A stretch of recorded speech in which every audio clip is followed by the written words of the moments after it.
Good morning, everyone. Good morning, Madam Chair. Good morning, Advocate Chauke. Good morning, Chair.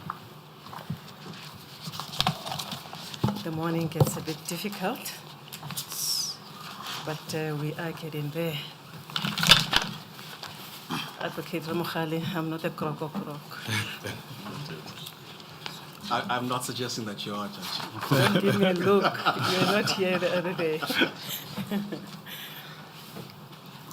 No, family, I'm getting better, much better. And my apology for the delay. Advocate Chauke, you continue to be under oath. I confirm, Chair. Thank you, sir. Advocate Ngcukaitobi, Thank you, Madam Chair. let's see how far we can go.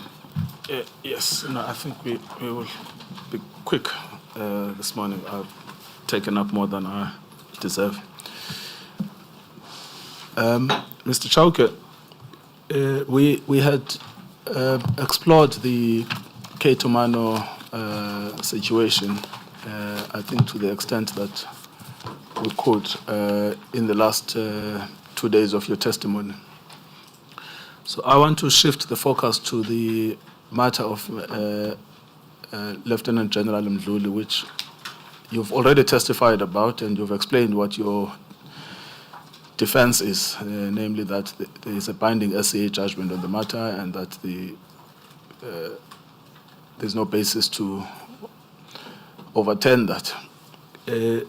But I just want you to look at the charge or the terms of reference again and then to close that issue.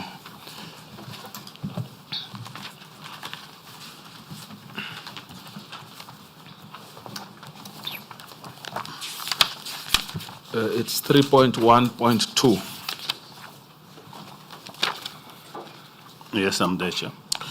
So the way is formulated says that the failure to continue with charges against Lieutenant General Richard Mdluli for his involvement in the murder of Mr. Tefo Abel Ramokhebe, in that he, Advocate Chauke, caused the charge of murder relating to the killing of Mr. Tefo Abel Ramokhebe and related charges to be withdrawn, notwithstanding that there was strong evidence justifying the institution of a prosecution in the matter, which decision caused a significant delay in proceeding with the charges concerned. So presumably when they say his involvement, they mean his alleged involvement, because his involvement was never actually established. Indeed. And then the next thing is this idea of causing the charge of murder to be withdrawn. What does that mean? It means that when I've withdrawn the murder charge and refer it to the inquest. Yes, all right.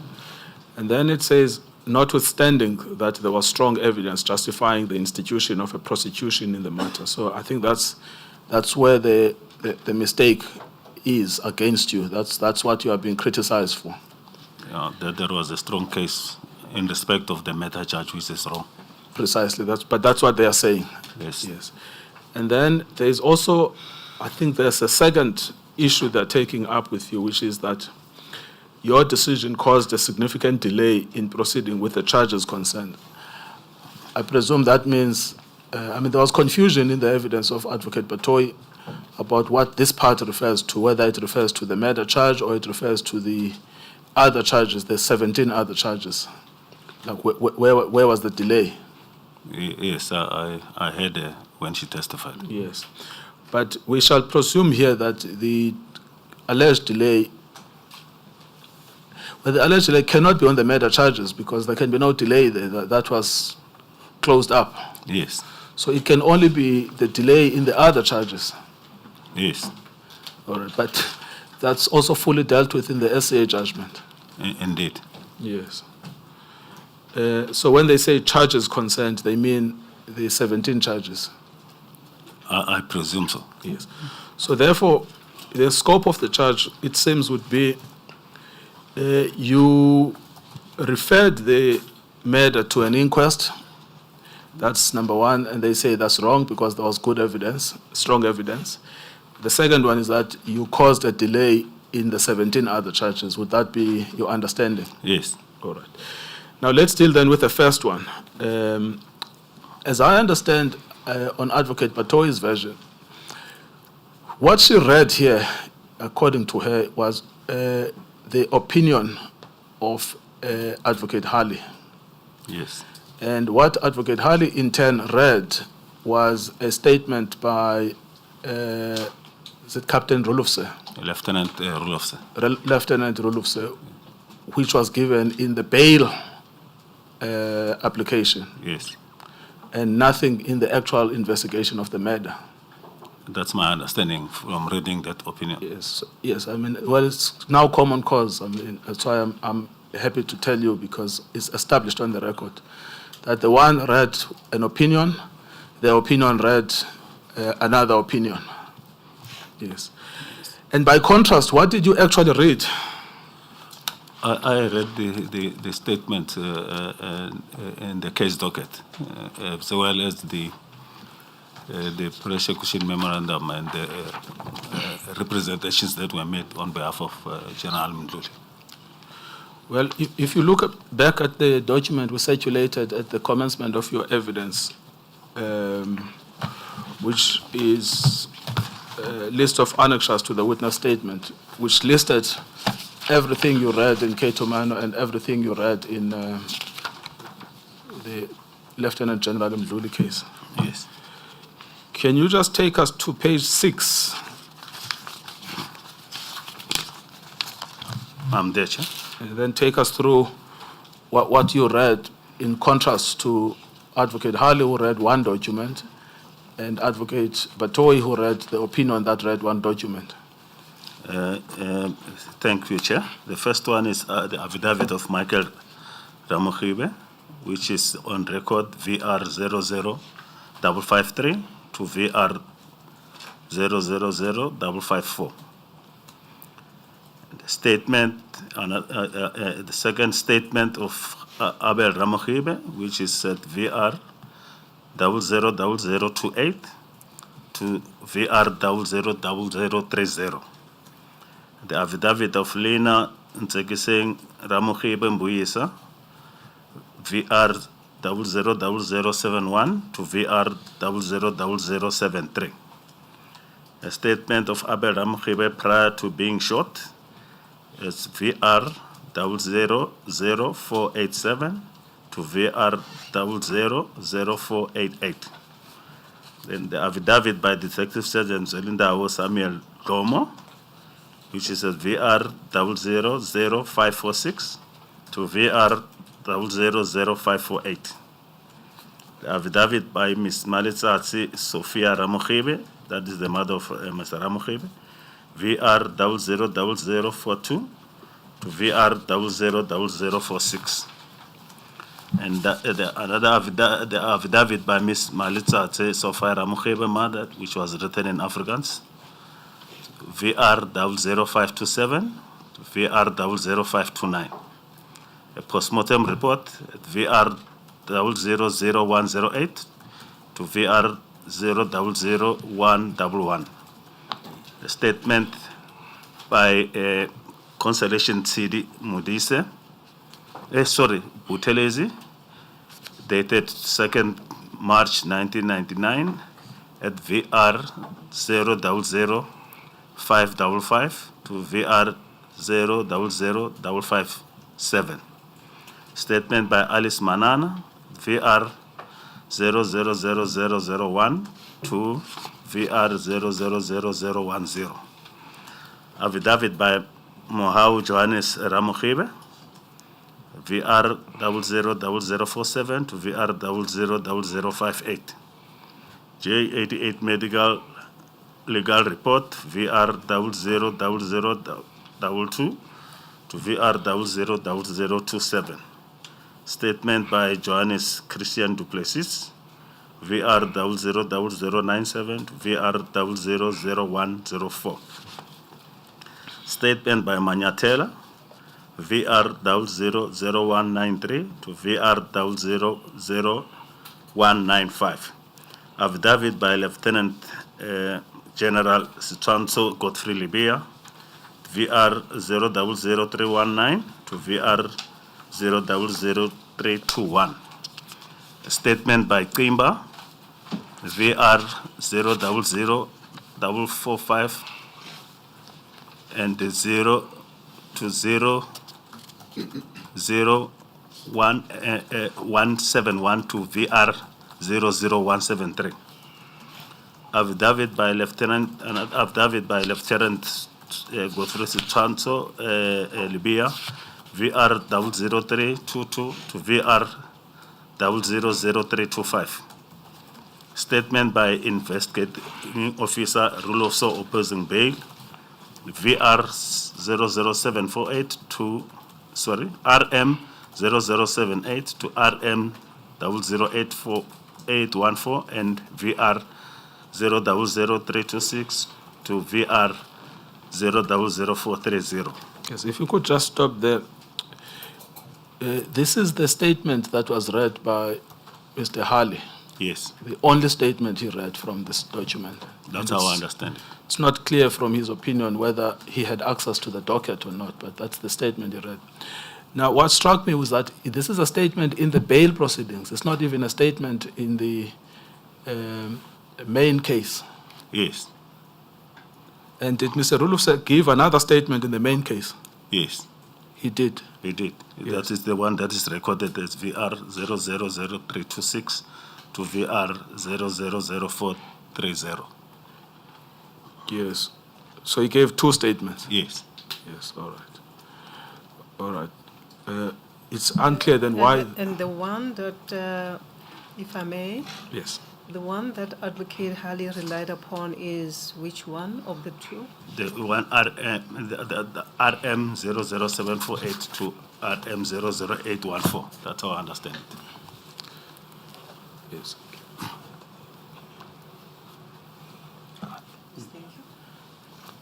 We will just confirm that, Madam Chair. Now, I've asked Mr. Ramokgale to do that job.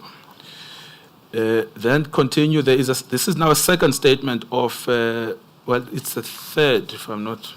No. It's actually a It's one and repetition. the same thing. Yeah. I just made a mistake. I repeated. Yes, it's the same thing. So we can scratch that one because it's referred to in the second column. Yes. All right. And then carry on. A statement by supplementary by Mdluli, which is VR 000453.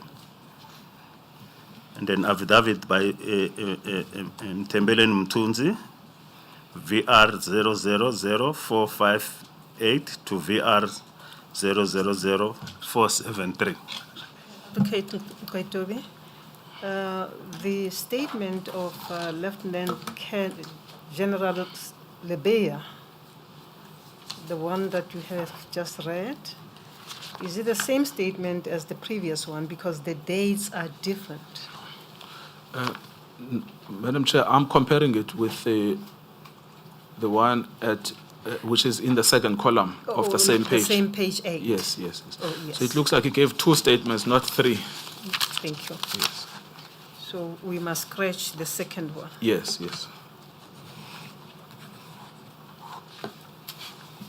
Thank you. Proceed. Yes, thank you. And a statement by Area Commissioner Leonard Anthony van Tonder at VR 000579 to VR 000581. Now, before you proceed, I just want to, because I just want to confirm something around the statement of Mr. Rulof, because it's the pivotal statement that became the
Mr. Chauke, let's just get some detail out of this thing. Just to go back to the issue of Mr. Rulof, because I'm not sure if I understand precisely what's going on, and I just don't want to leave the panel as confused as I am. So the first document is the opinion from Mr. Harley and Ms. Wenzel, and that's dated, well, she's now Judge Wenzel, and that's dated LO 001047.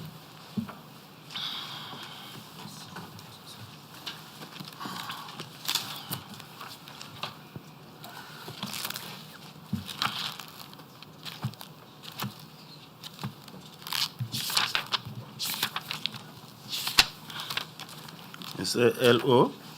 So LO 001047. 10. No, 1047, yes.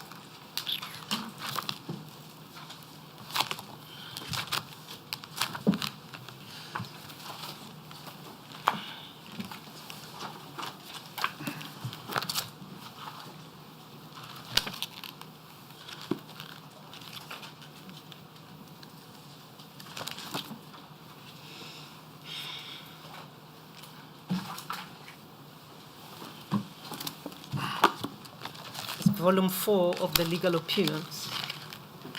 Thank you, Madam Chair.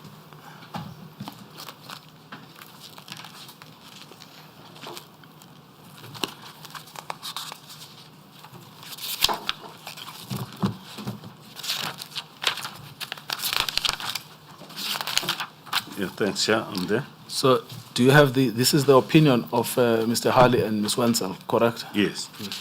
Now, the reason I say that it's common cause that they relied on the affidavit, it is paragraph 5 of that opinion. Yes, paragraph 5 reads, before delving into our process of reasoning and the evidence to support that reasoning, there are primary facts and observations. Preliminary facts.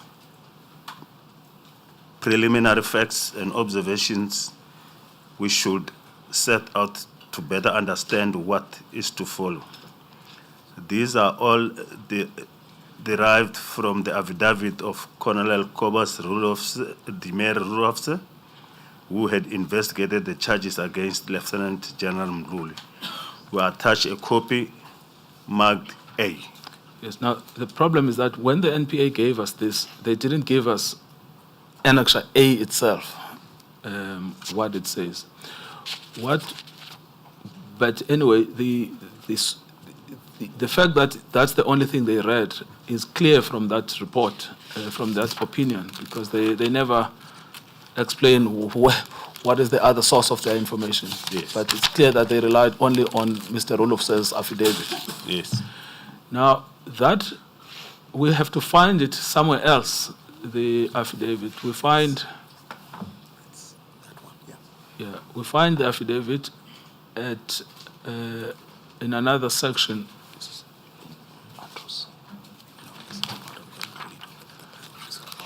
Yes, in the Mdluli docket, what we find in RM 00010, which is under RM1. It's a page. So the document I have here is RM 00010.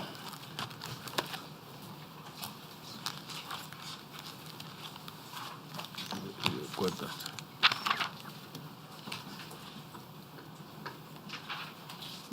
00010. Yes.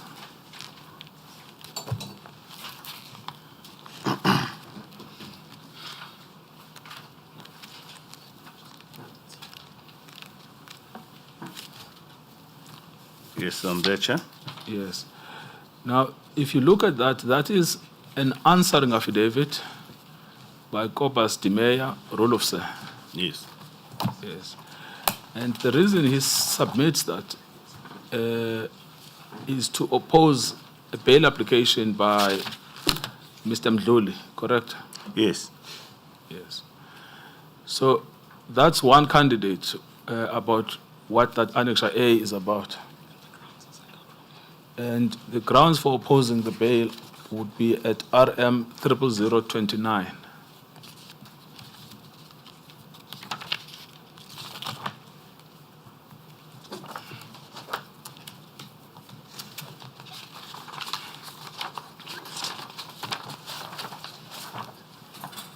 I'm there. Yes. And that's where he talks about the strength of the case at RM 00030. That in his opinion, the case is very strong.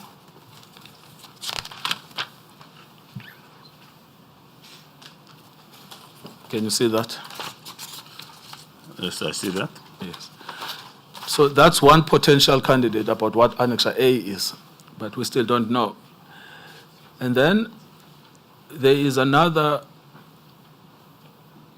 document also signed by Mr. Kobus Dimeya Rulof, which is under RM 00748.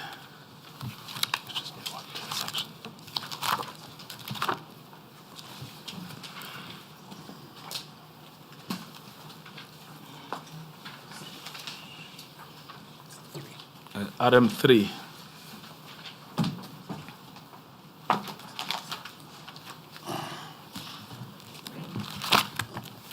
It's 4. So that's is 007. 48.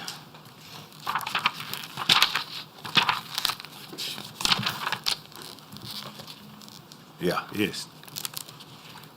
Now, that is another statement. I'm not sure if it's an affidavit or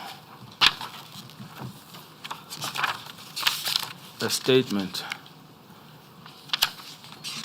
But what caught my attention is that in paragraph 3 thereof, he says he has deposed to 2 affidavits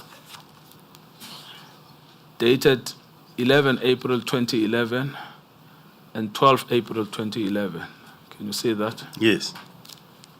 And the one we just looked at, it seems to be the one of the 11th of April and not the one of the 12th of April. So the one we looked at RM 00010. It's 11 April. The one that we looked at was Yeah, so that's 11 the April. 11th of April if you look Yes. at Yes. RM 00047. Yes. Yes. And then the 12th of April, I'm not sure where that is.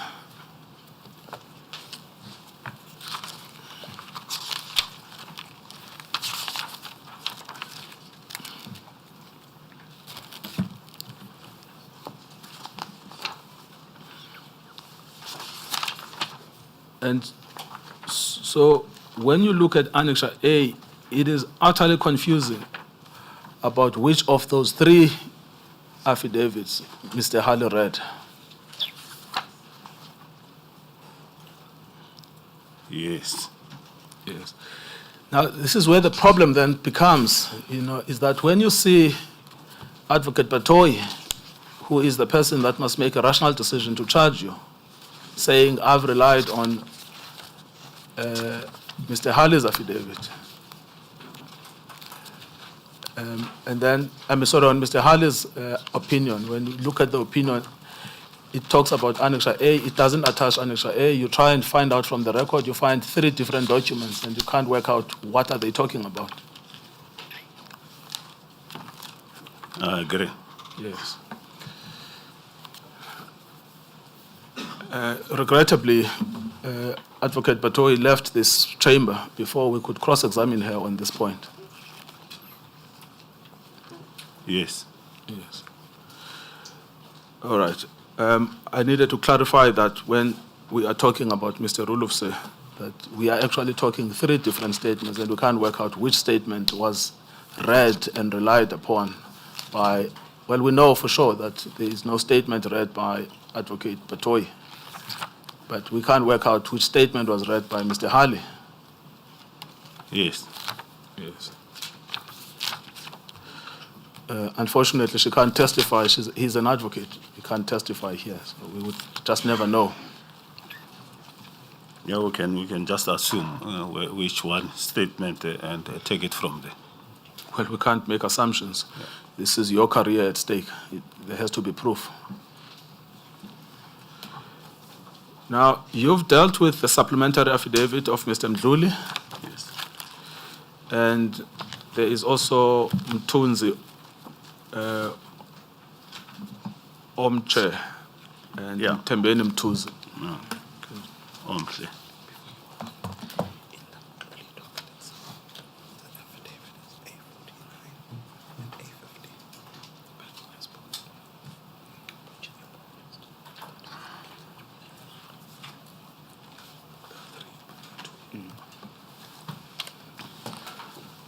Okay, carry on.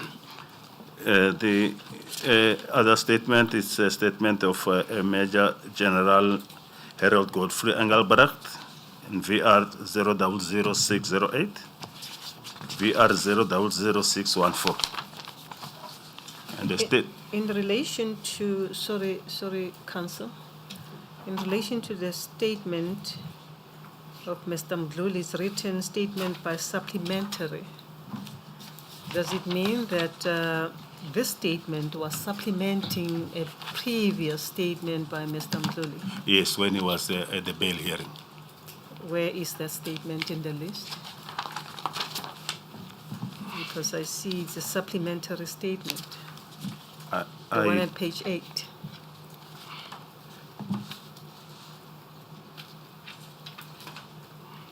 Yeah, the statement, I'm not so sure on record what is it, but it's marked A53 in the case docket. And here I see it's V000453, VR. And this one is a supplementary statement. Yes. And the initial one, what is it marked in the record? We can search later. I'll try and search, but the supplementary affidavit is the one that was written by hand. It's not typed. I think the question by the chair is in the docket, where is the first statement that is being supplemented? I think that's really the question. So Yes. we must just try and find that.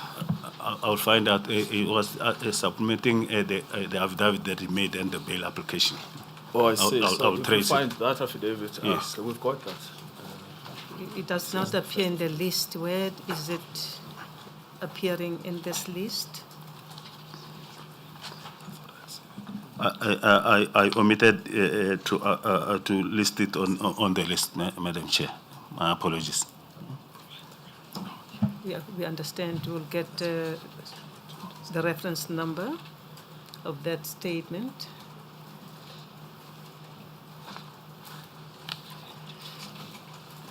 Yes. Perhaps Mr. Ramokhali can locate Yes, I have no doubt. the place in the record where we can find the main statement. Yes. Thank you, Madam Chair. We shall make sure. Mr. Chauke, you are saying that was a handwritten supplementary to the application in the bail proceedings? Yes. All right. Well, that should be easy to locate. All right. Carry on then. Following page, page 9. A statement by Deputy Provincial Commissioner Benning Tanderson Tlemeza at VR 000831 to VR 000846. And statement by Lieutenant Colonel Peter Jansen Viljoen at VR 00932 to VR 000934. And representations by Mdluli at RM 00338 to RM 00355. The prosecution memorandum regarding representations by Advocate Van Sale and the two others, Galega and Advocate Barnard, the RM 00881. I just did not take the last page there. I omitted to record how many pages are there. Inquest report, which is at RM 00889. and the inquest findings by magistrate at RM 01002 to RM 01044. Yes. Now, what seems to have become, look, there's quite a lot of documents in this docket. Yes. Quite a lot of things that you read, Yes. and you came to your conclusions.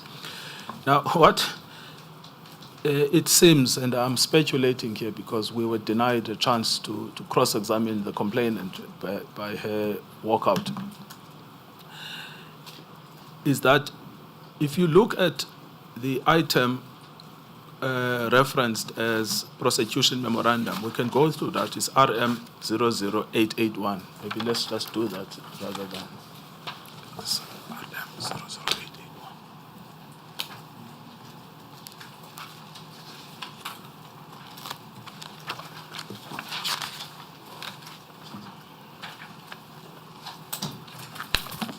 It's the thing that I'm saying.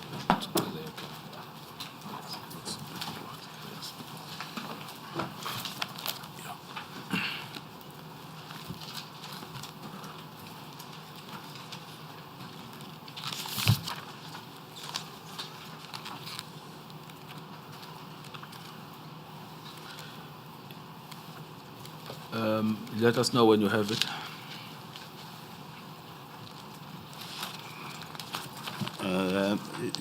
00881. Yes. It would be under RM4. Yeah.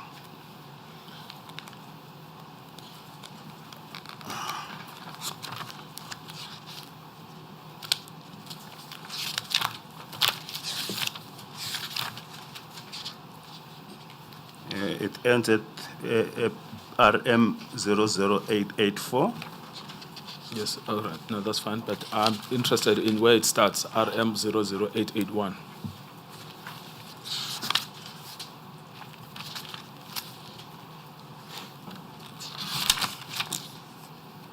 Yes, I'm there. Yes. Now, there were many occasions when Advocate Batoy said, well, the prosecutor said that there's a good case on murder. You remember that? Yes. Now, the only time I can find in this record is that reference is this document, this 4-page document, RM 00881. And that is a response to the representations that were made by Lieutenant General Mdluli. Yes. He raised a lot of things about a conspiracy against him, etc. Yes. But the analysis around the strength of the case of the state, you'll find that at RM 00883 under issue 2. Yes. Yes. Now, item 1, they say the case on the murder charge relies solely on circumstantial evidence. Those include a threat by the accused to the deceased family that the deceased will be killed. 2, the state has direct evidence linking the accused to kidnapping, assault with intent to do grievous bodily harm and intimidation. And 3, all this evidence is of incidents that took place prior to the murder of the deceased and are in relation to the love triangle involving the deceased and General Mdluli. We have consulted with all of these witnesses extensively and hold the view that their evidence constitutes prima facie proof of these crimes. Paragraph 4, the attempted murder charge, count 13 and 14, are also based on circumstantial evidence. 5, the overall picture painted by this evidence is that of a thwarted lover who was hounding the new love of his girlfriend and who would stop at nothing to get rid of his fellow suitor.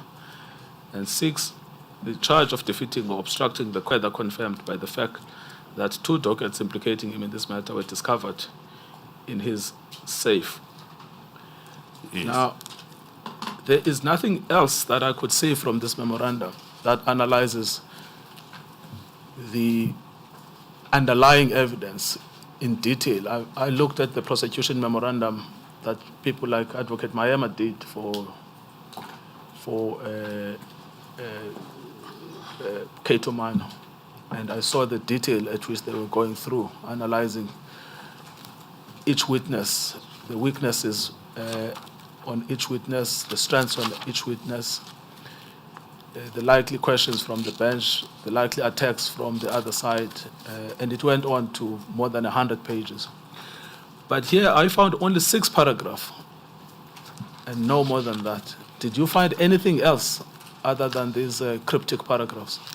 You meant from the Yes. prosecution memorandum? Yes. No, that's what was there in the prosecution memorandum. I had to interface with it against the evidence, which I understand. I'll deal with that. But I just want to know if there was anything else that emanated from them other than these 6 cryptic paragraphs. No. Yes. Now, when Advocate Batoyi repeatedly talks about the prosecution memorandum that outlined that there was a strong case, she never actually went through the prosecution memorandum herself on her own version. Yes. She just heard from someone that there was a prosecution memorandum. And she never took the panel to the contents of the prosecution memorandum. Yes. Yes. Now, and when you look at the prosecution memorandum, it actually doesn't analyze the evidence. At least the only comparative analysis we have here is the Mayema dossier. Yes. That actually shows you how this is done. Now, so then you have these 6 cryptic paragraphs that basically say, look, we admit that the case is circumstantial, but we think it's strong. Yes. Yes. What then did you do after you received this? But only in relation to the murder To the murder, yes. and attempted murder. Yes, yes. Murder and attempted murder, yes. But the other, they say it's direct. Yes, that's correct, Madam Chair. After that, Chair, I called for the case docket Yes. to be placed before me so that I can read the case docket as against their submission and the representations which came from General Mdluli. And why do you call for the case docket? You see, because we've got a strange thing here where the NDPP takes a decision of monumental proportions. She's never read a single docket. No, I needed to apprise myself so that a decision that I will make one way or another should be based on the facts and based on law. Yes, yes. But I mean, did you feel that you couldn't make a decision as a decision maker without having read the underlying documents? Indeed. Yes. And then what happens thereafter? No, I got the case dockets. I went through all the statements and discovered that even on the summary of the prosecution memorandum, there is an omission in respect of the evidence relating to the death of Nkabinde, which they did not analyze. And what was that omission? That after, when there was this assault and kidnappings and the like, there was a friendship that developed between Nkabinde and Nkimba and Mthunzi.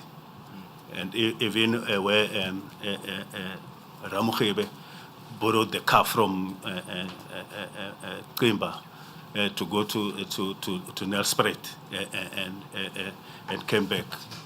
And then even on the attempt that happened to him, firstly was he was driving that car of Nkimba. Yes. And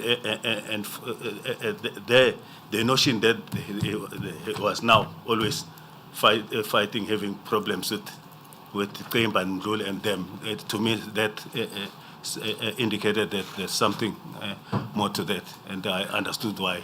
Maybe the prosecutors would have omitted that, because that negates the theory that a jilted lover was now busy pursuing him, because these guys were also working with Mdluli at the police station at Fort Solaras.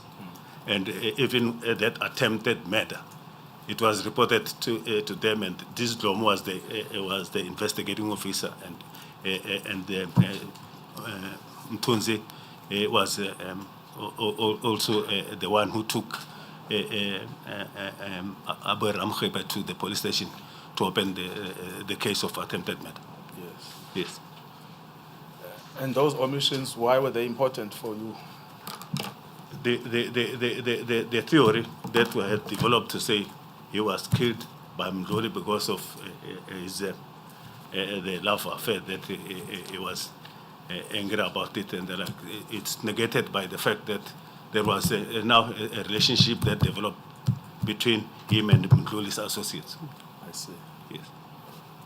After the... Yes. After the kidnappings, and then I got it was almost about 2 or 3 months thereafter. Yes. Yes. Now, you had, I suppose, how many choices did you have? 2 or 3 choices. You could simply go ahead with the prosecutors. Yes. Or you could overturn them. Yes. And if you overturn them, you could have just withdrawn the charges, full stop. Yeah, I couldn't withdraw the charges. The other charges, there was strong direct evidence linking all the 3 of them to the commission of the offences. I could have just said withdraw the murder charge and proceed with the other charges, but that was not going to be practical in the sense of the theory that was created by the investigation team, which was given to the prosecution team. Yes. So I had to test that theory through the inquest where the evidence will have been tested, and that's exactly what happened. Yes. Yes, that's the point, that you could have withdrawn it. Yes. But your view was that an inquest would be better. Yes. And why? To ventilate and investigate the theory, whether the theory that the investigating team is having and the prosecution team is supported by the evidence, because on the evidence that was my problem. That there was no link. The theory is a theory. It does not suggest that factually you will be in a position to prove that. And then even if you apply inferential reasoning, whether that will be the only inference that you can draw, that this Ramokhiba was killed only because of the love affair that he had with Mdluli's girlfriend. Yes. What would be the benefit of an inquest? The benefit of inquest is that that theory was going to be determined, and witnesses were going to testify and they will be subjected to questions from the magistrate and from the prosecution team and Mdluli's attorneys. And what if the prosecutors say, let's go to trial instead of an inquest? How do you explain that to them? No, exactly what I did. This is the decisions that I have made. That you are recommending this. My view is this is what should happen. Ultimately, the decision to prosecute is the decision that must be made by the DPP, who was made at stage. Yes, now I understand. But and what were the interactions, if any, between you and the prosecutors, Mr. Van Zyl and Mr. Barnard and Ms. Tembeka? No, we discussed. I showed them my reasoning, and they accepted my reasoning, and that's why I issued the instruction and then issued the request to the magistrate to do a formal inquest, and I listed these witnesses who were supposed to be examined at the inquest. Because you see, we have this thing about the Cato Mano where the NDPP just makes a decision, announces it publicly, has never engaged the prosecutors. Yes. And in your case, what did you do? I engaged the prosecutors, like I indicated. Yes. And it's even them who were leading the evidence at the inquest. Yes. So, but before the inquest, you spoke to them and you explained what approach you were following and why? Yes. Yes. And then what did they say to you?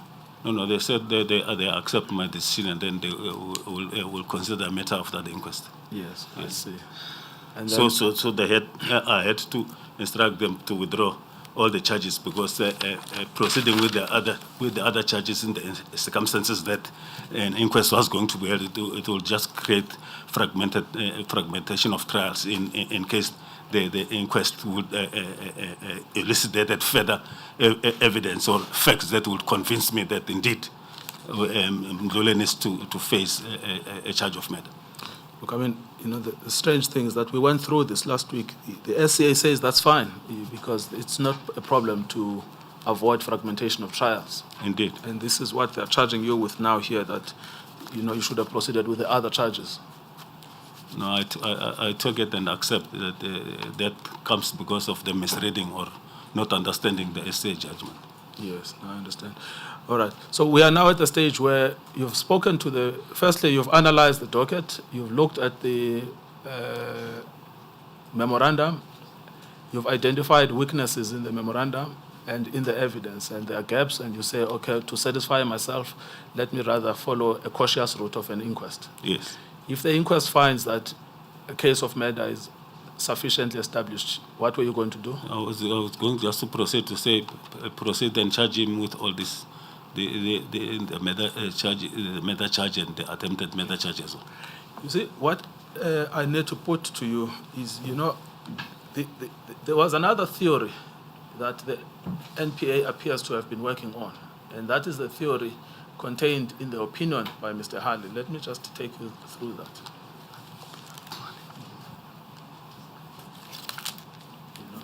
And they seem to have thought that you had some kind of a double agenda,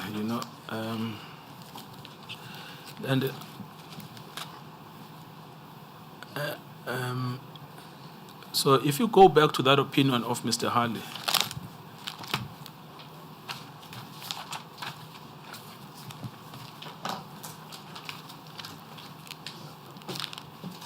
If you can help me with the page.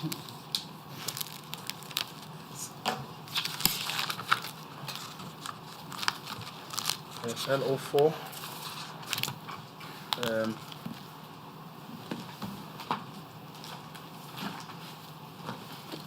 So I want to look specifically at LO001056. 056. Yes.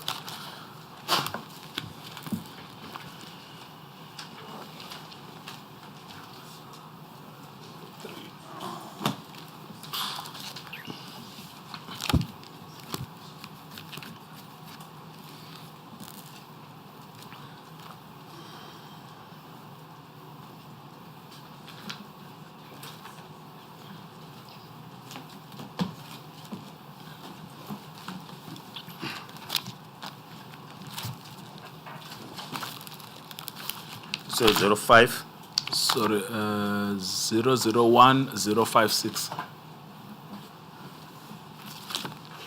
That will be 1056. Yes.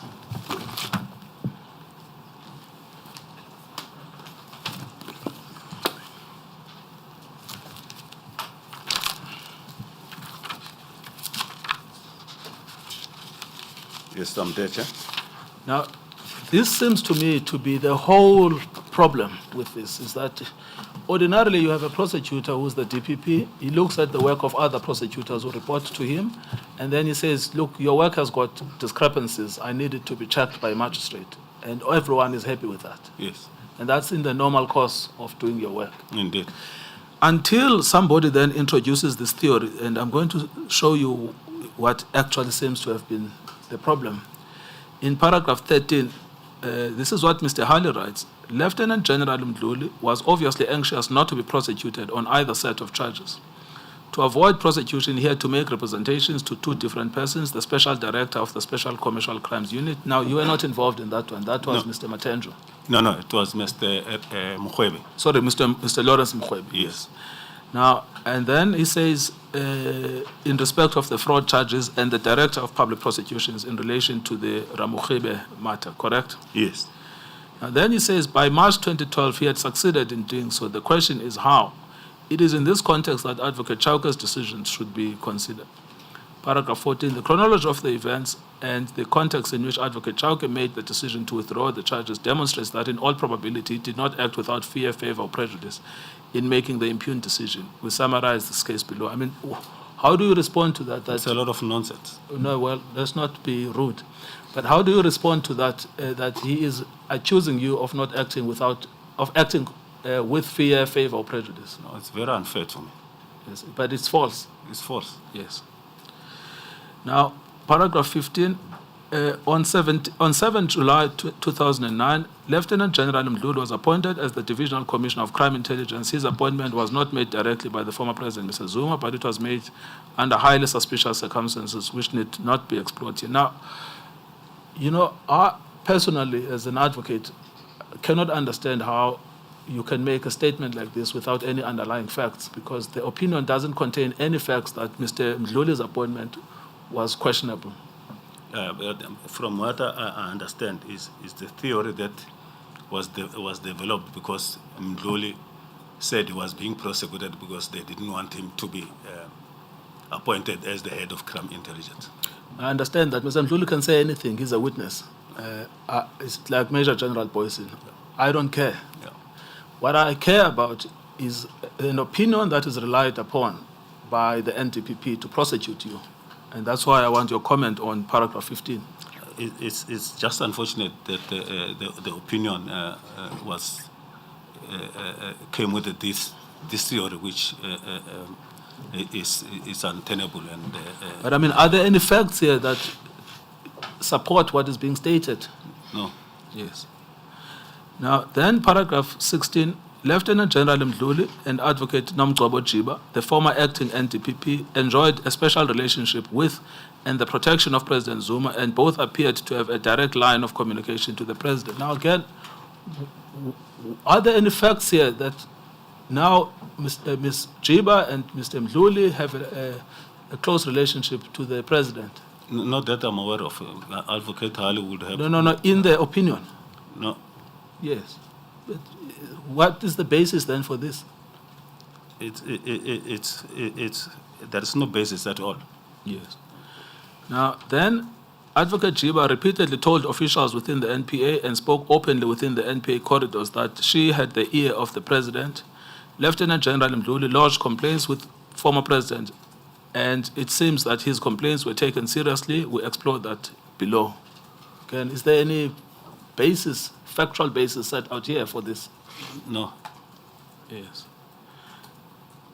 And then, paragraph 17, on 8 September 2010, President Zuma granted Advocate Jiba's husband, Mr. Buka Nancy, a presidential pardon despite warnings from the Minister of Justice, Mr. Jeff Radebe, that Mr. Nancy had not met the most basic requirements for such pardon. This evidence is documented in an affidavit of Advocate Karen van Rensburg that was filed with the State Capture Commission and appears on its website. This case is amply supported by the documentation attached to her affidavit. No, there you have it. What do I have? That the theory came from Karen van Rensburg. Yes. Yes. Advocate Karen van Rensburg. Advocate Karen van Rensburg. Yes. But it's not tested anyway. There's no trial. There's no cross-examination. Nothing. It's just people's own thumb-sucking. Yes. Yes. Then, a day later, a person bearing the name of Nomgcobo Jiba, and this is really, you have got to look at this. It's truly astonishing what is said here. A day later, on 9 September 2010, a person bearing the name of Nomgcobo Jiba, who apparently had a different identification number, and Lieutenant General Mdluli traveled together on a flight to Durban. Advocate Jiba was confronted with this evidence in the Mohoro Commission of Enquiry. She denied that the person in question was her.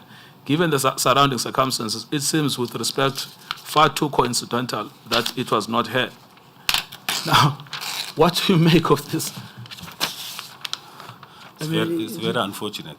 But in terms of the evidentiary quality that you would expect from a senior counsel advising the NPA, that you just rely on your own speculation. That's why I'm saying that he looked at the gossip and the innuendos from people in the NPA, like Advocate Karen van Rensburg. You would remember Advocate Karen van Rensburg is the one who filed the affidavit in the where the NPA was alleging that it was not represented in this inquiry, when the contrary is correct. So I'm not surprised at all. Yes.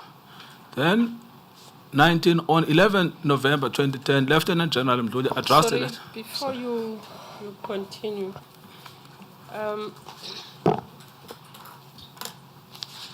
all these allegations that are being mentioned, especially at paragraph 17 and 18, went to the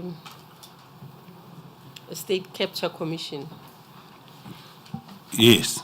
Do we know whether there was any pronouncement on any of this, or what was the outcome? I'm looking at paragraph 17 where it is said that Mr. Nancy, whom we know that it's Advocate Jiba's husband, was granted pardon despite warnings and that he had not met the most basic requirements for such pardon.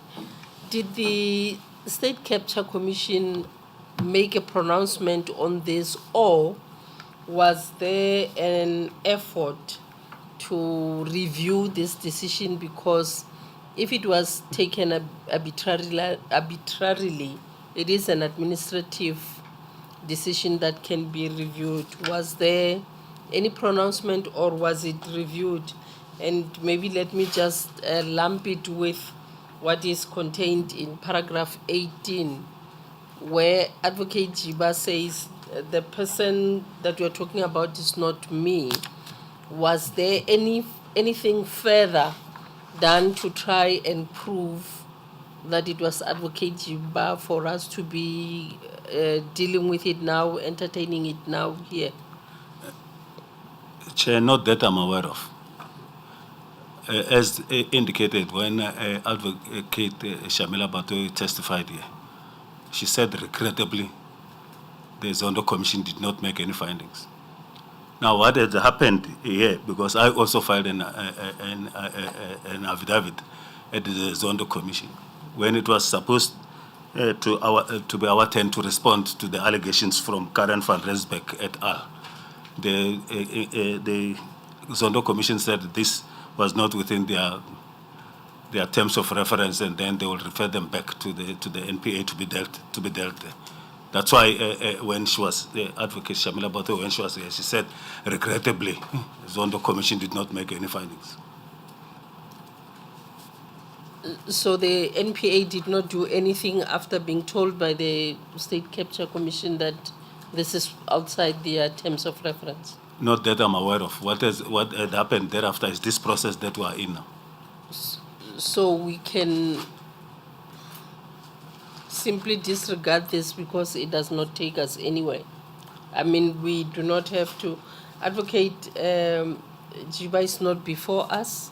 It's only her decision in relation to the Katomena that is before us. But other than that, the rest of this are not relevant to our terms of reference, unless if they show something that I'm unable to grasp. Chair, they just saw the appetite that Advocate Karen van Rensbeck, Advocate Batohi, some civil society groupings they had at Jiba. This is what I can sum it that way. This appetite about her and what have you, I don't know.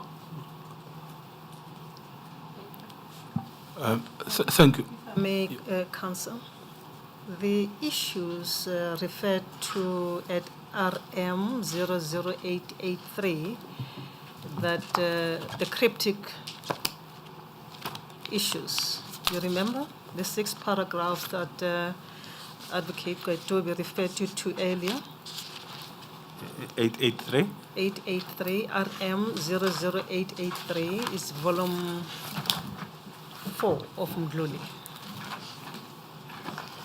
It's a prosecution memorandum.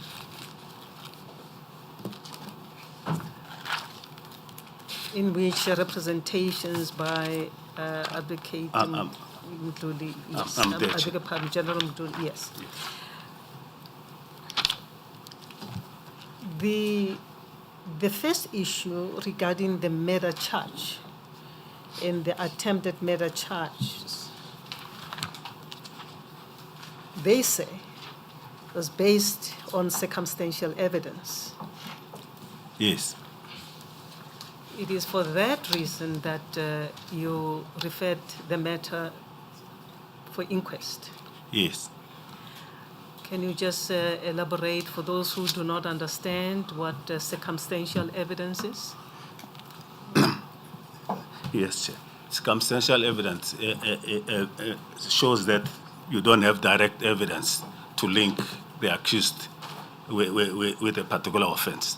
You rely on circumstances and inferential reasoning to conclude that this might be the person who is responsible.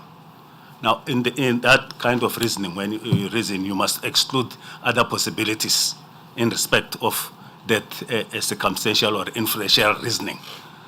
At the end of the day, circumstantial evidence, at times you will have some facts outside of that which might corroborate that circumstantial evidence.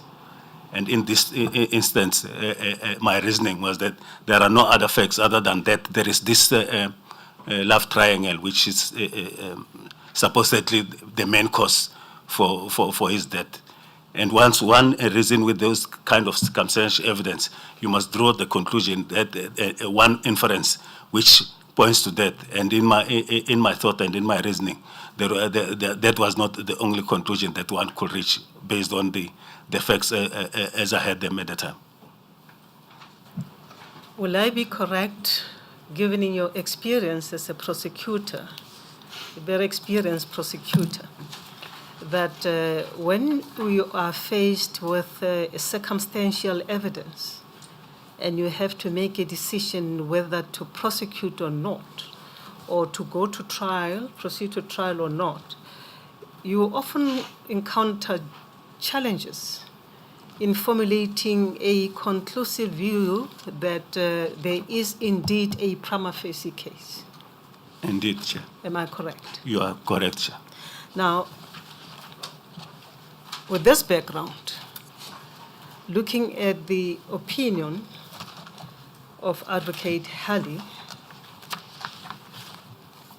where they tabulate all these things that they are mentioning, which seems to me to constitute gossip. Indeed, at the highest level. Is there any way in this opinion, I might have misread the opinion, wherein the writers of this opinion deal with those aspects of the circumstantial evidence? Not that I'm aware. Not that I'm aware, Chair. I tried to also go through it from time to time when I knew that I was going to come here, and I couldn't really see where they actually discussed the actual effects and the actual evidence.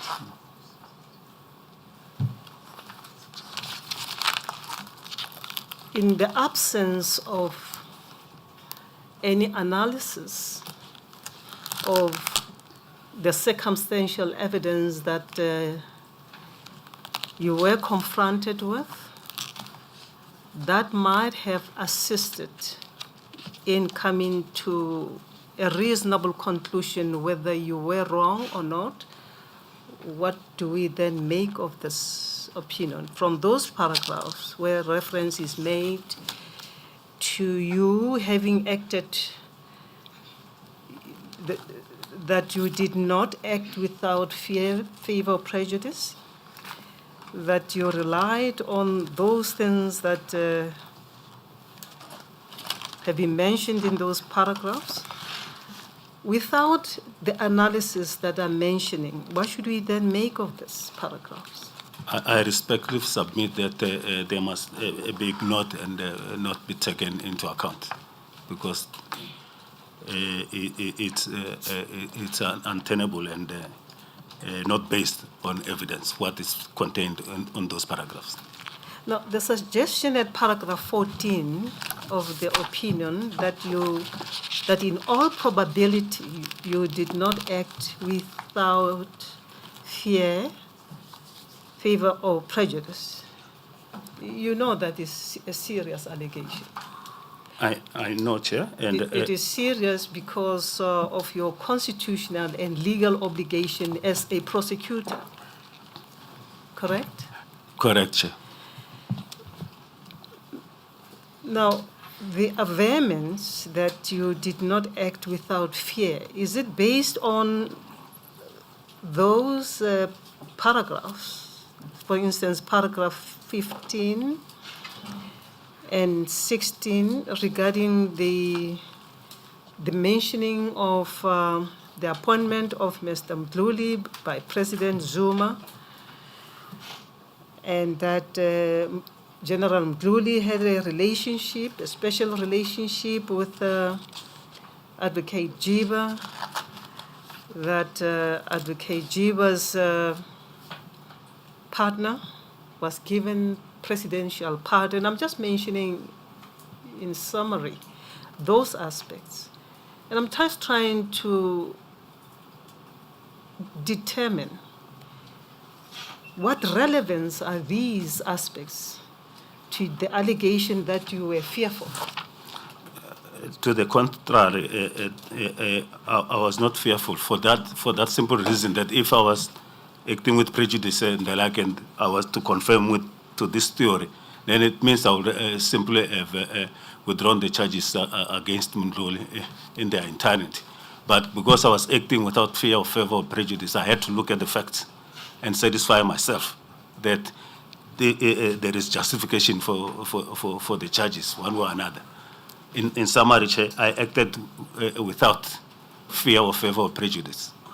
Hence Because this reasoning, which is here in this paragraph, is prejudicial in themselves.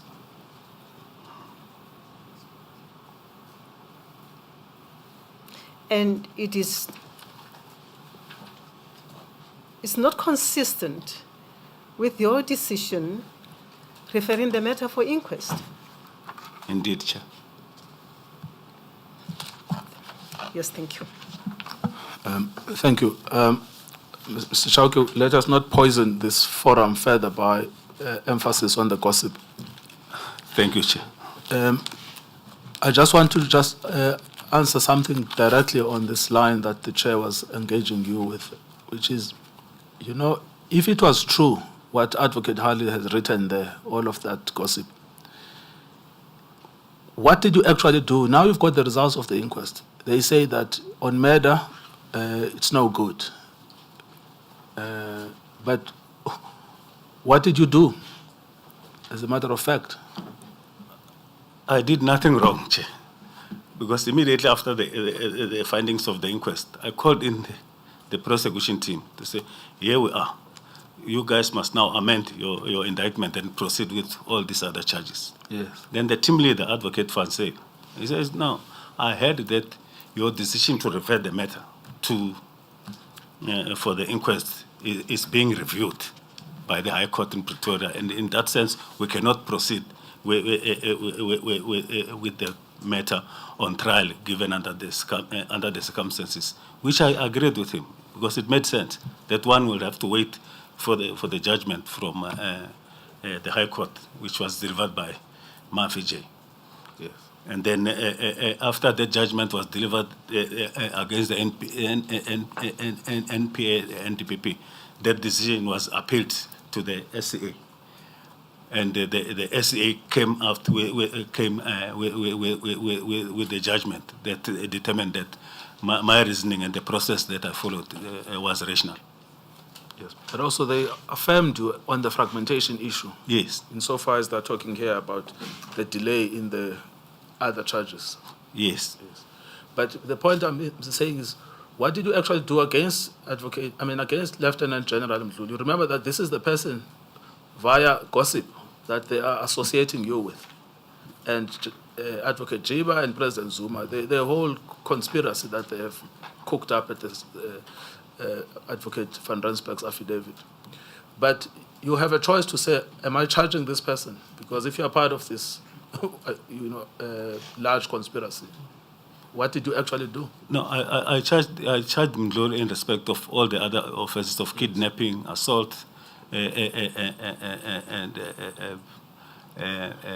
on the victims. If I really had anything to do with him that I was protecting him, I probably would have found a reason not to proceed with those charges, given that there were even more than 11 years, which is irrelevant. The fact of the matter is I was faced with a decision to make there, and I made it accordingly without any fear of ever prejudice. But as I understand, you are, in fact, the only person who's ever charged Lieutenant General Mdluli. Yes. And then what happened after that? Once you charged him, he went to a trial? They went to a trial and they were convicted and they were sentenced to 5 years imprisonment. Yes. Yes. Which has never happened before. Yes. And then the only person who ever charged Lieutenant General Mdluli is now being accused here, strangely, of trying to protect him. That you send the man to jail for 5 years. Yes. Yes. During the testimony of Advocate Batoi on this aspect, when we asked her as to what the problem is in relation to you having withdrawn the murder charges, my recollection, subject to correction, was that she said you did not reinstate the charges. Yes. If my understanding is correct, she meant, unfortunately, she left before we could canvass those issues with her. My understanding of her testimony was that your failure to reinstate those charges after the decision of the Supreme Court of Appeal is what really gave the problem and led to her doing what she did.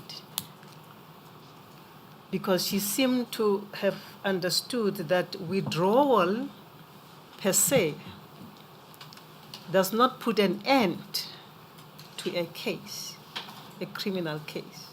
It can, at a later stage, be reinstituted. Is my recollection of events correct? They are correct, Chair. What has happened, as I indicated, there is a misreading or misunderstanding of the judgment. Once the SA made the judgment, it took the decision to decide on the murder and the murder and attempt charge back to took it to the national director. I couldn't, in terms of that judgment, make a decision myself, because that decision became now the decision of the NDPP to make, which he made. So how Advocate Batoi and those around there could consider, even the opinion concluded that I failed to reinstate the charges once they were withdrawn, it's beyond comprehension.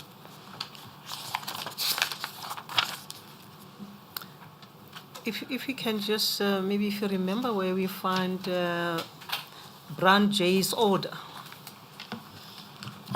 Brand JA's order, brother.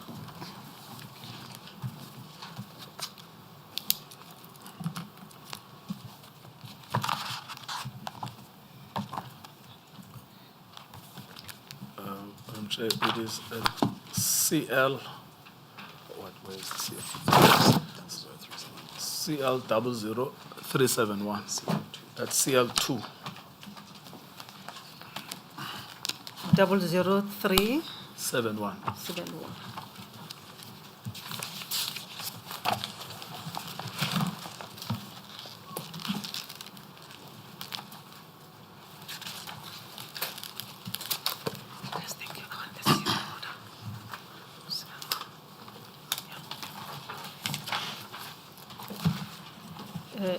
Thank you, Counsel. I'm there, Chair. I got it. Paragraph 54, the order of the Supreme Court of Appeal. Would you just quickly read the order? Thank you, Chair. In the premises, it is ordered that, 1, the appeal succeeds only to the extent that paragraphs B, E, and F of the order of the court are set aside. 2, the orders in paragraphs A, C, D, G, and H of the order by the court are confirmed, but renumbered in accordance with the changes necessitated by the setting aside of the orders in paragraph 1. 3, it is recorded that the following undertaking has been furnished on behalf of the first appellant. A, to decide which of the criminal charges of murder and related charges that were withdrawn on 2nd February 2012 are to be reinstituted, and to make his decision known to the respondent within 2 months of this order. B, to provide reasons to the respondent within the same period as to why he decided not to reinstitute some or if any of those charges. 4, there shall be no order as to costs in respect of the appeal. As regards Order 3A, as you mentioned, the matter was now in the hands of the NDPP. Yes, This time it was Advocate Nkasana, correct? it was Mr. Ngasana. The matter was now out of your hands. Yes. Thank you, Counsel. Thank you, Madam Chair. Can you go to your bundle where there's your statement together with its attachment, and go to page 6A 161? Maybe before we go through that Thank you. bundle, I should ask questions. I thought you're still going to be working on this portion, but then, yeah. Advocate Chauke, you say that your decision was different from that, or your view was actually different from that of the prosecution team that was looking at the Mdluli matter, the matter in particular. Yes. Am I correct? And you engaged the prosecution team about what is concerning to you, and nevertheless, as a cautionary measure, you took this matter, you referred it for inquest. Yes. And you say that the members of the prosecution team, the very prosecution team that had decided that the matter should be proceeded with on prosecution, are the ones that led witnesses' evidence at inquest. Yes. At the inquest, yes. Yes. And once the inquest was concluded, the magistrate gave its ruling, its decision. Yes. Now, do you know as to, upon receipt of the decision of the magistrate, what was the view of the members of the prosecution team, the very ones that were actually active at the inquest? Were they satisfied, according to your observation or even what they said, about the decision of the magistrate, or was there any issues from them? According to me, they were satisfied. They understood the reasoning of the magistrate, and I did not take it any further from there. Okay, yes. So they too now were satisfied with your thinking and agreed, based on the reasoning of the magistrate, that you were actually correct. Yes. Now, after the receipt of the inquest outcome, you then directed the prosecution team, Fanzale and them, to then proceed with the other matters. Yes. And how can we describe this? Can we say that you gave a directive that the other matters be proceeded with without delay, or did you delay in some way or the other? I did not delay it at all. I think it was 2 or 3 days thereafter, once I received the record of the findings from the magistrate, and having studied that, I called the prosecution team, and I explained to say, given what has happened and the reasoning of the magistrate, I'm satisfied that the decision that I've made is correct. You can proceed with the other charges. So this actually suggests that the question whether to proceed with these other matters depended on what the outcome would be, but in respect of those matters, you were resolute on proceeding with the prosecution. The Ye- only thing that you were trying to avoid was staggering the matters. Is that a correct conclusion? That is correct, Chair.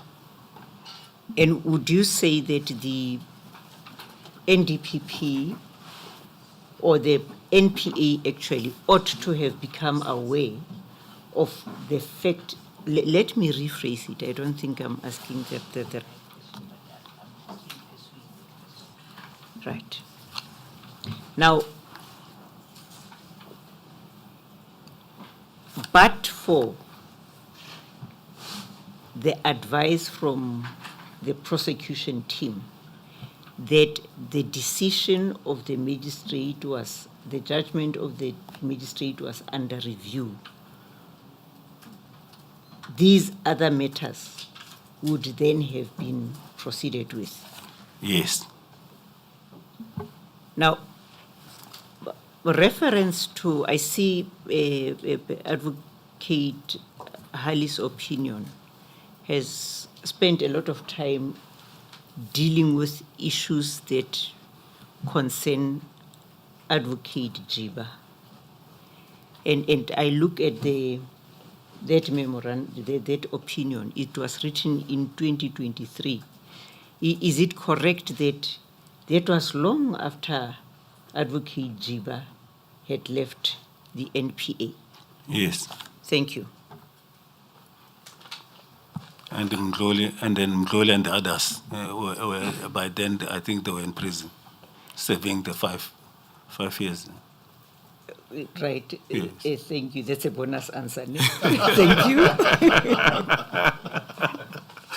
In relation to which charges? In relation to kidnapping, assault, and defeating the end of justice charges. Yes. And you may? No, I'm happy to yield. Yes, Madam thank you. Chair.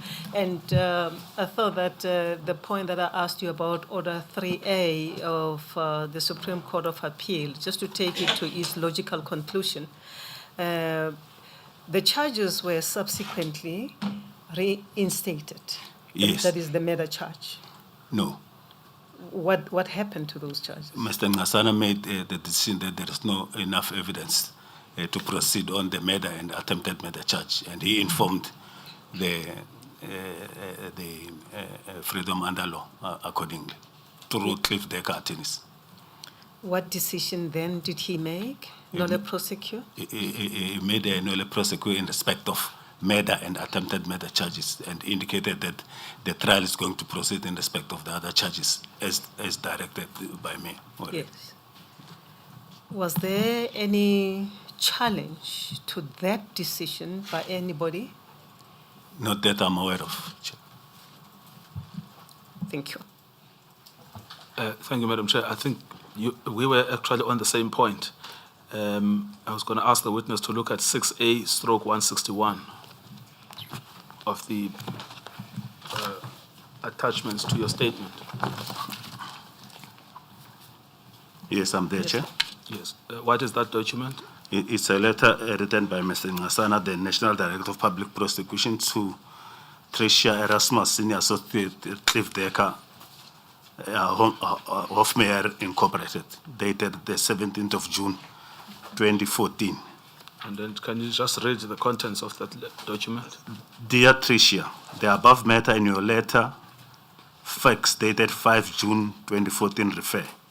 Kindly be advised that after careful consideration of the evidence contained in the dockets as well as the transcription of the inquest record, the state has taken a decision to reinstate the following charges against Mr. Richard Nagi Mdluli. 1. 5 counts of contravention section 1, subsection 1B of the Intimidation Act 72 of 1982. 2. 2 counts of kidnapping. 3. 2 counts of assault with intent to do grievous bodily harm. 4. 2 counts of assault common. 5. 1 count of defeating and/or obstructing the end of justice. Due to the high-profile nature of the matter, the state is considering arraigning the accused in the High Court. Please take note that the state is not in a position to proceed with the murder and attempted murder charges against Mr. Mdluli at this stage due to the lack of evidence implicating him thereto. If we can just Please. stop there, no, just stop there, because he's then talking about fraud and corruption, which was Mr. Mkhwebe's department. Your department was murder and attempted murder. Yes, You had come to the exact same conclusion yourself earlier, indeed. and now your boss also comes to the same conclusion after reading the dockets. Yes. Now, the funny thing here is a withdrawal doesn't mean the end of the prosecution. You can reinstate if you find the evidence at a later stage. Yes. After Mr. Nqasana left, there was another NDPP who was Mr. Sean Abrahams. Yes. Did he reinstate the charges of murder against Mr. Mdluli? No.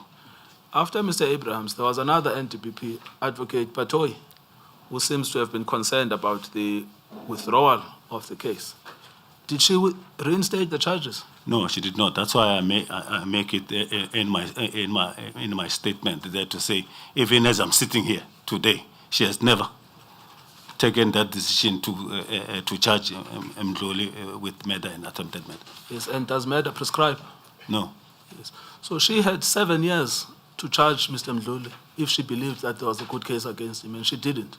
Indeed. Yes. Sorry, you wanted... Sorry. Just to follow up on that one.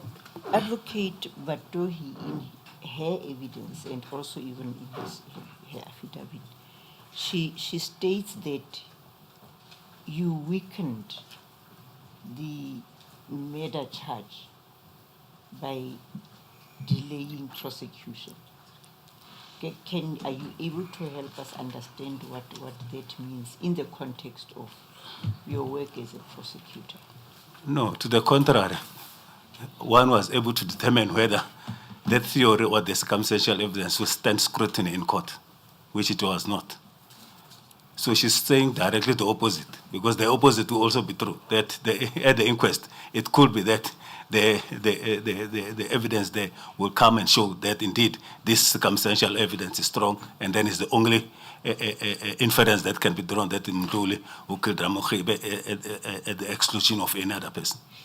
Can you enlighten us about what could weakening a case mean, especially in the context of your exercise of your obligations as a prosecutor? Instances where we can really point out that indeed these are factors which can contribute to the weakening of the case at the hand of the prosecutor.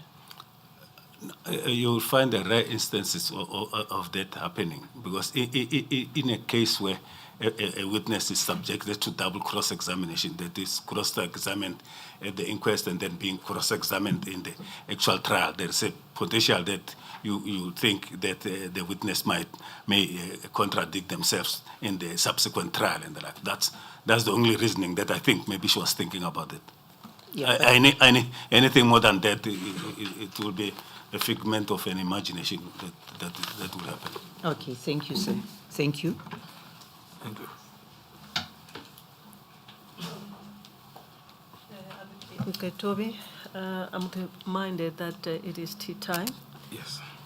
But before we pause, let me just clarify with the witness. Following the letter by Advocate Nqasana, or decision, let me not refer to it as a decision, 6A-161, where he said, please take note that the state is not in a position to proceed with the murder and attempted murder charges against Mr. Mdluli at this stage due to the lack of evidence implicating him. You said that this is a nolle prosecute decision. You understand it to be that? Yeah, I understand it to be there at that stage. Now, what avenues or options were open to Advocate Batohi if she was of the view that the murder and attempted murder charges against Mr. Mdluli should have been proceeded with?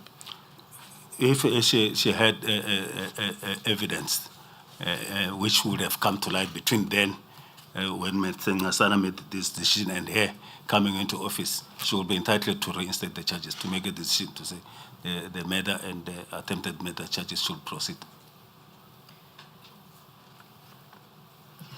That's where my problem is. I don't understand this sentence to mean withdrawal. Yes. I understand this sentence, and correct me if I'm wrong. The decision Advocate Ngasana is taking here is not a withdrawal. No. It's a nolle prosecute decision. Yes. Now I'm asking you, in the face of that kind of a decision, in your understanding of criminal proceedings, what options was then open to Advocate Batoyi if she was of the view that the prosecution should have been proceeded with? It was to go back to the court and ask for the court to review the decision and consider factors that she would have had in a position to indicate that that decision was unlawful or was irregular. In the same vein that Freedom Under Law went to court to challenge the decision not to prosecute, she could have done exactly the same way to indicate that she wants that decision reviewed, and then that the court will consider and make a decision. But the Freedom Under Law one was different because yours was a withdrawal, Yes.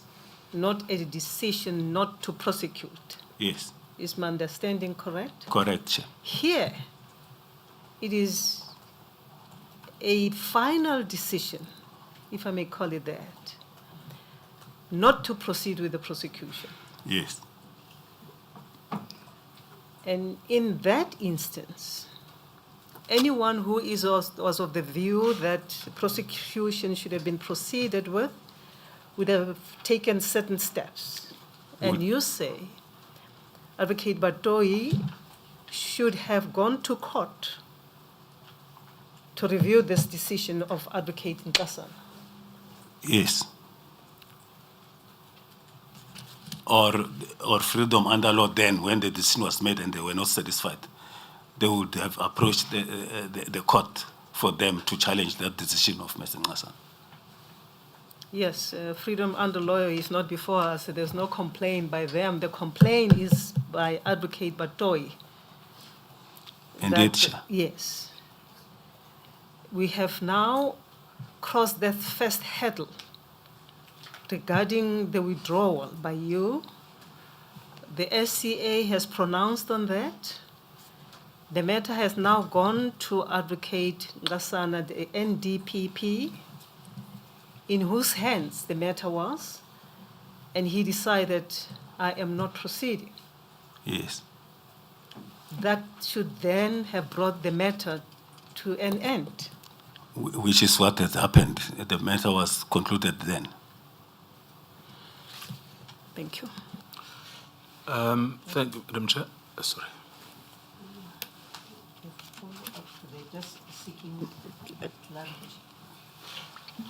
Yes, the matter was then brought to a halt by the nolle prosequi, as my sister has stated, that, I mean, there is a clear difference between a withdrawal and you cannot exercise certain powers in respect of a withdrawal. Is it also not so that maybe the only option open for a person, not just focusing on Advocate Batoyi, because then we'll talk about her office later if necessary.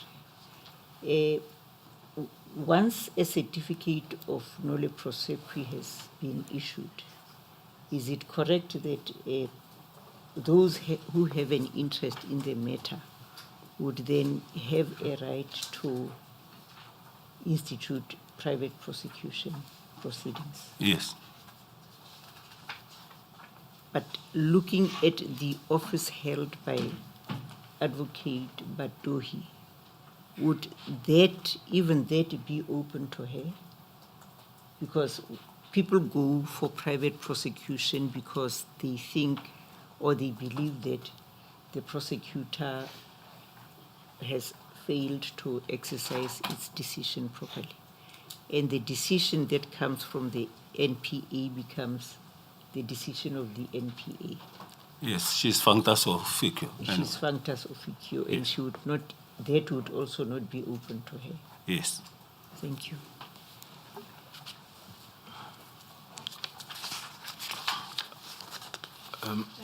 Yes. Just the last question. On that aspect of the terms of reference, reference term 3.1.2,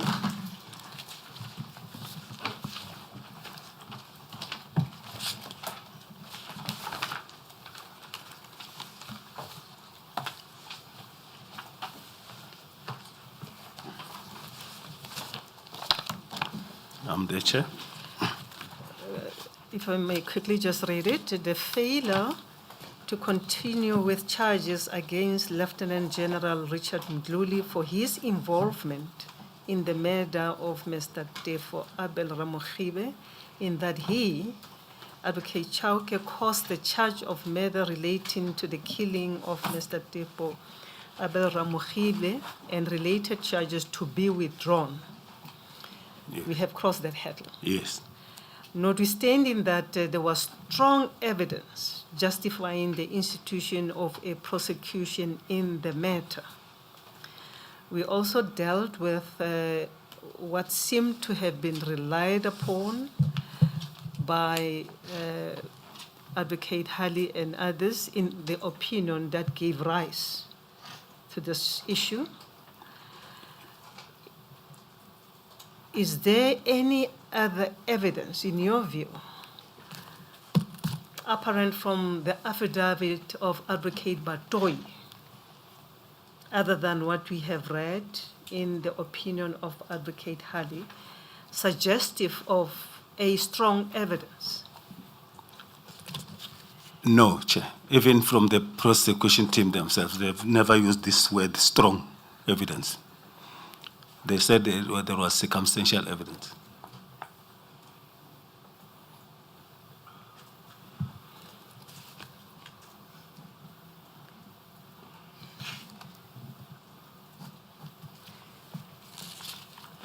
Well, we will probably have the benefit of hearing from Advocate Batoyi if she decides to come back and take that stand, or from any other witness who may assist us in establishing whether indeed there was such strong evidence referred to. Indeed, Chair. It would be nice to hear the legal mind of Advocate Shamila Batoyi in that respect. Yes, thank you. Counsel, I don't know whether you want to close this chapter or you want to deal with other aspects. If you want to close it with few questions, maybe we should do that so that you can lap into the last few aspects of your case, if necessary. Yes, Madam Chair. No, it's just to go back to the prosecution memorandum, which is the source of this. It's actually at RM 00883. The witness points to the fact that the charge talks about strong evidence, and it is disconnected from the prosecution memorandum, which is the basis on which they are relying. Now, if you look at item 1 under issue 2, strength of the state's case, it says the case on the murder charge relies solely on circumstantial evidence. Those include a threat by the accused to the deceased family that the deceased will be killed. Now, then, if you look at item 4, which is actually, I think that actually the attempted murder charge is irrelevant because it's not in the charge. The only issue to be concerned with is the murder charge. I take it when they say and related charges, when you read the terms of reference, that's how. No, but where do they say related charges? Where they say a charge of murder relating to the killing of Mr. Tefo Abel Ramokhibe and related charges to be withdrawn. So you would read related charge to be murder and attempted murder? Yeah. Okay, well, we can take that generous view. But then in paragraph 4, we are still back to where we started, paragraph 4 of the prosecution memo. It Yes. says the attempted murder charges, count 13 and 14, are also based on circumstantial evidence. Yes. So this is where the disconnect is. And then you look at the charges, the charge then invents a phrase, strong evidence. Yes. But that was not the opinion of the prosecution team. Yes. Yes. Madam Chair, I'm just going to do literally the last 3.2, which are the conclusions, and then I would like to stop so that we can have enough time for the cross-examiners. So if I could just do that quickly in 5 minutes before we adjourn.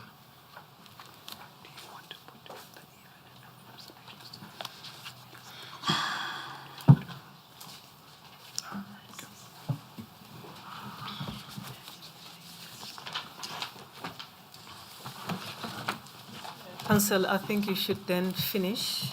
Yes, on thank this aspect. you, Madam Chair. If I can take you back to your terms of reference.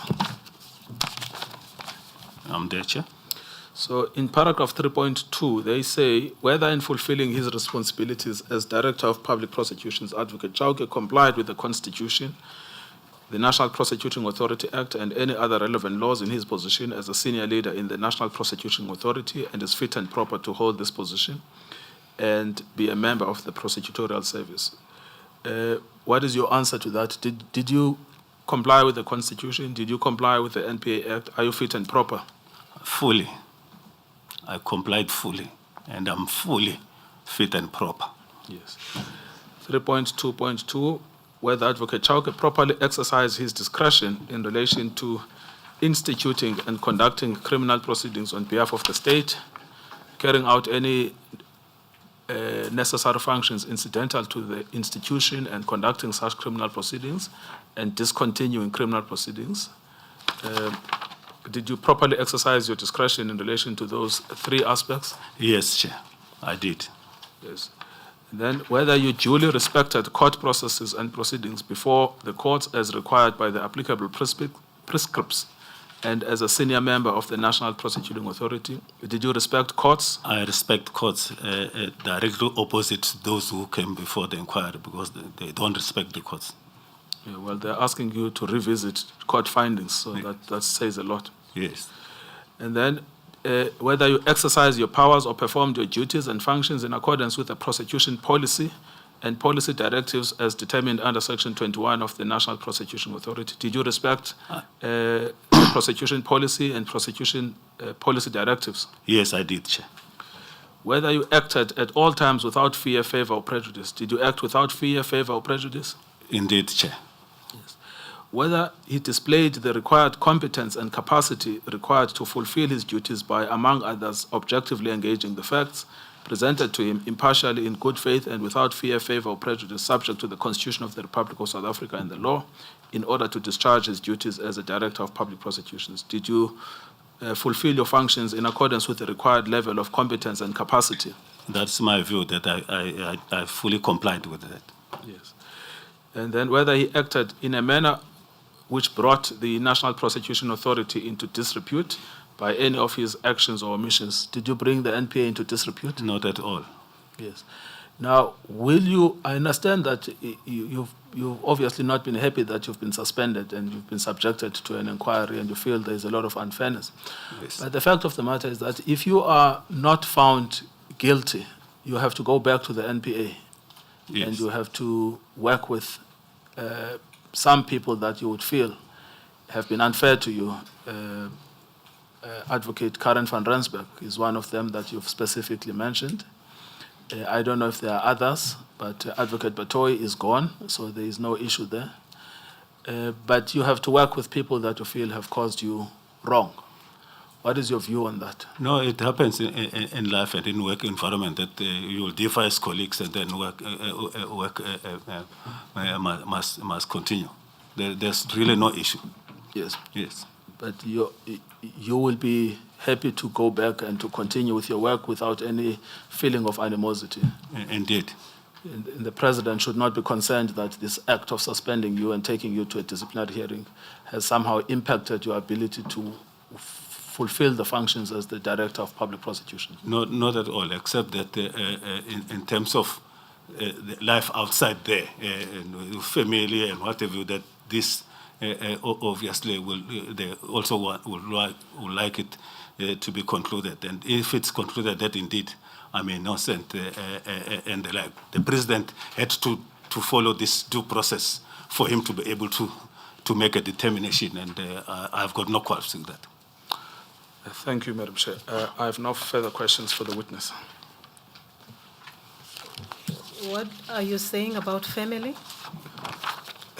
Once you're being accused for almost 7 years, you're in the media, you're corrupt, you are captured, there are these decisions, it affects everybody around me to say, really, are you that corrupt? What's happening? And they're like, then you have to explain yourself over and over again. And that at times, you sit with them and then you look through their eyes, you can see that they are so much worried about this conduct and the like. But now that this inquiry, since the start of this inquiry, and they hear that there is nothing about me being corrupt and all sort of things, there just is that burden and all sort of things. And to me as a person as well.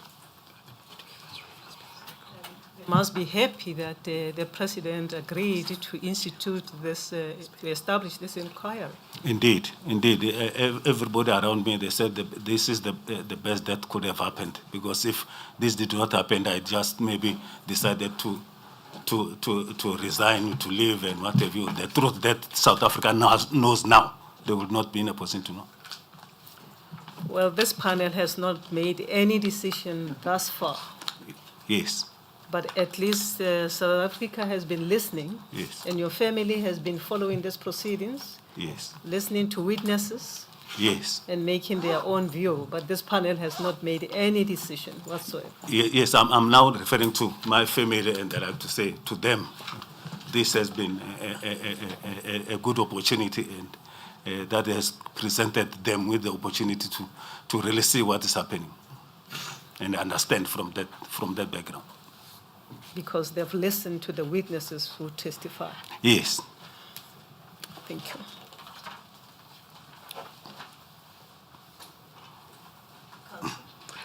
Thank you, Madam Chair. I've got no further questions to the witness.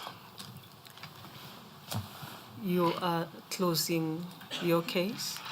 Well, I mean, after insofar as this witness is so far as concerned. this witness is concerned, yes. I'm going to close my case very soon, Madam Chair. I know that I should. Yes, that ends the evidence in chief of Advocate Chauke. We will take a tea break.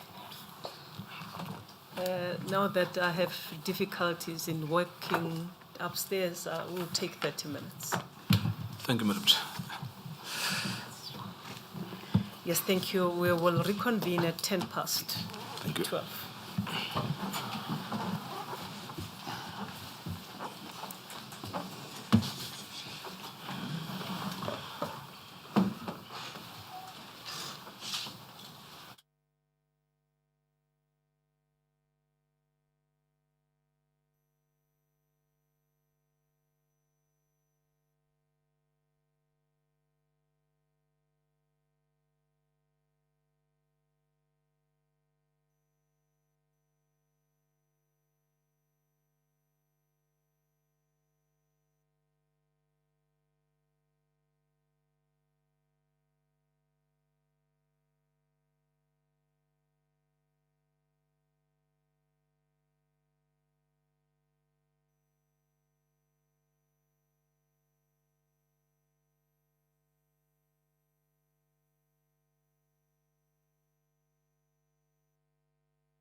Good day, everyone.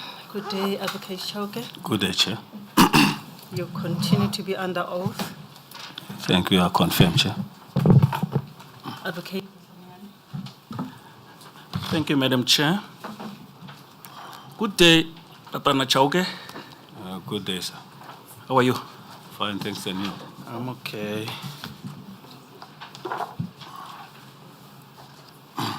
You read documents. As you indicate in your document that you presented before this tribunal, you read quite a number of documents. We don't have to go back to them. Yes. Now, in your role as a coordinator, did you have to read so many documents and dockets as well? Yes. The reason being? When I had to assist Advocate Jiba in the review application, which was brought by Poison.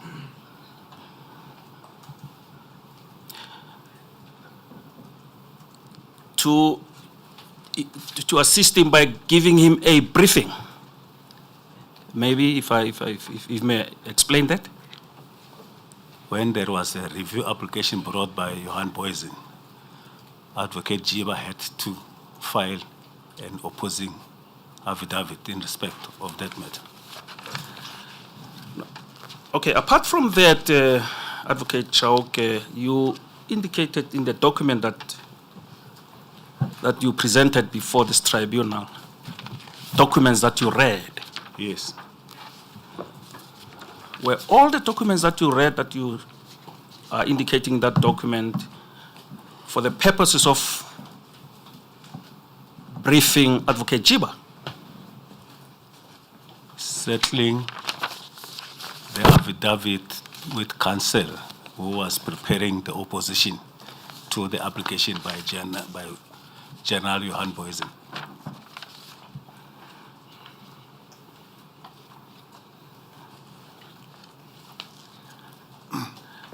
Okay, let's go to page 3 of the document.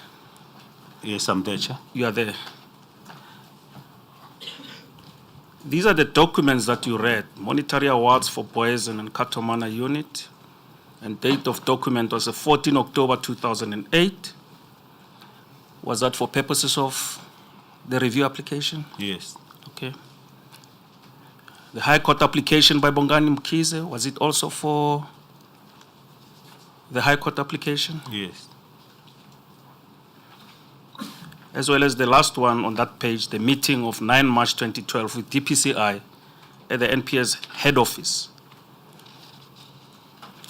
That is a meeting, sir. Yeah, but you indicating that there's an email down that you indicate there.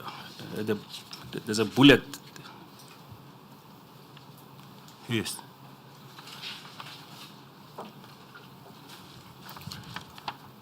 Now let's go to the next page. I'm not going to refer to each and every document. You have done so in your evidence in chief.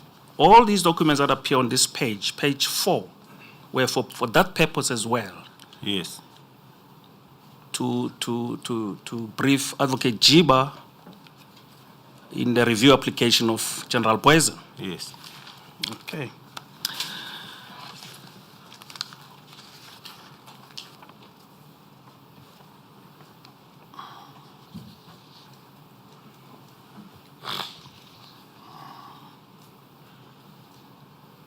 You also read the DCOC report on page 5, not so? Yes. It was also for that purpose. No, sir. Okay. Let's proceed. Now, in your evidence in chief, Advocate Chauke,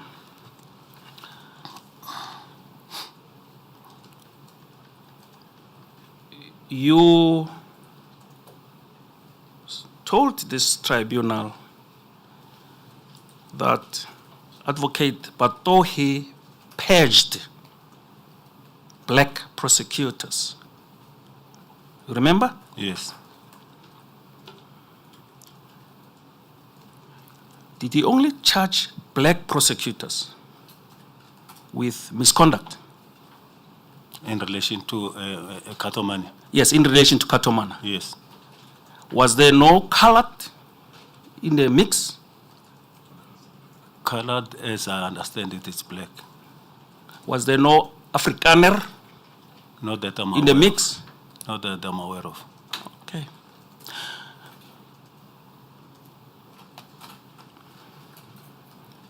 Did Advocate Batohi ever show any, before that, if she, according to your evidence, she purged? Colored, you mean people of mixed race? That's what I mean, Madam Chair. Thank you. If you say she purged black prosecutors, are you suggesting, correct me if I'm wrong, that Advocate Batohi is racist? No, I'm not suggesting that, but that she's racist or not, you may check with her, because when she was interviewed for that job, she was asked about this racism, and she had an answer then. She had an answer? Yes. That she was not a racist? I Or don't what, know. what was her answer? I don't know to what extent was the answer, but I remember her saying that she was surprised that there were those allegations against her. Were you part of the panel that interviewed her? No, I was also interviewed. I For the- watched the interview. I see. Yes. Okay. Did she ever show any, when you were colleagues, did she ever show any tendencies of being racist towards you? Towards me? Yes, you in particular. No. No, thank you.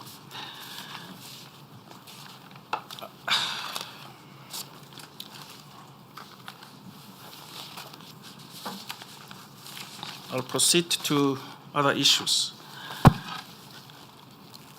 From your short resume, Advocate Chauke,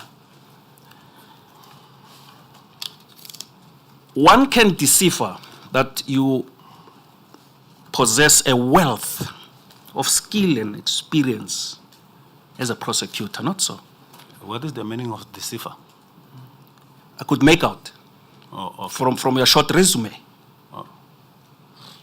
Okay. Do you agree with me? Yes. You possess a wealth of skill and experience, which is commendable. Thank you. Now, let us take this general scenario. As a prosecutor, in particular as a DPP,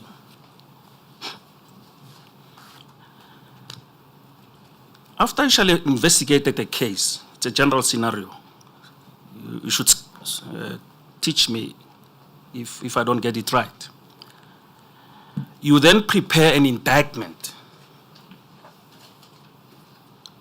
which is accompanied by a prosecution memorandum. Is that correct? Am I? No. How do you go about it? About what?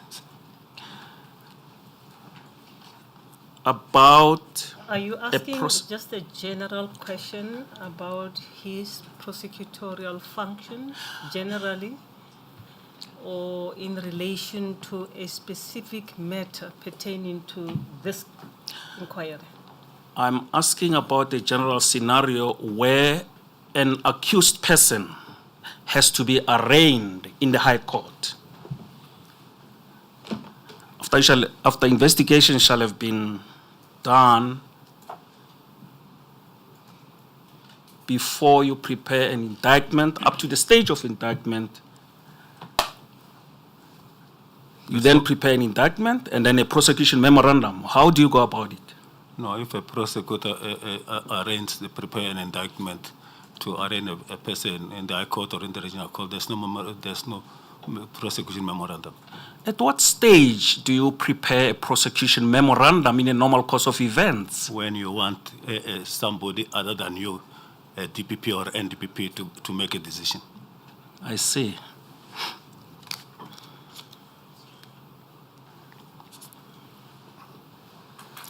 Let me direct your attention, Advocate Chauke, to paragraph 117 of your statement.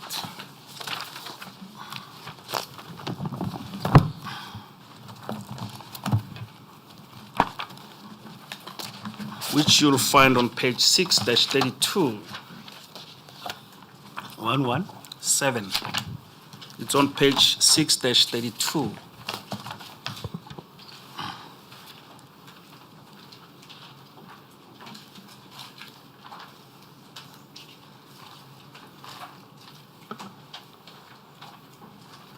Yes, I'm there.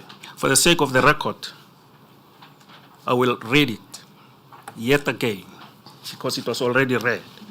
You say there, on or about 11 June 2012, I met with Mr. Beekman of IPIT and Advocate Matenjwa to review the status of the investigation. And on or about 12 June 2012, I convened a meeting with General Mabula and the prosecution team to discuss updates. On the same day, I received the draft indictment and supporting summaries prepared by the prosecution team, unquote. You see that? Yes. Now, from whom did you receive the draft indictment? From the prosecution team. In particular, from whom in the prosecution team? I don't remember, but the head of the prosecution team was Advocate Mayema.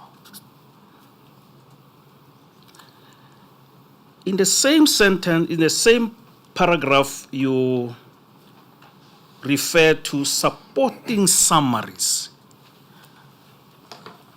I'm lost here as to what supporting summaries mean. If you can explain to this panel, what are supporting summaries? The prosecution memorandum.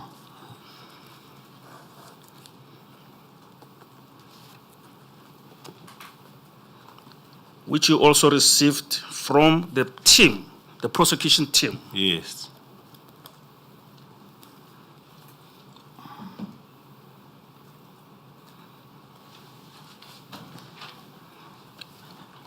The sentence as it reads and as it is understood mean that you received the prosecution memorandum and the draft indictment on the 12th of June 2012. Not so.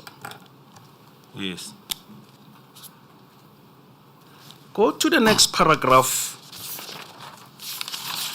of your statement, that is paragraph 118 at page 6-33.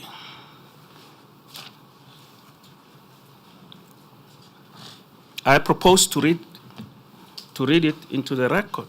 It says, on this day, my personal assistant, Mamiki Suping, emailed the draft cover letter to acting KZN DPP Advocate Mlochwa.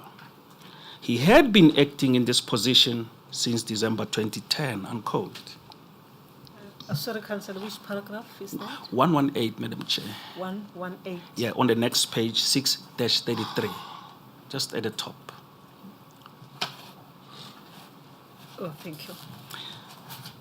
If you say on this day, we should understand it to mean the 12th of June, 2012. Not so. Yes.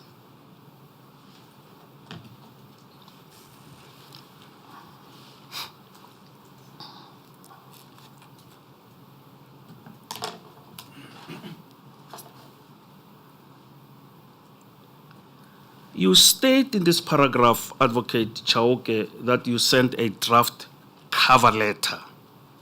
You emailed, your PA emailed, personal assistant emailed the draft cover letter. I'm confused. Can you direct this panel to what you refer to as a cover letter? I refer to the indictment that she sent together with that covering letter that she emailed to him.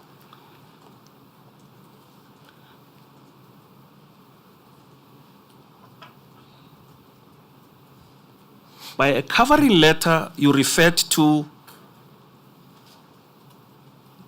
the email that your PA, Mrs. Suping, sent to Advocate Mlochwa. Yes.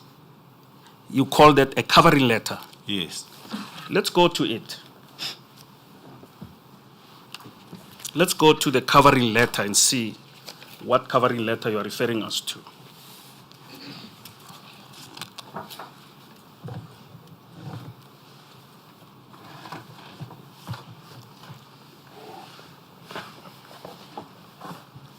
Do you know where it is located? If you can assist. From where I'm sitting, I Beg don't yours? remember. From where I'm sitting, I don't remember. I can't locate it. Just You can remember. Yeah. Okay, fine. We will locate it. In fact, you mentioned it elsewhere in your affidavit. You referred to the mail exchange between yourself and Advocate Molochwa, which appears in paragraph 144 of your statement. yes. If you can go to even the 6 following foot- paragraph. Even the following paragraph. You read 118. You read 119. That's the follow up to that. Yeah, I mean, we're trying to locate the email exchange, where the email of your assistant appears. You mentioned the page there in paragraph 144 as B00574. Now, if we go to B00574, which is in bundle B2, Madam Chair. It starts in bundle B2, but specifically it goes to B3. 577, it's found in B3. I'm there. Now,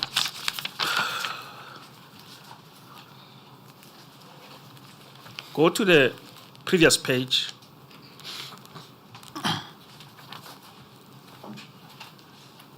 That's where Mamiki Suping's email to Advocate Molochwa is located. Do you see that? Yes.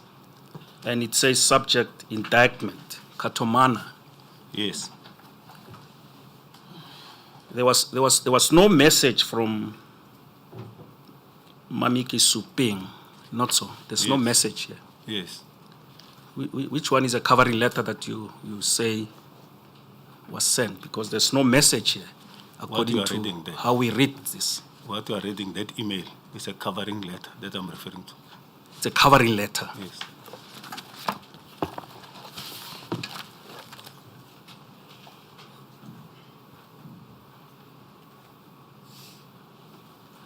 Now, if you go to paragraph 119, remain on the same page.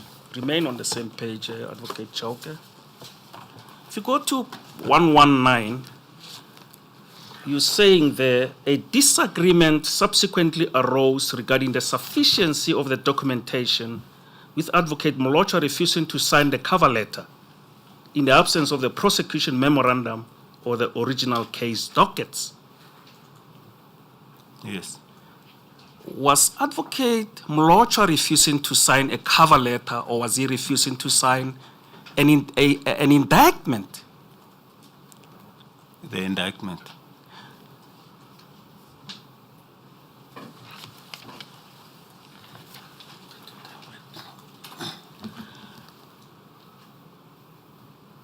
You made a mistake by saying cover letter Yes. because it's incorrect.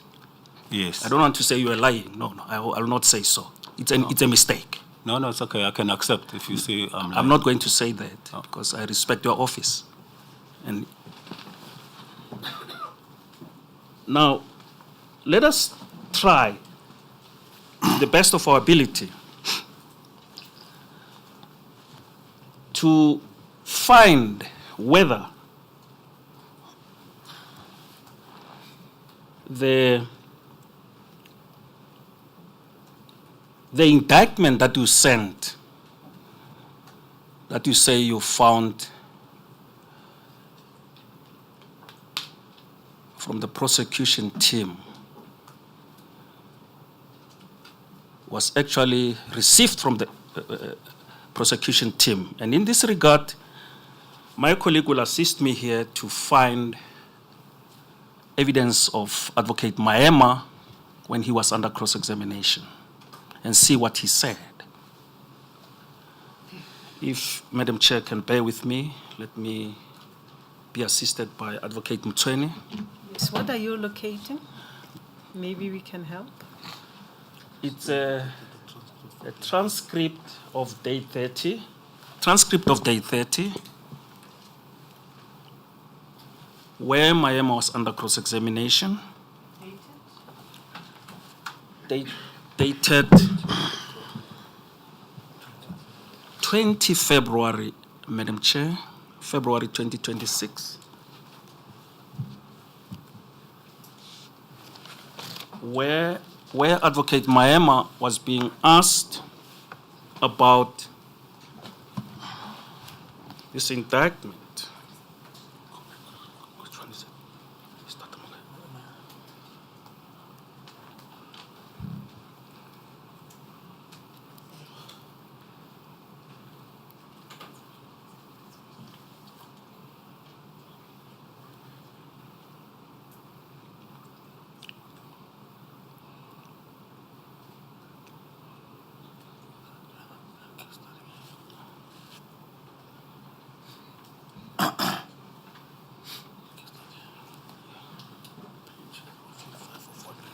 On page 45 of 194, if you can go there.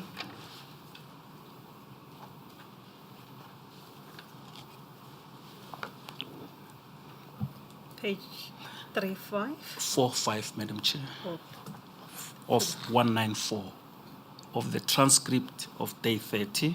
yes, thank you. Advocate Mtsweni was asking questions, and he started as follows. Yes, and you then said, from the week of the 27th May, you were attending in Durban on a weekly basis. Advocate Maema said, that is correct. Advocate Mtsweni, and at that time, you were still busy sifting through all these dockets. Advocate Maema, yes, we were analyzing the docket, guiding the investigations. Advocate Mtsweni, yes. Advocate Maema, yes. Advocate Mtsweni, you had not taken the decision to arraign anyone. Advocate Maema, that is correct, yes. Advocate Mtsweni, and you had not drafted any indictment. Advocate Maema said, that is correct. Advocate Mtsweni, right? So therefore, if anyone says, and you said the decision to arraign, when you then decided to arraign was taken, you then said you took the decision to arraign people on the 29th of June. Do you recall that? Advocate Maema said, that is, I recall that. Advocate Mtsweni, yes, and that is when you then embarked on the process of drafting the indictment.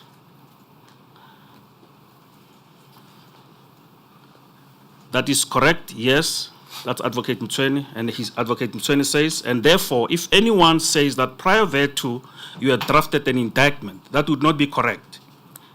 Well, as the prosecution team, Advocate Maema, the prosecution team, remember, the indictment is progressive.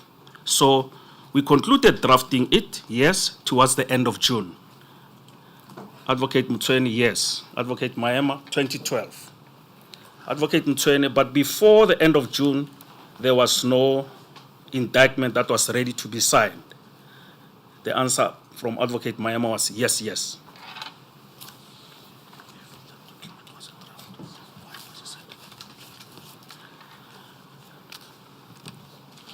Now, which indictment did you send to? Because according to which you sent to Advocate Mlochwa, because according to Advocate Mlochwa's testimony, I'm sorry, I beg your pardon. According to Advocate Maema's testimony, as at the 12th of June, there was no indictment yet. No, Madam Chair, I need to object. My learned friend must read 46 and 47.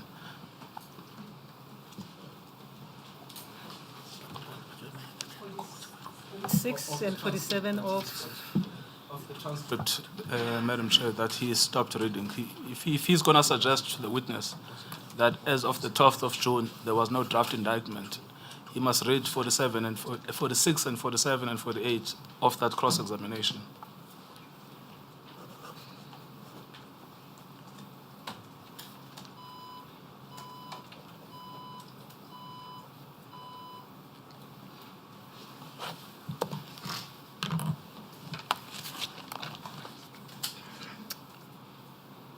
We do not have the benefit of our transcripts here right now, but we will rely on what you read, on what you have, Advocate Mutlamonyane.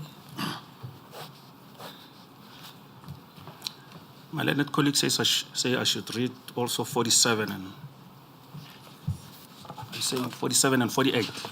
Yes, I'm just asking my learned friend to continue what he was doing, but through 46, 47, 48, 49, because this issue of the 12th of June was exhaustively canvassed with Advocate Mayema. Perhaps you can look at the transcript, the 20th of February 2026, that you said you are reading from, and you referred us to page 45 of 194. Are you suggesting he must continue to page 46, 47, 48? Madam Chair, it actually ends at 49. So I thought he was going to read through all of them and then he stopped somewhere, which might not create a correct picture, but I don't want to make accusations at this stage. But he must just continue the line he had started. Would you like to pause a bit, Advocate Mutlamonyane, and read pages 46, 47, 48, 49? If you consider that to be helpful, you can read it into the record so that we can also follow. I'm comfortable to do that, Madam Chair. I ended at page, it must be 47, where Advocate Mayema said, yes, yes. I'm continuing. Advocate Mtsweni says, now I'm asking this because if we turn back to Advocate Chauke's affidavit, he said, quote, on the 12th June 2012, I received a draft indictment with summaries of the matters from the prosecution team.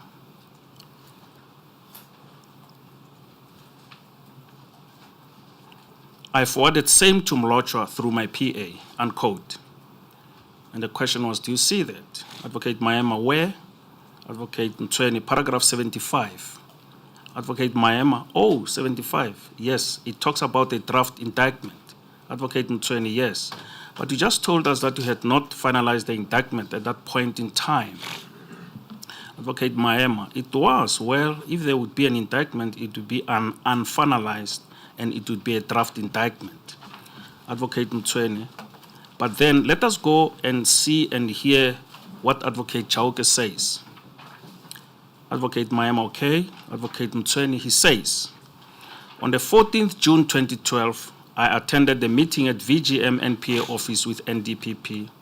In that meeting, arrangements were made that Mayema will sign the indictment, unquote. Advocate Mayema, I see that, Chairperson. Advocate Mtsweni, yes. Now, meaning that the indictment, in his view, was ready to be signed.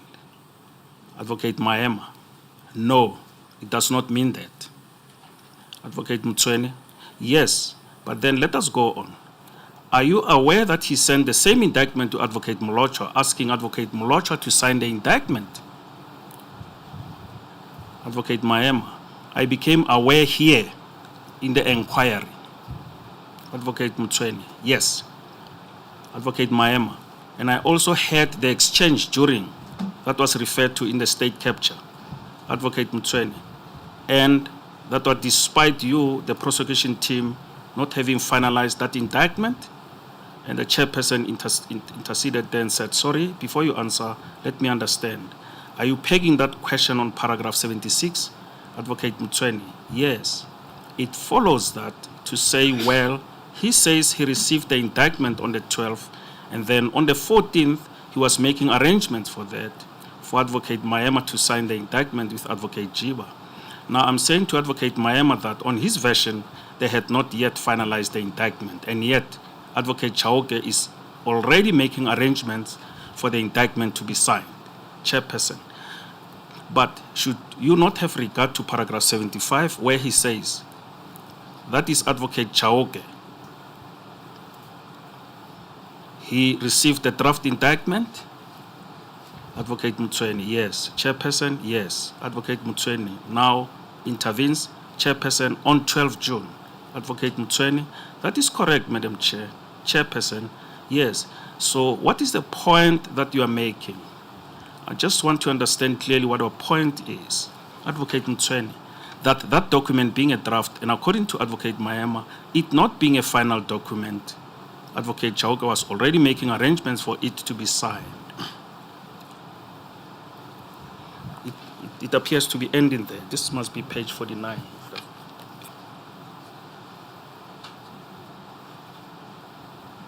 I'm not sure whether I read the whole thing that my learned friend has referred to, but I'm unable to read it. No, I don't want necessarily. The only point is I was objecting to the question that Advocate Maema's evidence is that there was no draft indictment on the 12th of June. That's the only objection.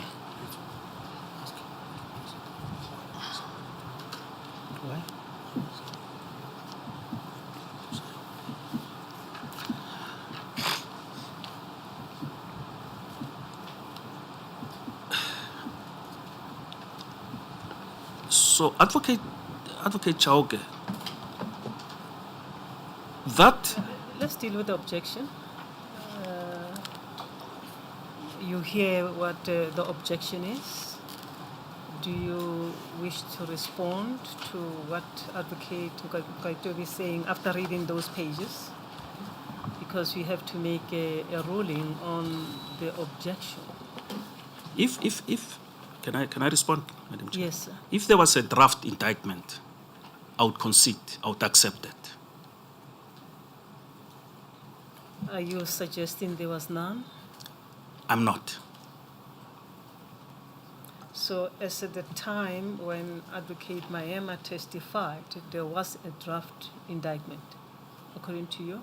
Yeah, if what we read here, that an indictment being a progressive process, I will then accept that there was a draft. Meaning what you were putting to the witness was incorrect? Not necessarily, Madam Chair. Not necessarily incorrect.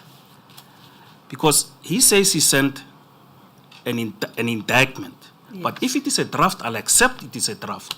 And then I'll proceed with my questions, further questions. Well, the email B00578 simply says indictment, which was sent by Ms. Shuping, I suppose at the instance of Mr. Chauke, to Advocate Molochwa. Yes. Yes. Yes. And Advocate Chauke speaks of the events of the 14th of June, 2 days later. Is my reading correct? Yes, Madam Chair.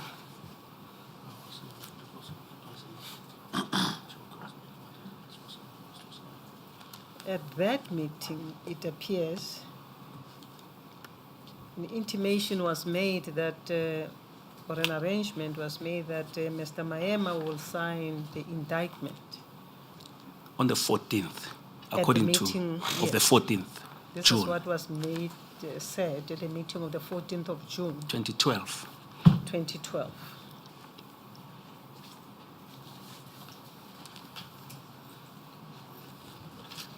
Is it unreasonable to assume that that which is mentioned at B00578 in that email might have been a draft? It is not, Madam Chair. It is Yes. not unreasonable. May I proceed with my questions?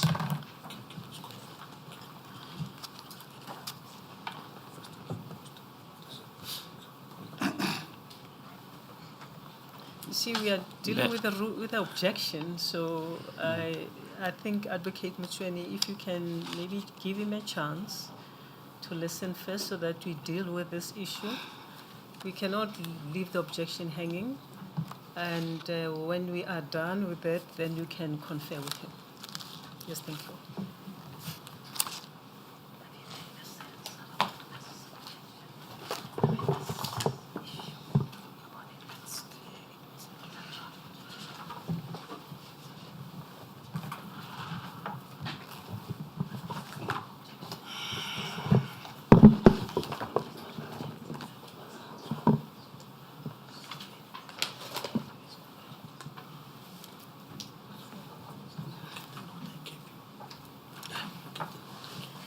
Yes, thank you. The objection is sustained pertaining to this issue about the indictment mentioned in the email communication to Mr. Mlochwa and the subsequent testimony by Advocate Maema relating to the meeting of the 14th of June 2012.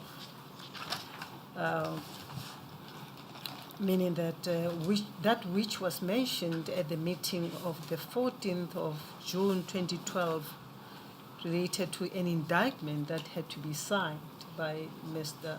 Maema according to the arrangement. But that which was sent on the 12th of June 2012, 2 days prior, can reasonably be understood to have been a draft indictment that was sent at the instance of Mr. Advocate Chauke to Advocate Mlochwa. Accordingly, as I mentioned, the objection is sustained. Thank you, Madam Chair, as it pleases. Thank you, the Chair. You may confer with your brother. Thank you, Madam Chair.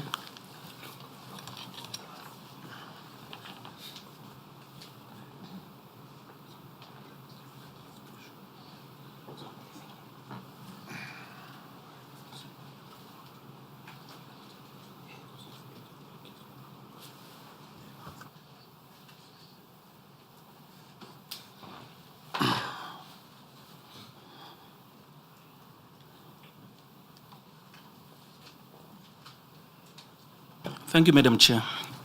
May I proceed? So, Advocate Chauke, we may accept that the document that you sent to Advocate Mlochwa on the 12th June 2012 through your personal assistant, Mamiki Suping, was a draft indictment, not so? Yes. Do you sign draft indictments? Why must Mlochwa sign a draft indictment, which was not final, not so? It was not final. Yes. Why must Mlochwa sign a draft indictment? For him to be appraised with the matter. To be? Appraised with the matter. What is the purpose of signing an indictment, whether it be a draft or a final one? What is the purpose? The purpose when you are in court is to place the accused before the court. So had Advocate Mlochwa signed that document, it would have served before the High Court? It would have been served before the regional court. Or before the regional court? Yes. Okay.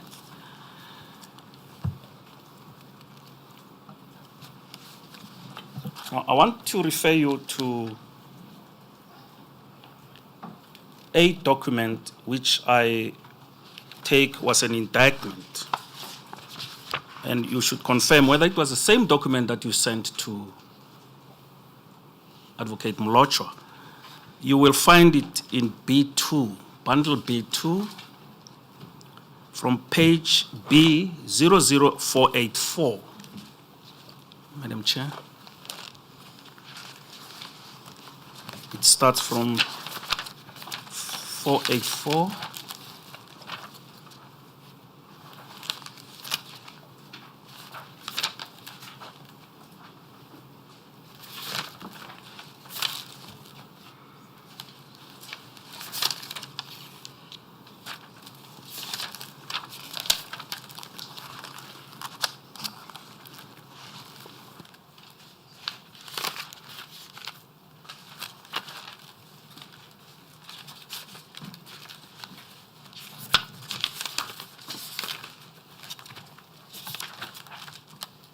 Advocate Nkabinde, I don't mean to take you back, but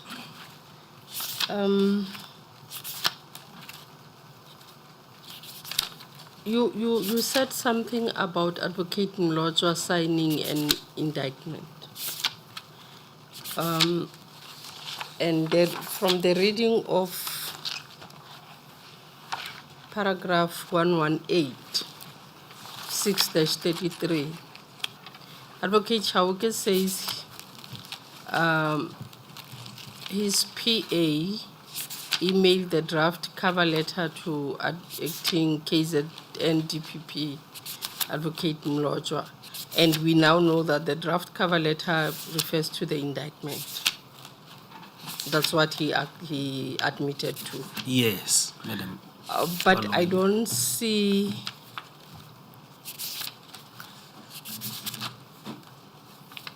Okay.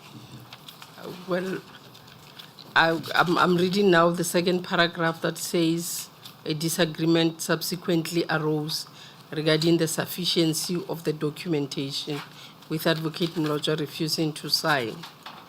But also go back to the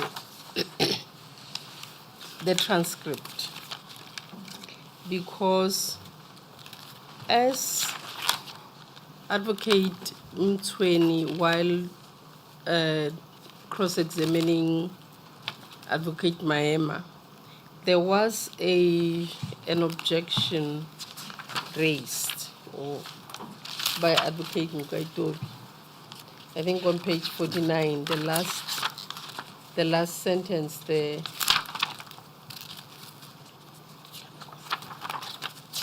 And it had something to do with the question whether Advocate Chauke instructed Mr. Mlojwa to sign the indictment.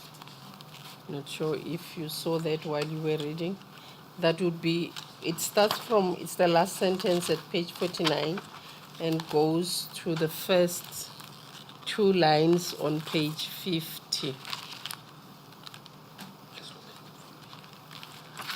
And unfortunately, we only have extracts, so I do not know what was the final decision on that objection. And I wouldn't want us to deal with an issue where an objection was raised and there was a pronouncement and we repeat the issue.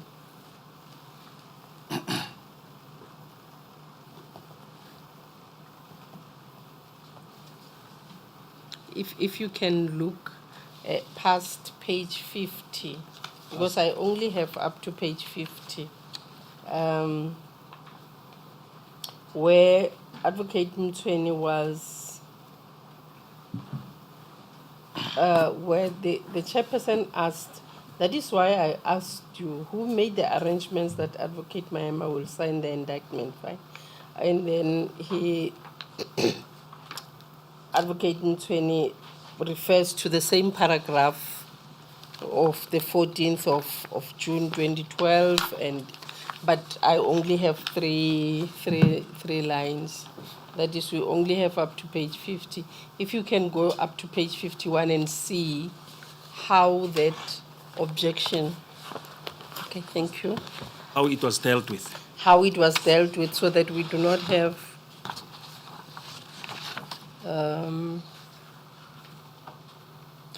have something that was objected to repeated into the record. Thank you. Yeah, on page 50, starting from page 49, where Advocate Ngcukaitobi SC said, Madam Chair, could I just ask my learned friend to point us to the page where Mr. Chauke instructs Mr. Mlojwa to sign the indictment? And then says, Chairperson, yes, I'm on that point because I'm lost. That is why I'm asking counsel to assist me. From when you read from paragraph 75, that is why I took counsel there. Advocate Chauke says, quote, on 12 June 2012, I received the draft indictment with summaries. I forwarded same to Mlojwa through my PA.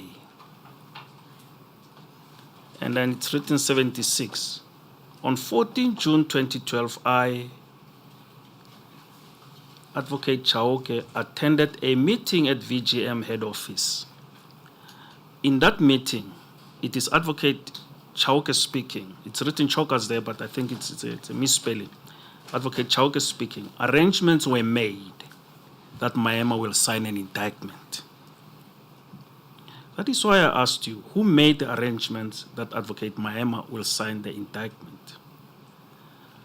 Advocate Mtsweni, Madam Chair, he tells us in his affidavit that he attended a meeting. If one reads, I just want to get to the document again. He says at paragraph 76, quote, on 14 June 2012, I attended a meeting at VGM NPA head office with NDPP. In that meeting, arrangements were made that Maema will sign the indictment, unquote. So, meaning that the arrangement was being made between him and the NDPP. Chairperson, indistinct, microphone off. Advocate Mtsweni. Advocate Chauke, because he said he attended, he does not tell us that there was anyone in that meeting. It was him and the NDPP, because he says, I attended a meeting at VGM NPA head office with NDPP, and he does not tell us that there was anyone else. Yes. Chairperson says yes. Advocate Mtsweni, and then he says, at that meeting, arrangements were made that Maema will sign the indictment. Chairperson, yes. Advocate Mtsweni, yes. Chairperson, yes. What was your question, Advocate Mtsweni? And the point is that the prosecution team had not finalized the indictment, and yet Advocate Chauke is already making arrangements with the NDPP that Maema will sign. I will pause there, Madam Baloi Mary, and you may indicate as to whether it's enough to the extent to which I've read. I'd like to go further because at page 52, Advocate Mtsweni then went on and said, because the objection was not dealt with, Advocate Ngcukaitobi still persisted with the objection, and Advocate Mtsweni then retracted the question. Oh, sorry, I'll repeat. My microphone was not on. I'm saying if you proceed to read the text that you were reading, when you go to page 52, because the objection was not ruled on, Advocate Ngcukaitobi persisted with his objection. And then Advocate Mtsweni's response was, no, Madam Chair, I retract the question. It was a mistake. I should not have said that.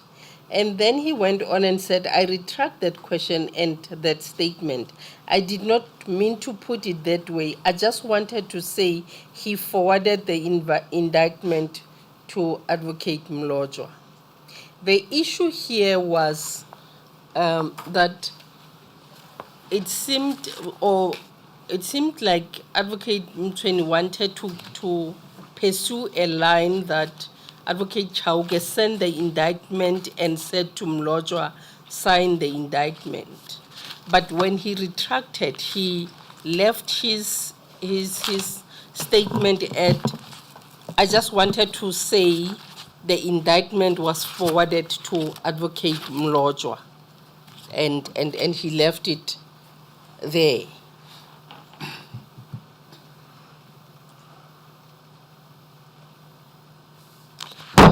Sorry.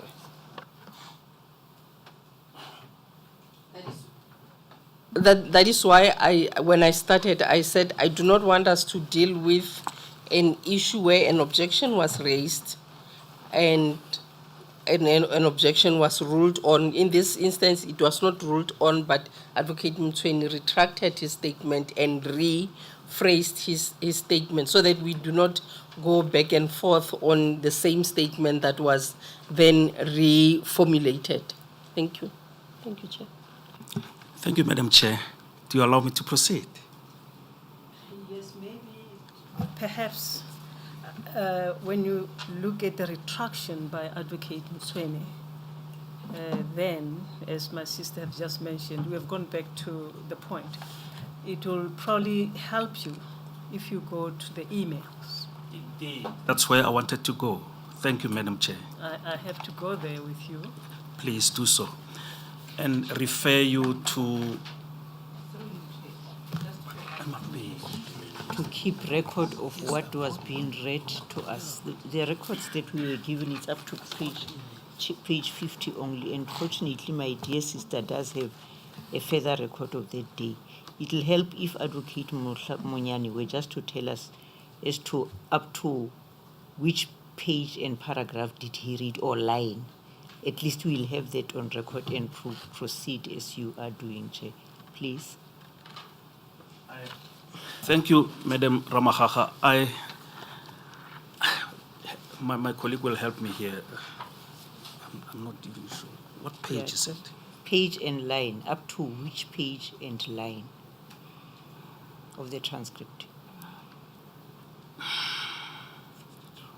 I read up to page 52, Madam Ramahaha. Page 52. And let me just find out as to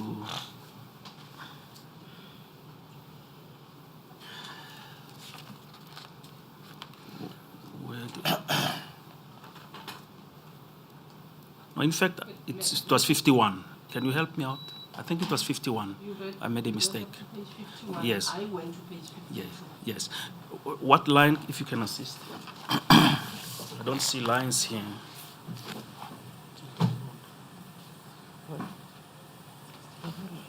From line 9. Thank you, Madam Baloi Mary, for rescuing me. Thank you very much. Through you, Chair, it'll help, especially if what we don't have is being read out, that we just be given the information so that we record at our own time we can read that. Thank you, Chair. Thank you, my sister. We've gone back to that point. We've gone back to the issue of objection. What my sister was telling you, because you are not here when Advocate Mchweni was cross-examining Mr. Maema, he retracted the questions. I've seen the retraction, Madam And Chair. we accepted the retraction. I was saying earlier to you that the retraction by Advocate Mchweni is consistent with the record when you look at the emails. So I was going to take you to those emails. If you look at the chronology or the sequence of those emails from page B00578, which Advocate Ngcukaitobi dealt with, you'll see in those emails, the first one is the one at B00578, where Ms. Mamiki Suping sends an indictment. I see that, Madam Chair. The evidence is that that covering letter contained it was a covering letter of the documents which included the indictment. You accepted earlier that we can reasonably assume that it was a draft indictment. This is on the 12th of June, 2012. When these documents were signed, sent to Mr. Mlojo. Now, there is no way where Advocate Chauke or the email of Mamiki Supin says sign the indictment. There is no way. Now look at the subsequent email by Mr. Mlojo himself, the same day at 3:21 p.m. The one on page B00577. Yes. The bottom of that document I'm there, Madam Chair. up to the next page. You want to read it? I think it's already on record, Madam Chair. It's not necessary to read it. But I if just you wanted to close this it, yeah. line of questioning, because then we have to close it. We all ruled over it, but it is clear that that which was discussed at VGM on the 14th, where arrangements were made on the 14th of June that Mr. Maema will sign the indictment, was subsequent to this exchange. Yes, Madam Chair. You see now the third email on the same day by Mr. Mlojo. Yes, The one at the bottom, the one written in... No. The first one was the first one on B00578. You see that first email? From Mamiki Suping? Yes. I see it. On the 12th of June. Look at the time there. It's 1:29. The response from Mr. Mlojo was at same day at 3:21. On the same day, Mr. Chauke writes to Mr. Mlojo. You see the third one? I see it, Madam Chair. You see the third one? Yes, I see it. From these communications, there is nowhere where a suggestion was made that Mr. Mlojo must sign. Will you allow me to respond after you shall have? I'm asking you is there anywhere in this communication where Mr. Mlojo was told to sign? May I take Madam Chair and the panel to the third communication by Advocate Chauke and refer you to the last but one paragraph? Yes. If you permit me, I can read it into the record. You may read it to the record. It says, and I quote, it came at 5:14. He was responding to the one that from Advocate Mlojo that came in at 3:21 p.m. And Advocate Chauke at 5:14 p.m. says, among others, the following, and I quote, "Another issue of concern to me is the delay in you issuing the instruction of the reopening of the inquest in view of the fact that you have been requested to sign the document, which must be preceded by a decision to reopen the inquest." I'll leave it at that, unquote. It would appear from what Advocate Chauke is saying here, Advocate Mlojo was required to sign the document, the indictment. Do you read that from the first email by Mamiki? Because that's when documents were sent to him for the first time. And Advocate Mlojo then responds and says, "Give me a memo or report." You see that? Yes, I see that, Madam Chair. The third email must be read in the context of the second email. You can't read that in isolation. You see the second email at the bottom of B00577. There was an exchange there. Mr. Mlojo responds to Mr. Chauke, where he says, "Kindly furnish me with the prosecutor's memo or report so that I can have a wraparound views of the matter. The report must also have the police stations and case numbers so that we can open up the DPP's file." Then it is that long email by Mr. Maema. I see the point that you are addressing. After this third email, you had just asked the witness about the arrangements made on the 14th of June at VGM, where Mr. Maema arrangement was made that Mr. Maema was asked to sign the indictment. That's where you ended before the interruption by my sister. Yes, and there's a point, if you allow me, Madam Chair, on the second, the responding email of Advocate Mlojo on page 00577B005, where in paragraph 1, it would appear that he had had a conversation, a telephone conversation with Mr. Advocate Chauke. I just wanted to place that on record, that he has responded through before he wrote this email. But be that as it may I proceed with my next question? Madam Chair, I really hate objecting when counsel is cross-examining. But it has to be clear what point is being made here. The original point made by Mr. Mtweni was that Advocate Chauke instructed Advocate Mlojo to sign the indictment. Is that the same point that is being made by my learned friend now? And if so, I would ask that he shows us where the instruction from Mr. Chauke to Mr. Mlojo to sign the indictment appears. Are you persisting with the point, Counsel? Madam Chair, I'm not persisting with the point that there was an instruction to sign because it was retracted.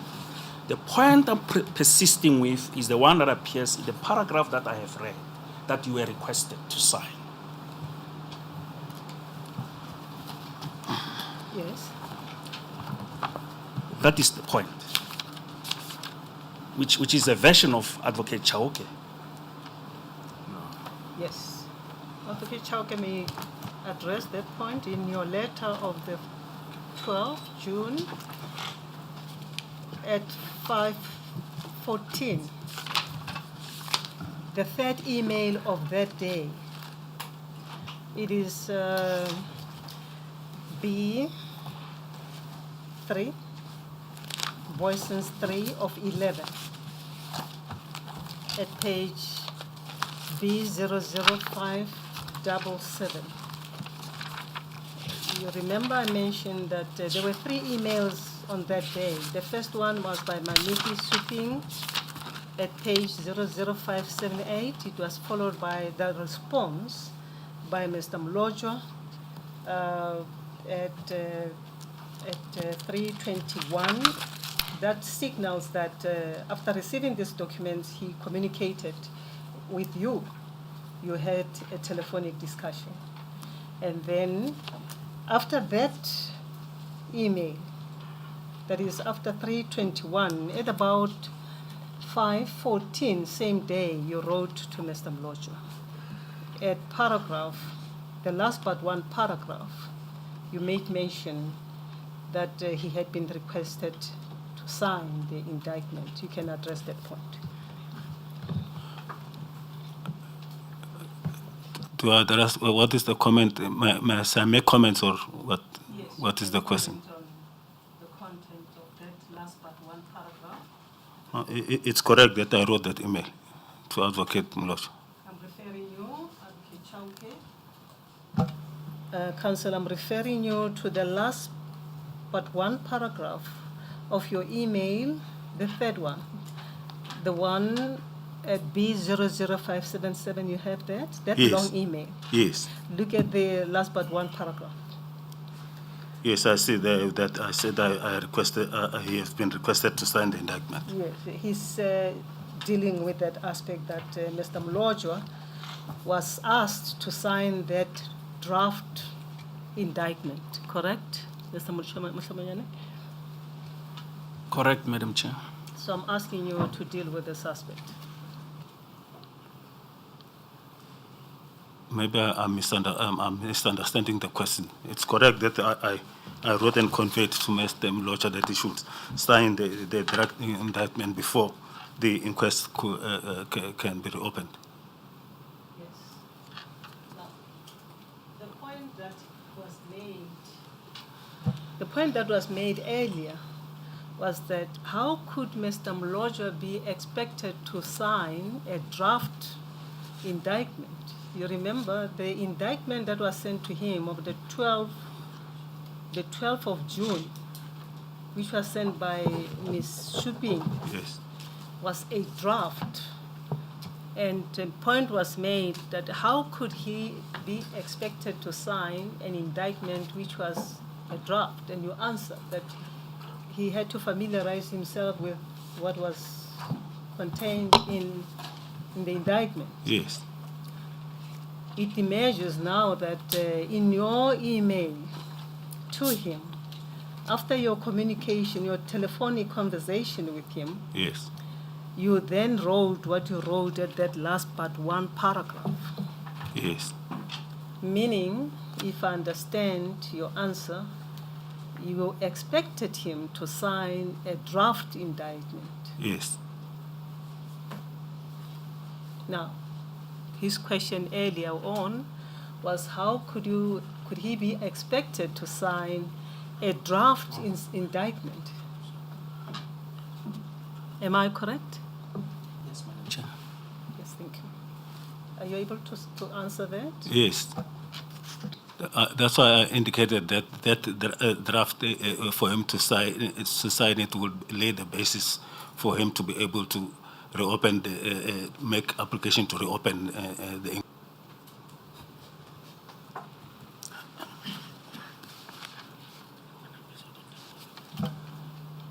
May I proceed, Madam Chair? Proceed, sir. Earlier on, I said, I want to refer you to a document which apparently is that draft indictment, but you will confirm whether it is the one that you sent to Advocate Molocho. Let me direct your attention to the index to folder B, poison, to the index number 32, which shows draft indictment at B00484. It says undated draft indictment, and then the page it gives us B00484 up to and including B00529. Are you referring to the index of Boyson's 3? Because there's It's- Boyson's 1, 2, 3, up to 11. B2, Madam Chair. B2. Yeah, B2, bundle B2. It's numbers 9. Yes, I'm at 00484 now. On the document itself, or are you on the index? I'm referring first to the index. Let's start there. Which page is the index? Maybe perhaps it's page 3 of the index. And item 32. Please assist there and give the witness the document and show him the number. It's number 32 at page 3. Yes, I see that, Chair. Yes. And it is 32 undated draft indictment B00484 to B00529. Is that what you are referring the witness to? Indeed, Madam Chair. And he went to that document. Is that what you want him to do? That's where I wanted him to start. Now, you see that, Advocate Chauke? You see that, you are there on page 3. Yes. Fine. Now, I want you to go to the page itself, 484. Yes. Are you there? Yes. Fine. You see there, it's a document that reads in the High Court of South Africa, in brackets underneath there, Peter Marisbeck. Yes. It says, it reads as follows, and I'll read only the top portion. It says, the Director of Public Prosecutions for the South Gauteng High Court, Johannesburg, who prosecutes for and on behalf of the state, hereby informs the Honorable Court that, and the names of the accused there. The first one is Mr. Paul, and their ages are not mentioned there. And then it goes on. So this is an indictment, not so. Go to page 2, the next page, 485. It is a draft indictment. Yes, getting there, Madam Chair. My apologies. It's a draft indictment. Yes. Okay. Go to the last page, Advocate Chauke. 521. It's B00521.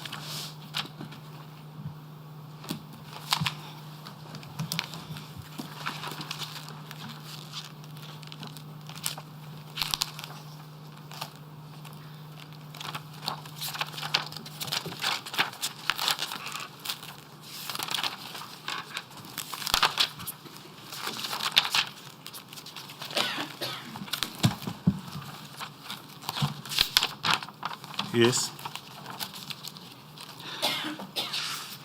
That document there, it's in your name. Yes. Can you explain that? The reason why it is in your name as the DPP South Gauteng? It was drafted by the prosecution team, Advocate Mayem. Not yourself. No, sir. Is this the draft indictment which you requested Advocate Molocha to sign? No. Is this one? No. Oh, it's not this one. No. It's another one, Yes, similar to this one. yes. Okay. That will be in the name of Advocate Mlocho, not in the name of Chauke. Which one? The one that would have been sent to Mlocho. I see. But maybe I'm confused. Just help me out here. You are the DPP in Gauteng, in South Gauteng. Yes,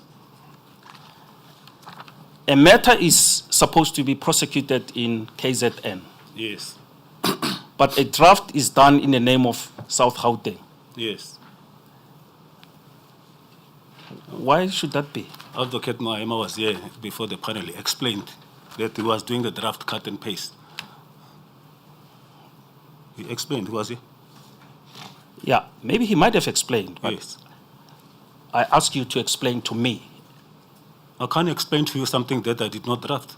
You see, the difficulty with this Advocate Motlamonyane is that you were not here when Advocate Maema testified and when he was cross-examined by Mr. Mchweni. If you go back to the transcript, I hope you had an opportunity to read the transcript. This aspect was dealt with by Mr. Maema, and he explained all that as to why Mr.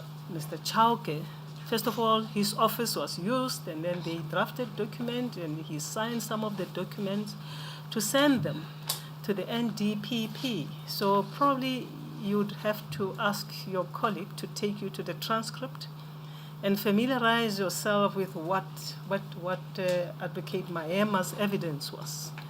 Because we don't want to go back to that evidence and then rehash what he said.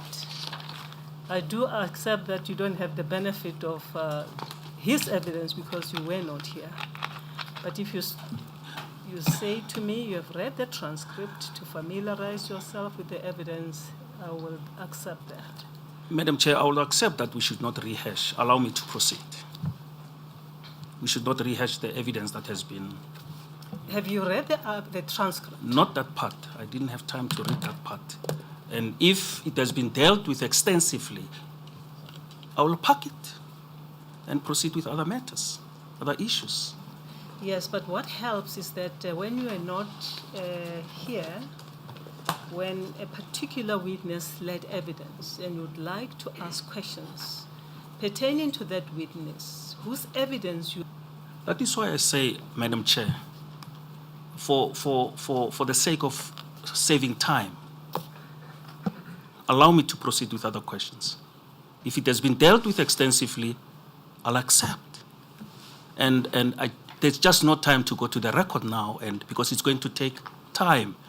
We're going to waste time, the panel's time. I'm amenable to proceed with other questions and leave this issue that has been extensively dealt with. I'm not stopping your cross-examination. I'm saying to you, and I don't want you to just abandon the point because it may well be a very important point. I'm simply advising that familiarize yourself with the transcription, the contents of the transcript, before you proceed, so that you know precisely what transpired during your absence, so that you don't go back and forth and try to tell you what happened because your colleague was sitting here alone and you are now cross-examining a witness about something that you didn't even, you were not even here when this particular evidence was led. And it's taking us back to the transcript. And you can see now they are bringing our files from the office because we did not anticipate these questions. And I'm advising you again, read the transcript before we proceed so that you know what happened when you are not here. You may proceed, sir.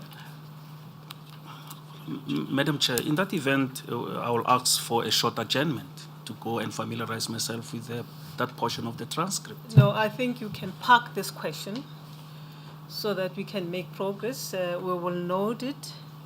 I wouldn't just like you to abandon it and tomorrow when you proceed, you can go back to this aspect because you would have read the transcript. As it pleases you, Madam Chair. I'm advised by Advocate Mtsweni that it may be lunch break. I don't know what time was arranged for lunch recess. I don't know. Advocate Mtsweni, I have to confer with my colleagues. I even forgot that there's things called lunch. Just a minute.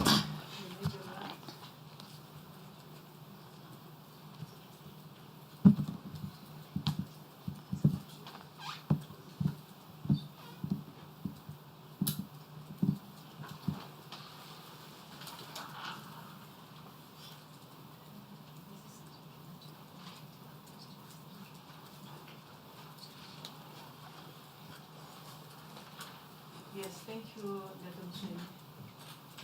It's indeed lunchtime. We've gone beyond lunchtime.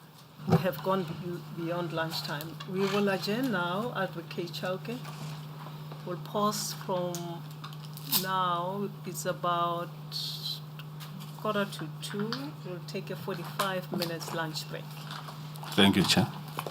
We will adjourn until 2:30.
Good afternoon, everyone. Good afternoon, Advocate Chauke. Good afternoon, Chair. Advocate Mutlamuyane, you may proceed. Thank you, Madam Chair. I acknowledge, sir, that, Chair, that I'm still under oath.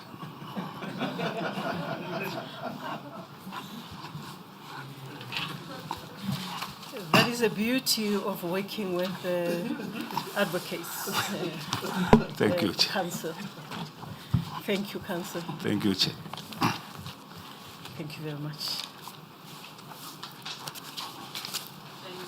You may proceed, Dr. Mutlamuyane. Thank you, Madam Chair. Advocate Chauke, we are still on page B00577.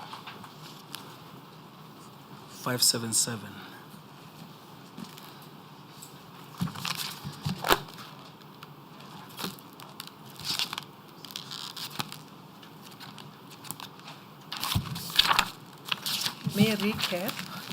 Thank you. And remind me, where is 577? It's in B3, Madam Chair. B3. Yeah, it's part of the exchanges, email exchanges between Advocate Molocho and Advocate Chauke, the one that we're busy with before the lunch recess. Yes, thank you.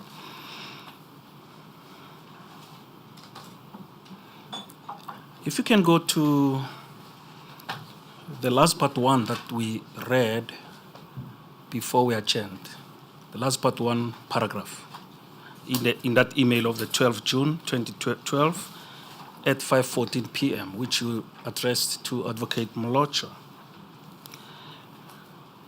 You remember the first sentence was read. Now I'm going to read the second sentence. It says, if this makes you uncomfortable, please indicate so that I may urgently take the matter up with the acting and DPP as well as the minister, unquote. It's you addressing Advocate Molocho.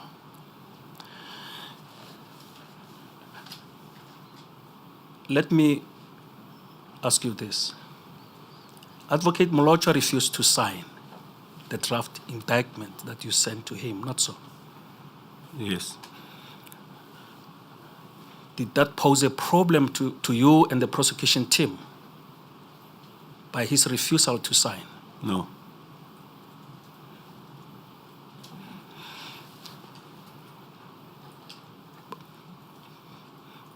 But you threatened to report him to the NDPP, to take the matter up with the NDPP and the minister. Yes. Which minister were you referring to? Minister of Justice. Why should it be taken to the minister? It's because that was a high-profile matter and the minister was always being briefed and the NDPP about that matter. Were you going to report to the minister that Advocate Molocho was refusing to sign? No. What were you going to report to the minister? To indicate his reluctance to cooperate. To cooperate? Yes.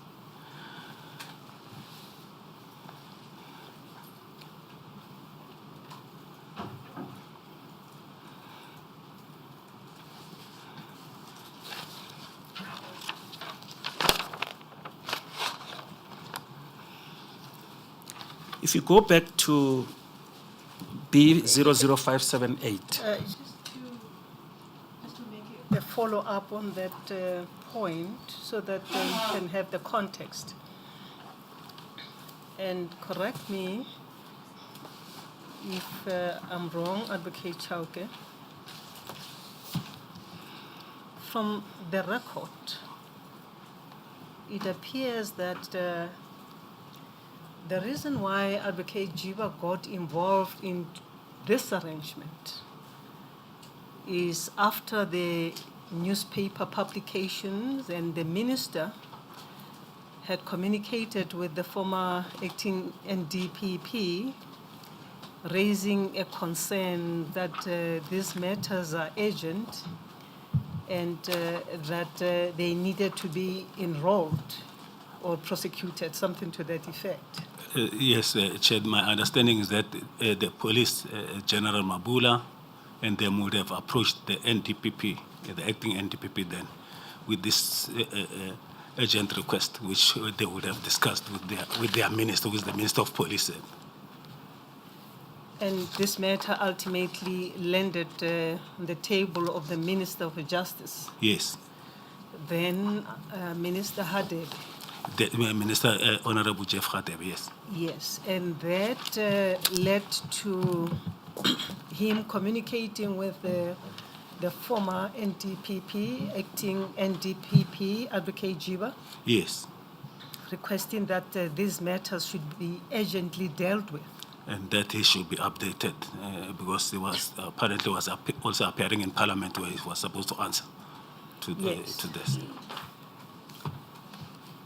Could that have been the reason why the minister was then involved about the reluctance or the non-cooperation of Advocate Mlojwa?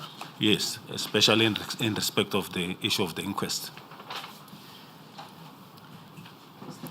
Thank you.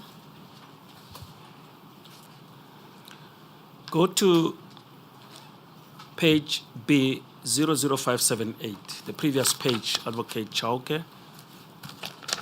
Madam Chair has already referred us to that communication from Advocate Mlojwa.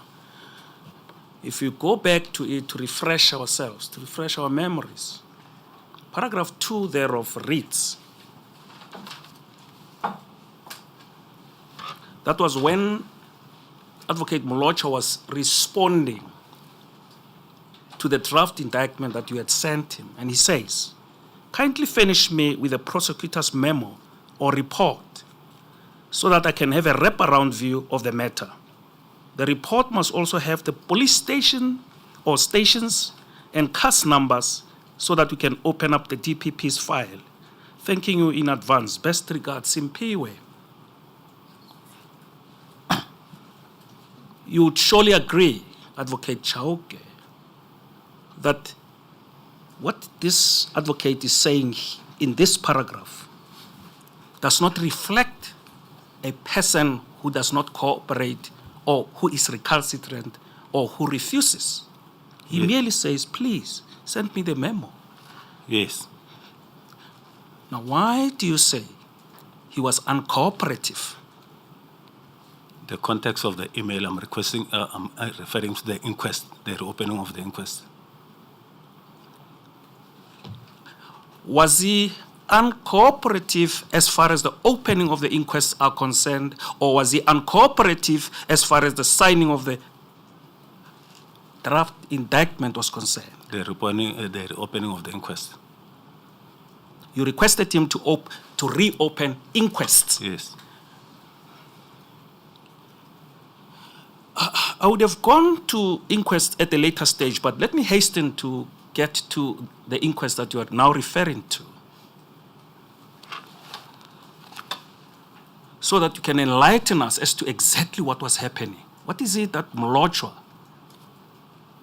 was refusing to do? Go to page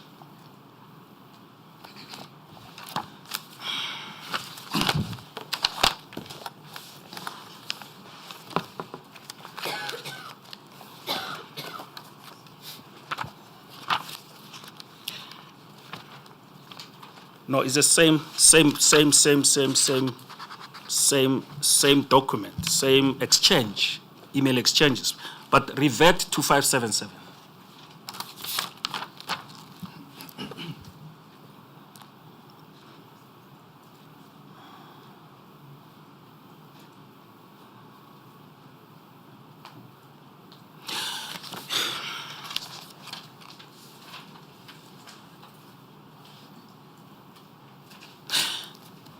You respond to his email of 3:21 p.m. at 5:14 p.m. and you're saying to him, Dear Advocate Mlojwa, who is the prosecutor that you are referring to? I forwarded to you the indictment, which has all the detailed summary by which you ought to be in a position to open your office file. I also forwarded to you details of the inquests with police cast numbers, etc., to which you referred to Advocate Togoma Jokweni for reasons that I do not follow and understand. the indictment with respect gives you the whole view of the matter, unquote. Now, which inquests are these? Can you explain to this panel what inquests you were referring to so that we can know what you're talking about? Cartomania, unnatural deaths.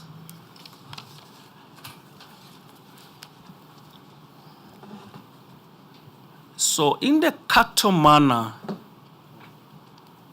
killings, if I may use that pun, in the Katomana killings, some of the dockets, some of the cases were referred to magistrates to hold inquests. Yes.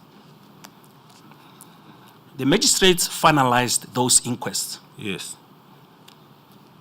And what in the majority of the cases, what were the findings of those magistrates? That nobody is responsible for the killings of the deceased. Those decisions that exonerated the police who fired shots or who killed those victims, those decisions, are they judicial decisions? Yes.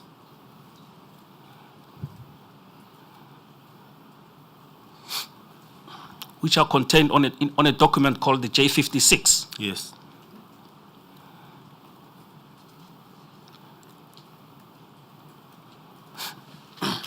Now, procedurally and legally, if you open such a judicial finding, how do you normally go about it? You prepare a report, you submit it to the NDPP, who must submit it to the minister and the JP. Judge President. Yes. Now, for them to place them before a judge. Yes.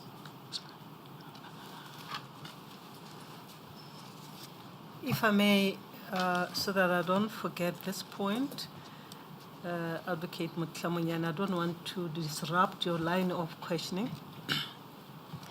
The inquest in relation to the Katomena matters. I'm just remembering from the reading of the transcript, and correct me if I may be wrong. You remember there were statements that we read earlier to the effect that the police or investigating officers, and correct me, I'm not sure who really did that, but it appears that the referral for inquests in those matters were made by the police themselves. The police would have submitted the case dockets to the DPP's office, and the DPP's office would have made a decision to say, in this case, inquest must be heard and submitted to the magistrate. In that case, the police will go back and then take out the statement from the case docket and then prepare an inquest docket which will be submitted to the magistrate. The inquest dockets would have been prepared by the police themselves. Yes, and submit them to the prosecutor, and the prosecutor will go through them and then submit them to the magistrate for the latter to hold the inquest. I just want to know if you remember in relation to which cases. If you do, if you don't, I'll request counsel to probably just list those cases so that we can determine the contents of those dockets, in relation to which decisions were then made that there should not be any prosecution, something to that effect. Yes, indeed. I cannot remember them list from the top of my head, but remember when Ms. Shamila Williams was testifying, she alluded to some of them, those where the inquests were held, and some of those where the inquests were not held, the investigations were just not pursued. Yes. Advocate Mutlamunyani, have you familiarized yourself with that piece of evidence so that we can refer us specifically to this to these matters, because it is important as you ask these questions Yeah, I will. to look at that. That may necessitate further questioning Yeah, Madam Chair. following your question. At the moment, I can't remember them from the cover, from my top of my head, as my learned colleague is saying. I did read them some time ago. I may revisit them and list them and find out which ones were they. But I remember there were inquests that were held. If What is important for me is to ascertain what was contained in the investigative dockets for referral for inquest, because that is important before we even come to that conclusion. So if you can ask your colleagues to assist you before you finish with your cross-examination, refer us to the relevant bundles. I may not be able to do so now. No, I'm To the saying ask your colleagues. Advocate Mchweni is not here. I'll ask Advocate Lekgetho. Yes, Advocate Lekgetho can note that we request that we be referred to the relevant part of the docket containing the investigative dockets for referral to inquest. Because those dockets would have been prepared by the police and would like to see who did and what the contents of the dockets were.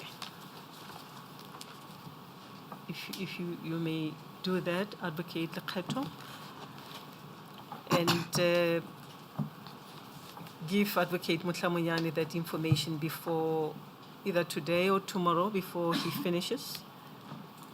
Then we can look at those relevant parts of the record. Thank you. Proceed. Thank you, Madam Chair. What's Through the you, Chair, just before I'm going to ask a general question. Advocate Chauke, you, in your responses to Advocate Mutlamuyani's questions, you have now spoken about the criminal case dockets and the inquest dockets. Now, in general terms,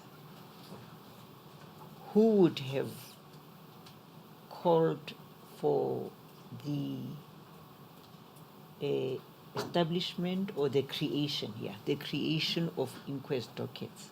Who has the power? The DPP and the staff working at the DPP's office, deputies and senior state advocates. So the power to even enable or direct the police to open an inquest docket rests with the prosecution. Yes.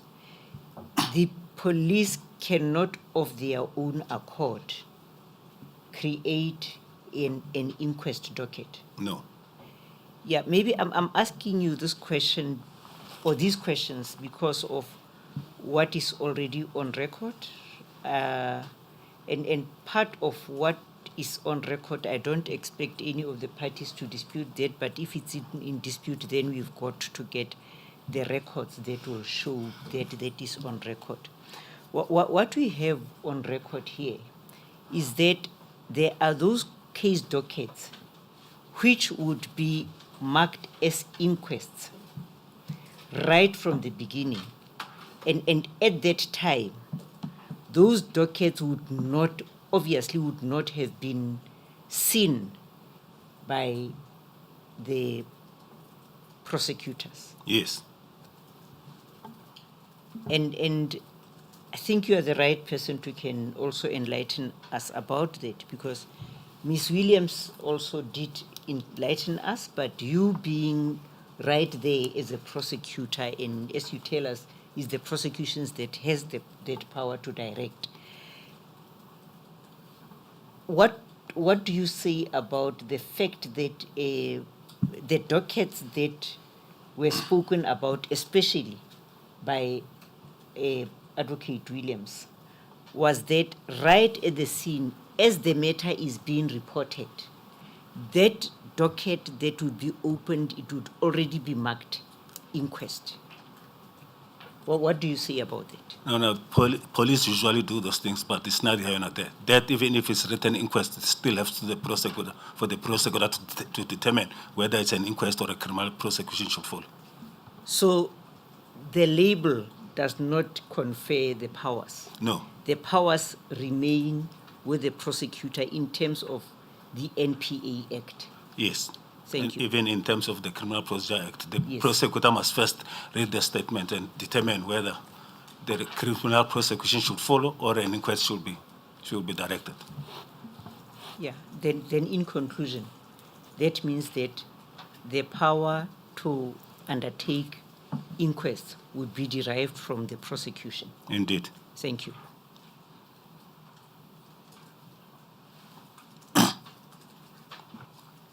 You may proceed, Mr. Motlamanyana. Thank you, Madam Chair.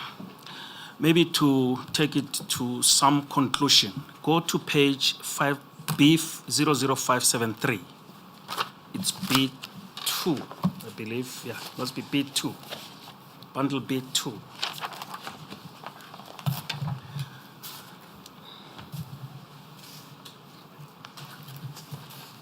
Page. 00573, Madam Chair. It's a communication by Advocate Chauke to Advocate Molocho, dated the 13th June 2012 at 11:20. That should be volume 3, not 2. I got it at B3. B3. Thanks for that. I thought it's 2. Thanks. Are you there, Advocate? Yes. You then write to Advocate Molocho the following day. 00573, B00573. It's an email addressed to Advocate Molocho. You write to him the following day. Remember, the previous day you had said to him, you are taking exception, maybe. I'm just saying it in broad outline, not necessarily that you said those words, but that you were not satisfied. You were not happy that he was not reopening the inquest. You remember? Yes. Now, the following day, on the 13th June 2012, you write to him, you say, kindly take note that I hereby withdraw the request for you to consider reopening of the inquests which have been listed on the memo. There will be no necessity for them to be reopened at this stage. I would, however, request copies thereof to be made, and the current investigating team will approach your office or the offices of the magistrates for such assistance. I will let you know if we are unable to get assistance in this regard, unquote. You know about this? Yes. So you were no longer requiring him to reopen them. Yes.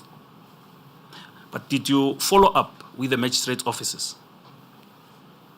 The prosecution team and the investigating team would have done that. Would have done that? Yes. Not me. Not you. But Yes. then, prosecutions followed in the Katomana matters, not so? Yes. Were the inquests reopened? No.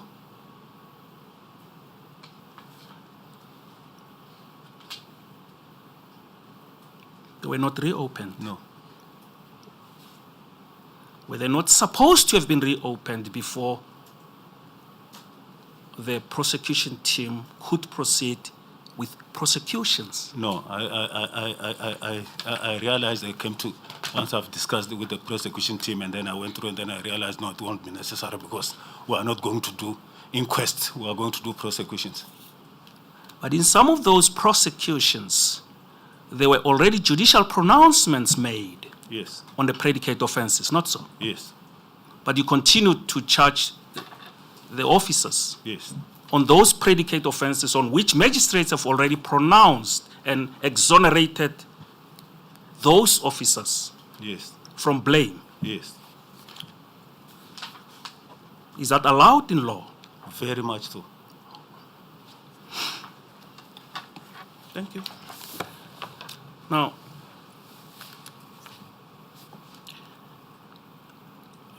I'll park this issue of the inquest for now. I'll get to the issue of you being a coordinator.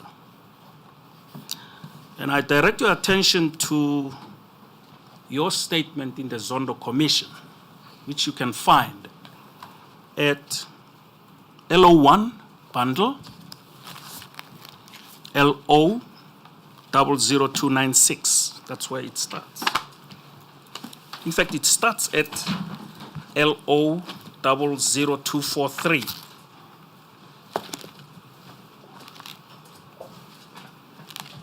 Mr. Advocate Mhlamyane, please pardon me. You asked the question whether this was allowed. And Advocate Chauke said, yes, it is allowed in law. And I think you left us all hanging. Wouldn't it have been better to take it further so that we know which law? Because, well, for me, I'm left hanging. Advocate Chauke says, yes, it's allowed in law, and you seem to let it go, unless if you accept and you know the law, and I'm left hanging. No, I did not want to elicit argument with a witness. I intend to leave this for argument. Yes.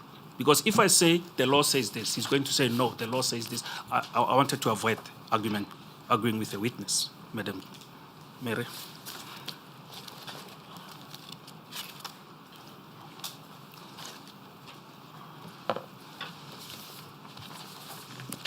You said LO1 page? It's 296. It's actually 00243.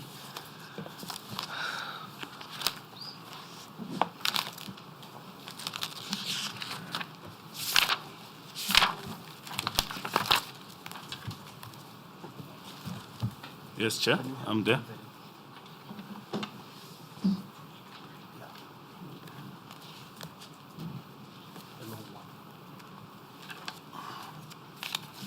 Madam Chair, I thought I have it here. I asked my colleague, Advocate Lekgetho, to get it for me. I thought I have it here.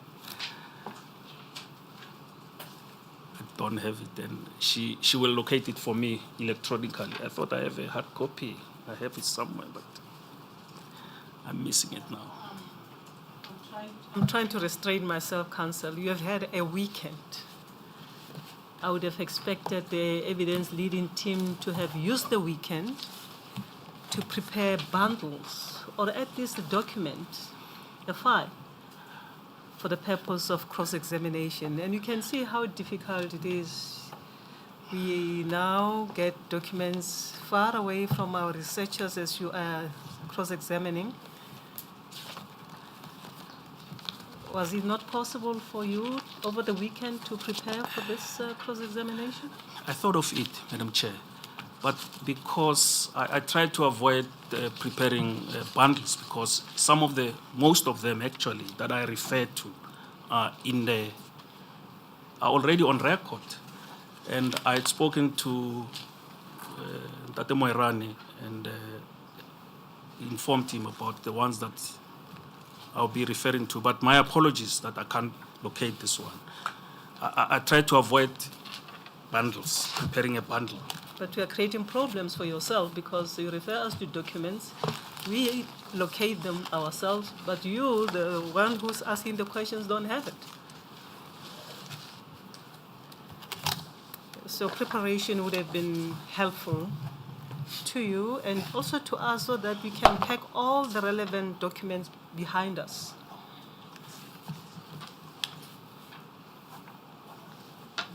Through you, Chair. If that may assist you, do you have a free document that you can give to Advocate Mhlamyane? if it is possible. It is LO1.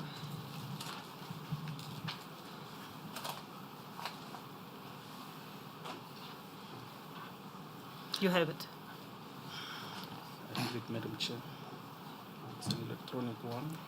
It would have been helpful if Advocate Lekgetho could be sitting next to you. Tomorrow you must make those arrangements so that she can be closer and to help you, especially in locating the documents that you are using. Thank you, Madam Chair. I Thank you. appreciate it. Through you, Chair. It's as they go to... Advocate Mohlamunyane, I'm just bringing it to your attention because I don't know whether Advocate Motsweni told you, Advocate Lekgetho told you, and whether you are aware. Just to avoid what happened earlier today, just to sensitize you to the fact that I trust that you are aware that on the 20th day of February 2026, Advocate Motsweni did ask questions, put questions to Advocate Maema regarding this matter. It is just sensitizing you to that, especially regarding the fact that of what happened earlier on, that, questions you'd ask questions apparently maybe without being aware of anything. This particular witness statement. I'm just letting you know that. On the 20th of February, when Advocate Maema was in the box, Advocate Motsweni questioned him. As to what it is all about, I can't give you the details. What I'm aware of is that he did ask questions, put questions to Advocate Maema on that day. You can continue. Thank you, Chair. Proceed, Advocate Motsweni.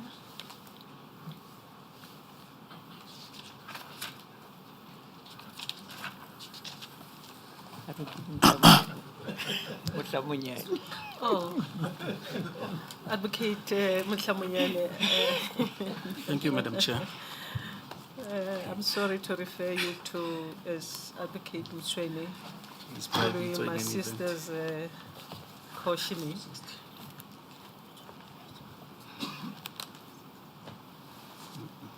My apology.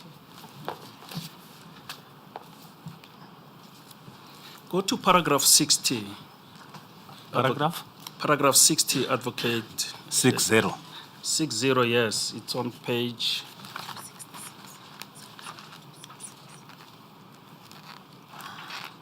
266.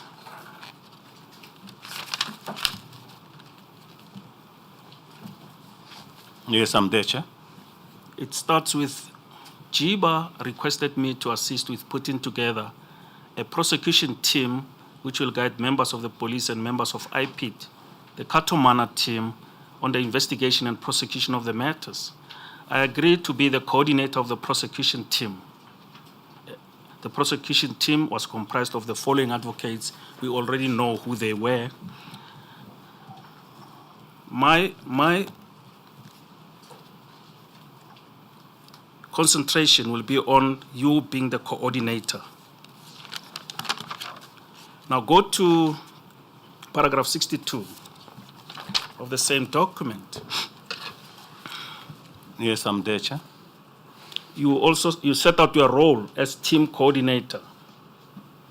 Now 62.1, you say you deal with the logistics and administrative matters of the prosecution team. 62.2, you say ensuring coordination between the various stakeholders. 62.3 says my involvement excluded taking prosecutorial decision whether to prosecute or not. And 62.4 says feedback and briefing on the team to JIWA, including the submission of documentation from the prosecution team to the NDPP. You confirm that, not so? Yes. Now you continued to sing the coordination song. In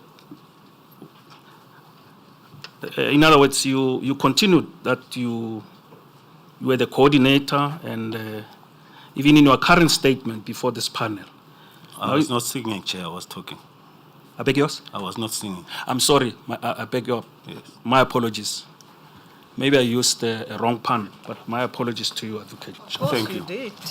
In the Domotlamanyani, issues of The law. sensitivities are very important Yeah, to all of us. I agree, Chair.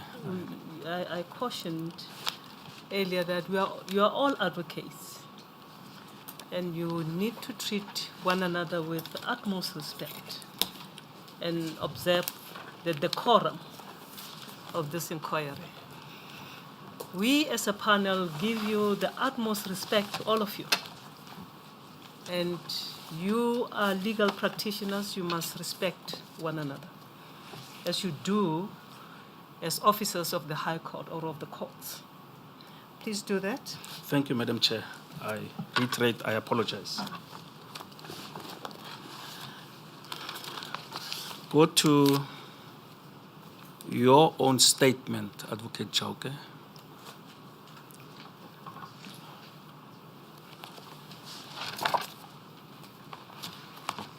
Go to page 6-26. Which own statements? You were talking about the one at the Zondo Commission, and there is a statement that I made here. No, and no, in this inquiry, I've moved away from that one. Sorry if you do not hear me, but the statement that you made for this hearing.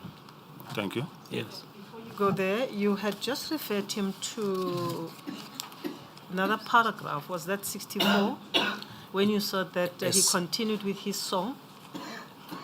I was getting into his own statement that he made before the inquiry. The one Not that- a paragraph in this Zondo Commission affidavit? No, Madam. No, Madam Chair. Which paragraph in his statement? Let me start with paragraph 89 on page 626.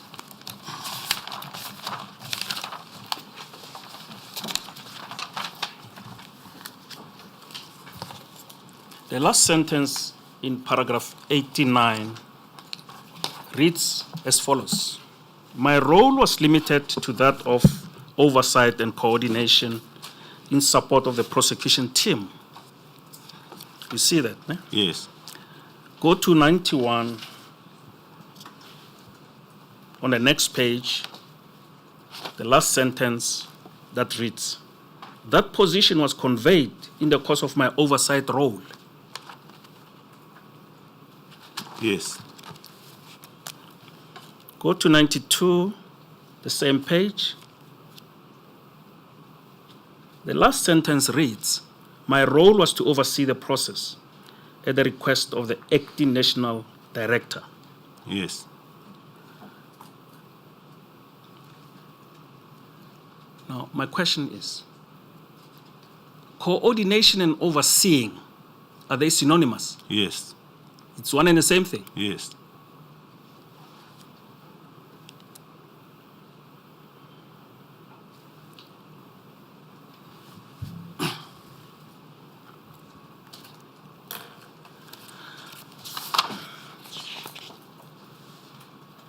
Now, go to 99 on page 6-29.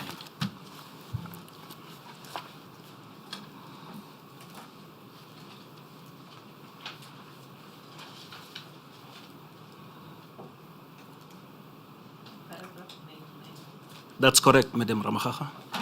You say in that paragraph, my role in the matter arose following a request by the acting national director that I coordinate and oversee the work of a prosecution team drawn from outside KwaZulu-Natal. My involvement was therefore supervisory and coordinative in nature. Yes. Coordinative, supervisory, overseeing, do they mean the same thing? Yes. They mean what you have listed in paragraph 60, 60.62, 62.1, 62.3, 62.4 of your affidavit in the Zondo Commission. Yes.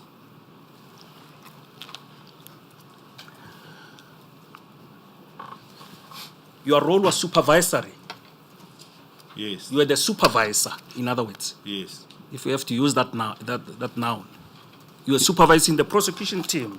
Yes, You are not managing the prosecution team. yes. Yes to what? To the statement that you are making. That we are not managing the prosecution team. Yes. You are overseeing it. Supervisory and managing is one and the same thing. I don't know if we're going to play with those semantics of words. We have to address them because you are saying you are the coordinator, and we need to know what were you doing when you were coordinating. I understand. Yes. Go to LO4. Please, just give him LO4, page 00886.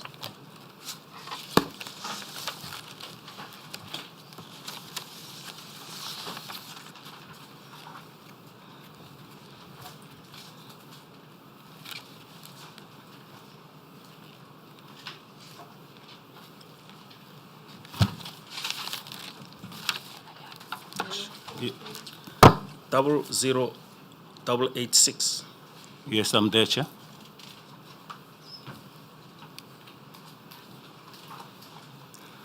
You will see that in that document, it's an email that you sent from your iPhone to Dr. Ramaite.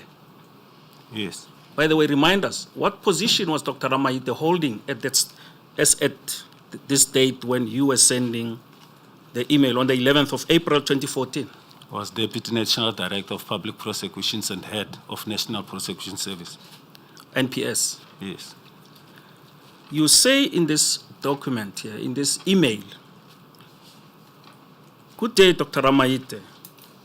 I refer you to the comments and reservations of both the NDPP and yourself regarding my involvement in the Katomana matter.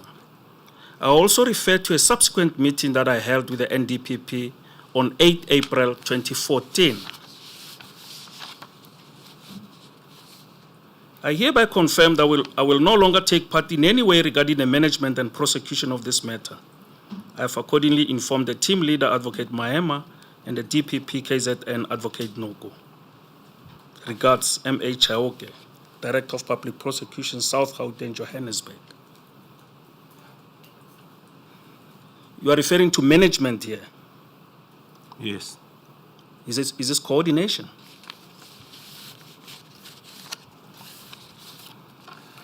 Yes. Does this management and prosecution mean coordination? Yes.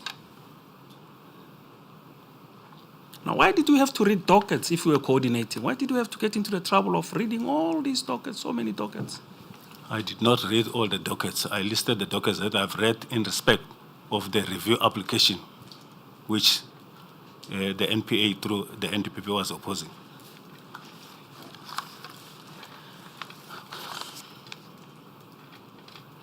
Would you agree that management involves more than mere coordinating? No.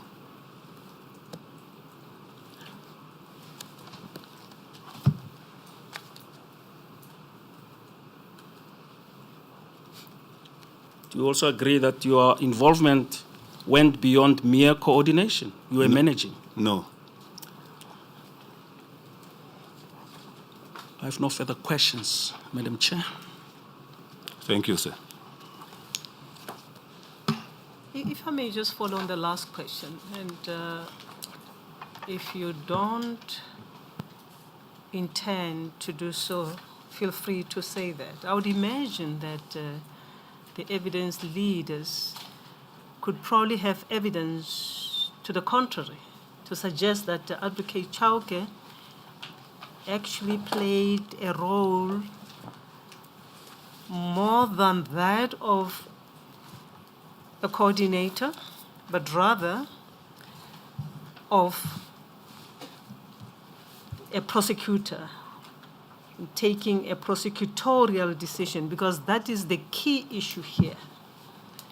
And we really seek to make a determination to that effect, and if you can assist us, if there is probably any evidence to that effect that you can take us to demonstrate that in actual fact, You were not simply a coordinator, but rather a prosecutor who took prosecutorial decision.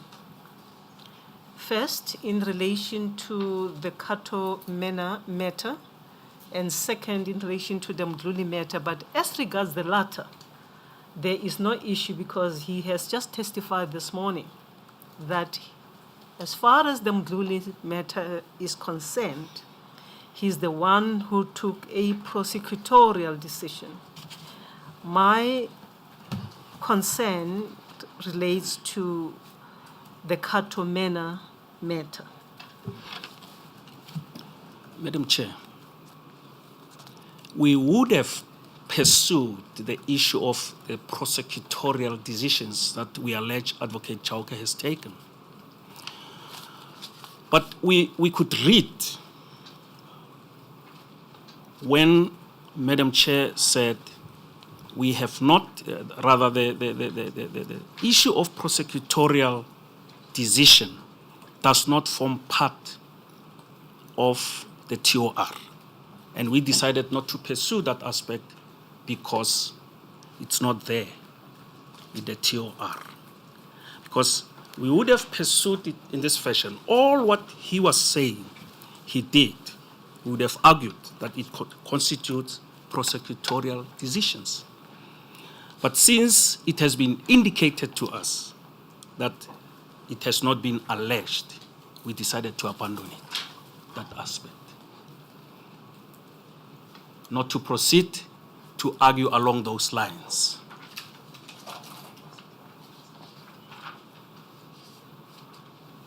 I'm not sure I understand what you're saying.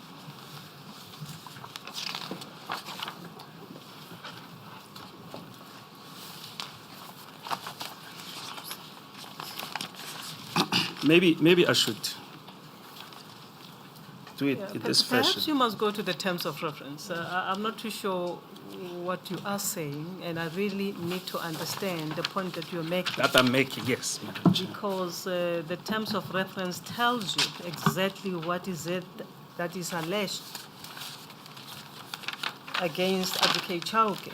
If you look, for instance, at paragraph 3.1.1.1, he supported a decision to prosecute the accused, notwithstanding that there was no evidence justifying the decision. And he sought to improperly have the acting Director of Public Prosecution, KZN, sign the case dockets and all prosecution memorandum detailing the alleged evidence implicating the accused on which the decision to indict had to be made. Madam Chair, I stand to be corrected. I just want to refer, Madam Chair, to, I think he was still being led by my learned colleague, Advocate Ngcukaitobi, SC, when Madam Chair indicated that in any event, the issue of prosecutorial decisions that he would have taken are not part of the TOR. If it was not yesterday, it must have been last week, but it's somewhere on record. I don't remember that. Do you have a transcript that reflects that? Maybe we can check the transcript. Let me just check when it was done because I made some notes. Because the point that I'm trying to ascertain with you, Advocate Maema, as the evidence leaders, and I really seek you to assist us here. If you are aware of any evidence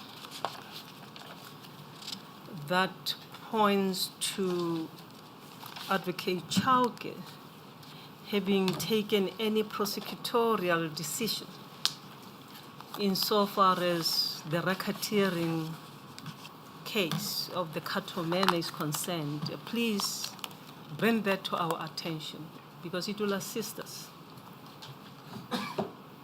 And I'm not sure what your answer is. If you are not aware of any such evidence, you have consulted with some of the witnesses. who you are going to lead. Maybe you can draw our attention to the record, then we can look at that evidence. Because you could see this morning, Advocate Ngcukaitobi dealt with those aspects of the TOR to deal with this very specific issue regarding a prosecutorial decision insofar as Katomena is concerned. Advocate Mhlamenyane, I've checked my notes, and the only issue that the chair commented on was the issue of jurisdictional straddling. And I'll quote it as I've written it, it may not be verbatim. Jurisdictional straddling, although it does not arise in the TOR, but it was dealt with extensively when the Section 6 DPP was explained. That is what I have in my notes when Advocate Chauke started giving evidence. Thank you, Chair.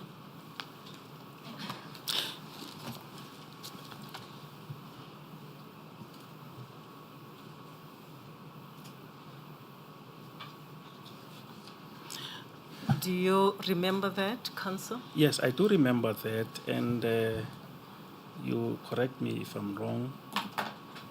I remember that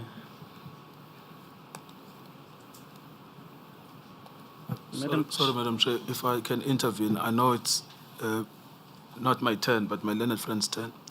But I think that it's incumbent upon us to just remember where we are. The question by the Chair is, if there is evidence that Advocate Chauke performed prosecutorial functions, that must be put to him. Thank you, Madam Chair.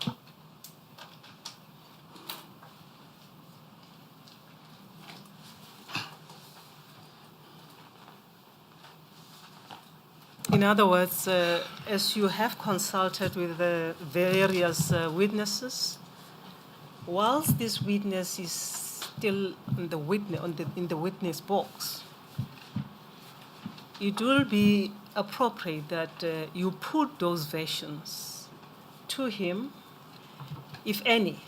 That's why I'm asking the question, because this is a very important part of this inquiry. Before we even make a determination whether there was evidence or not, the key point is, was there any prosecutorial decision made by him or taken by him in relation to the Katomena matter? And if there is such evidence, put it to the witness and direct the witness to that evidence so that we can hear his version in relation to that aspect. If any, of course.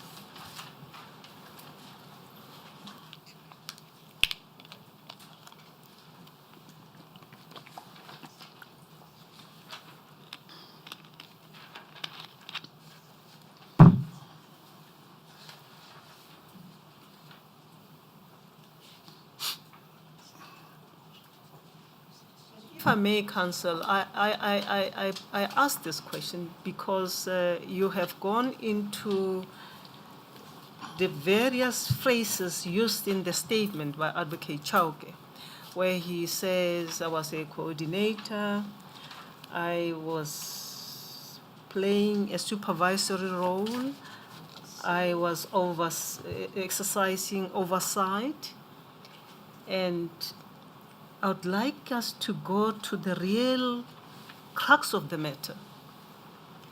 Did he make any prosecutorial decision insofar as the Katomena is concerned, which pertains to racketeering?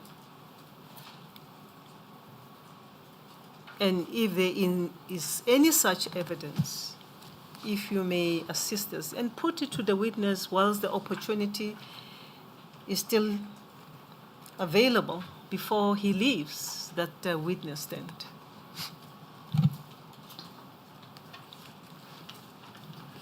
May Thank you, Madam Chair. May I be afforded an opportunity to reflect on it, and then I will later proceed with it, maybe tomorrow.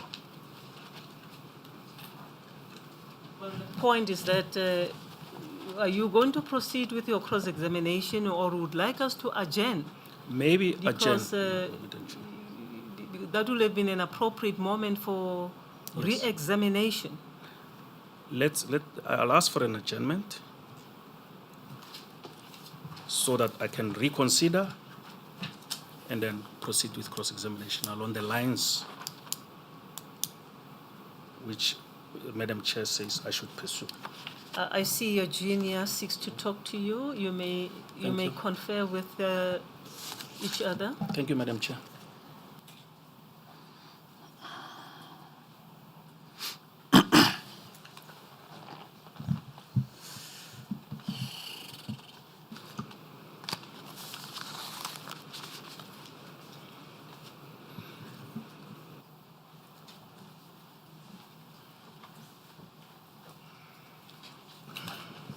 Yes, Counsel. Thank you, Madam Chair. Advocate Lekgeto apprised me of the fact that perhaps I should let you know that it's Advocate Nicole Mayet who should deal with the Mtluli matter. Maybe she can start to deal with the Mtluli matter, and then I can come back later, if that is appropriate. You seek leave to revisit the cross-examination in relation to the Katumena matter. Indeed, Madam Chair.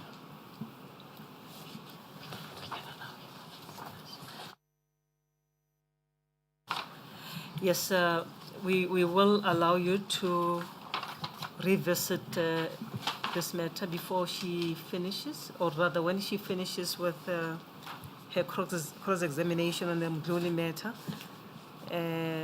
You can then come back to these aspects. Thank you, Madam Chair, for the opportunity. Counsel, are you not too far from us? It will be convenient for us to look directly at you if it is not inconveniencing you, or Advocate Mhlamunyana. No, I will make way for her, Madam Chair.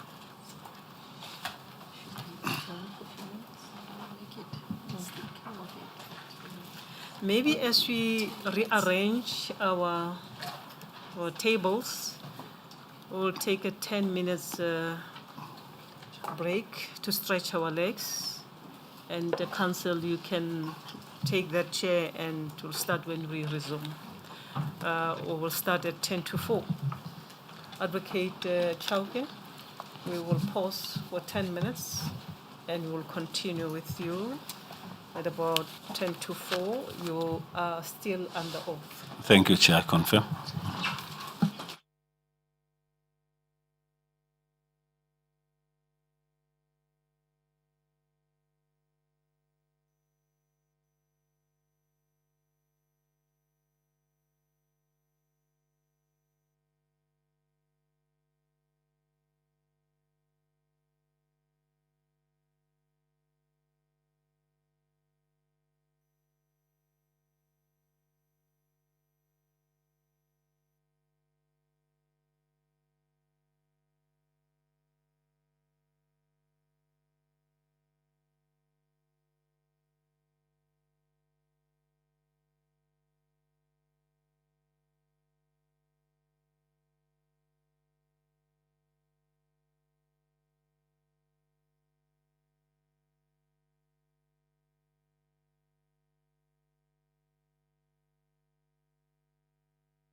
Good afternoon, everyone. Good afternoon, Advocate Chauke. Good afternoon, Chair.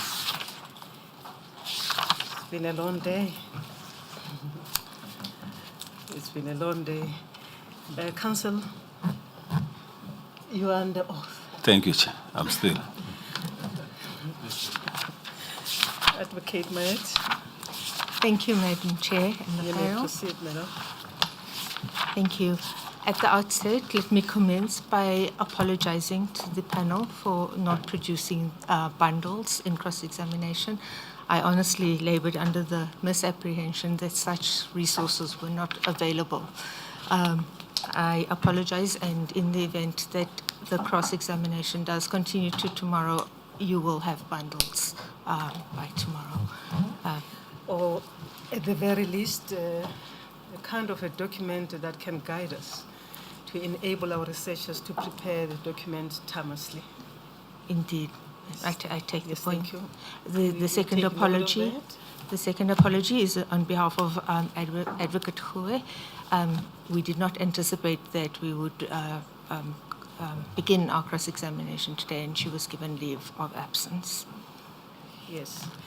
But are you I in am- a position to start? The issues, yes, I am in a position to start, Madam Chair. The issues are very narrow. What I propose to do, and my approach in this cross-examination, is to commence by assisting the panel by going to the terms of reference and adopting a process of elimination so that we can distill exactly which decision we are dealing with in clause 3.1.2. If you would indulge me with that, I know my learned friend has canvassed much of the 3.1.2 already, so it will not be a evidence in chief, but it's simply to so that we are all on the same page, because 3.1.2 is rather cryptic. Yes, thank you very much. If you can speak louder. Thank you very much. If you can speak louder, Counsel. And yes, secondly, that roadmap will help all of us so that you know the areas of your focus. Thank you, Madam Chair. You may start. Thank you. Good afternoon, Mr. Chauke. Good afternoon. Mr. Chauke, I would like to refer you to the terms of reference bundle, and it is on page 7 and clause 3.1.2. Yes, I'm there, Chair. Thank you, Mr. Chauke. Now, Mr. Chauke, when we read this clause, and I'll read it for you so that we can just distill it, it says, the failure to continue with charges against Lieutenant General Richard Ndluli for his involvement in the murder of Mr. Tefo Abel Ramogibe, in that he, Advocate Chauke, caused the charge of murder relating to the killing of Mr. Tefo Abel Ramogibe and related charges to be withdrawn. Now, if we just stop there, we know that the SCA judgment found that your decision is not irrational. Yes. And this decision was not appealed. No. And the MPA is bound by the SCA finding that your decision to refer to inquest was not irrational. Yes. So we can accept that up until 3.1.2 does not concern your decision of the 2nd of February 2012. Yes. And we also know that the SCA ordered the National Director of Public Prosecutions to take the decision post 2014. Yes. And we know that this decision was taken in April 2014. Yes. So we can accept that 3.1.2 does not concern the decision in April 2014 post. Yes. Thank you. Now, before we go further to find out what decision we are dealing with, I'd just like to take you further staying on 3.1.2, it reads, notwithstanding that there was strong evidence justifying the institution of a prosecution in the matter, which decision caused a significant delay in proceeding with charges concerned. Now, it took me a while, but I referred to the judgment of the trial court. And you will find that in RM 1059.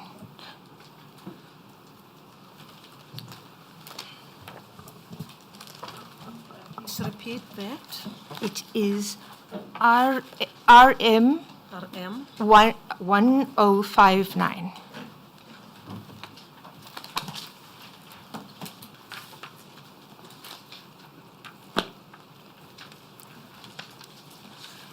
The judgment itself begins on RM 1047. Sorry, is there a page? 1059.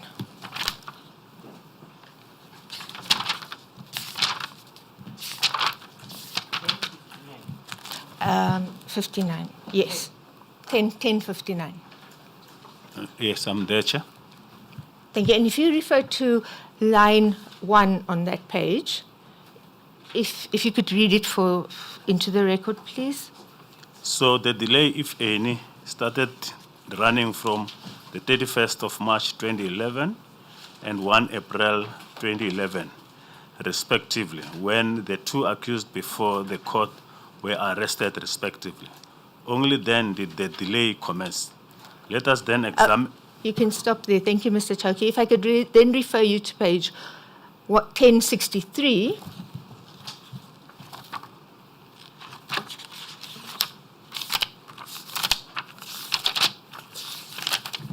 And on that page, if you could go to line 14, if you could read what the trial court found.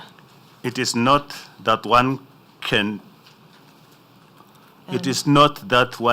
bring an application to challenge the decision of the NPA to prosecute an individual. Sorry, but in this case... Sorry to interrupt you, Mr. Chauke. If you could Madam, just... we have to go to those parts of the record that you're referring us to. Just take it I slowly. apologize.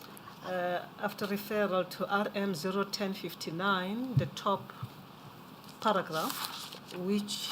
Then it is the next paragraph. RM 1063. 1063. 1063. Yes. I do apologize. I was watching Mr. Chauke.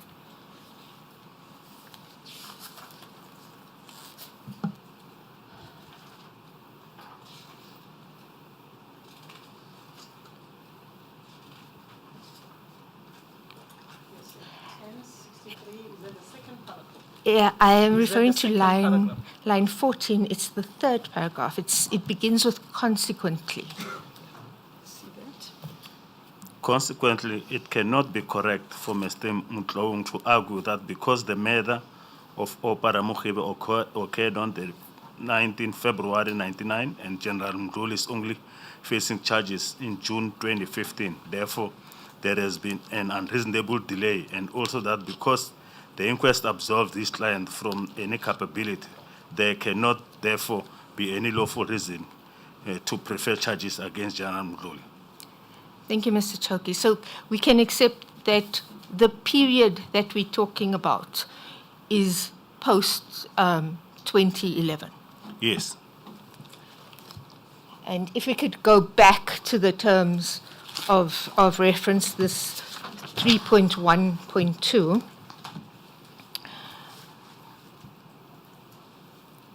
when I read this clause, excluding the your 2nd of February decision, excluding the later decision in April 2014, the only period that it could possibly refer to, given that the trial court found that there was no unreasonable delay for the longer period, it could only be after the inquest judgment on the 2nd of November. Yes, maybe before the inquest judgment, because that's what I thought when Advocate Batoi testified, that's what she was referring to. So you would agree that the period that clause 3.1.2 is concerned with is the period October 2011 to 2014. I'm not so sure about that. But it certainly commences from October 2011.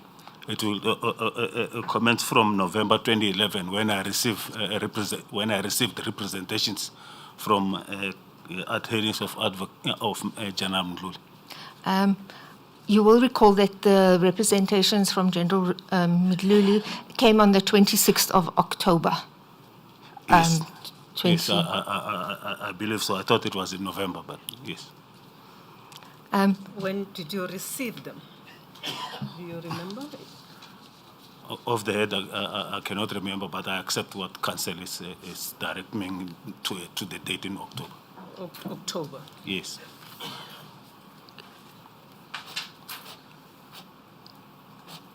Do you want to refer us to that part of the record? I know it is simply the I do in the record. Did you check that? I do have it in the record, Madam. We will make our own note. You may proceed. Thank you, Madam Chair. I will return with that. I'll make a note of it. And Mr. Chauke, at that point you had been newly appointed. I understand you to have commenced in September 2011. Correct. And the NDPP at that stage was, if you could just remind us? It was Mr.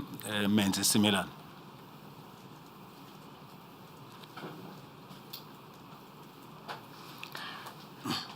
And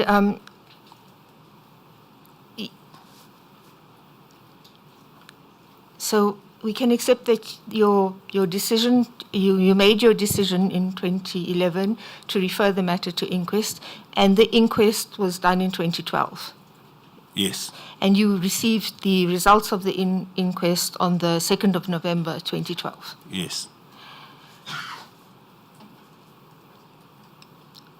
Now, if I could refer you to the SCA judgment, and I'm told, and Madam Chair and the panel, I do apologize for my fumbling with the record. I have tried my best to make myself familiar, but it is in the court case bundle.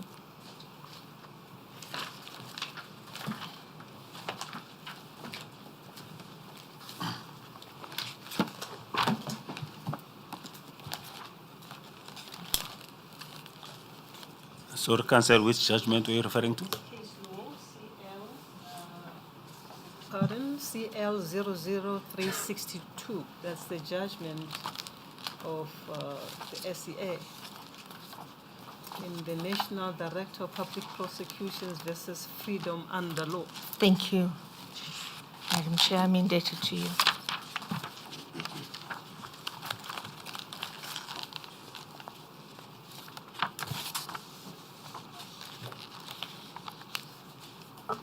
Are you there, Mr. Chauke? Which page, Chair? It is 0062. Yeah, 362.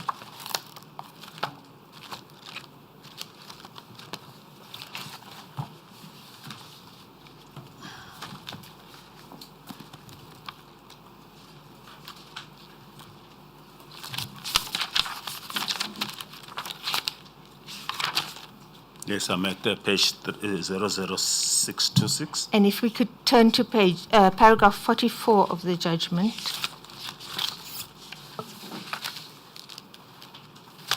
What paragraph? 44.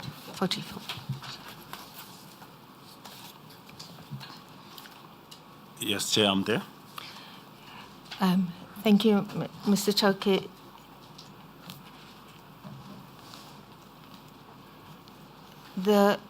if we read the paragraph, it says, Fool's real argument, which found favor with the court arco, paragraph 183, is that Chauke's failure to proceed with the murder and related charges after the findings of the inquest became available was irrational. But that decision, or really his failure to apply his mind afresh to the matter after the conclusion of the inquest, was not the subject of the review application. Yes. So we can accept that as at the 2nd of November, you have the inquest report before you, and this is, by a process of elimination, presumably what 3.1.2 concerns, your actions and decisions in this period going forward. I accept if that was you're telling me. Thank you. I don't have any other interpretation. Yes. And we can accept that the judgment, if you also refer to paragraph 54,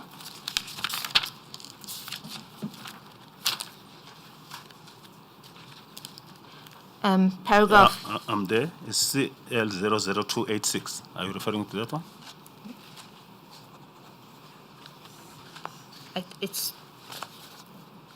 It is 371. The last one. 371. It is 00371. Yes, I'm there. 54.3a says refers to your 2nd of February 2012 decision. Do you agree? Yes. So, as at the 2nd of November 2012, we are not dealing with the SCA judgment. Yes. Thank you. Now, Mr. Chauke, because this is a commission of inquiry and we want to understand your thinking. So, and it's my duty to put what was before you on the 2nd of November, so that you can, the panel can understand what was before you. So, if you could just work with me, and I understand that you would have the inquest report in front of you. Yes. And you would have also had the heads of argument which your prosecutors submitted during the inquest. Yes. And you would also have had the docket in front of you. Yes.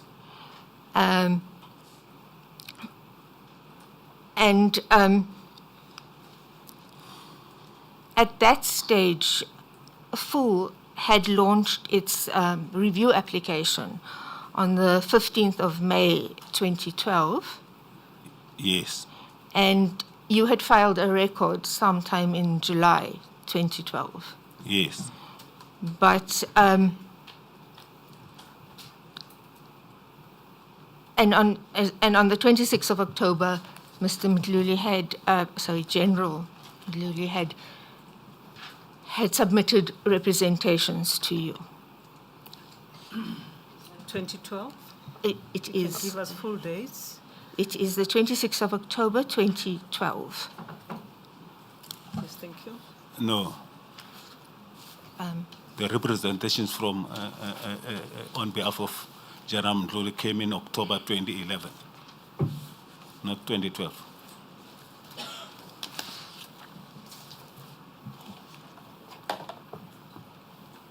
I will accept your better knowledge of this, but if I could just... I think the document was referred to earlier.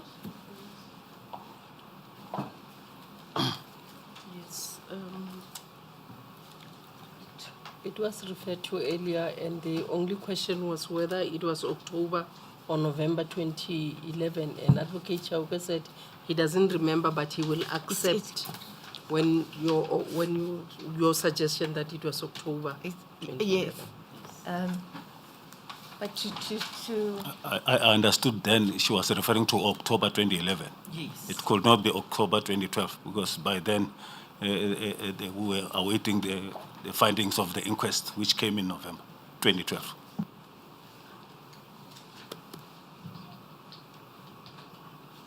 I will accept your better knowledge of the it is 2012. Yeah, I just want to address this issue of basing the acceptance on the better knowledge of the witness. It is my understanding that this inquiry is constituted mainly, or reliance is made heavily, of the documents that are available. And I want to believe that we all have similar information. I'm just trying to avoid a situation where again you will hear that, no, but you had said this. So you rely on what you have. You ask questions because you know answers to the questions. I do apologize, Honorable Panel Member. The document you will find on RM 00338, and Mr. Chauke is quite correct that it is 26 October 2011. RM 00338. Is it the representations by Mr. Mduli? Indeed. Is it not RM 00881?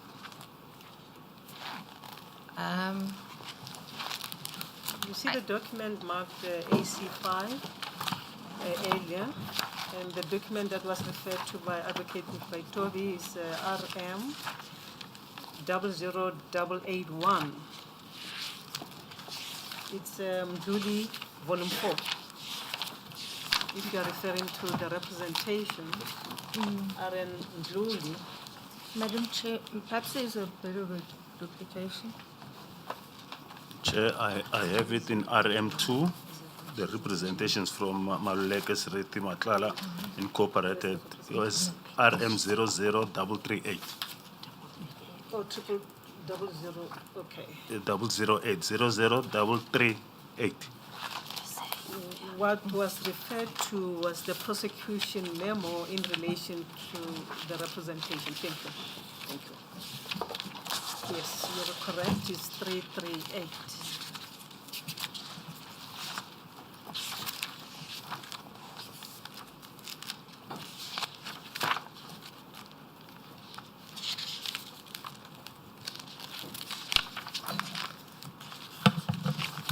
You may proceed now. Thank you, Madam Chair.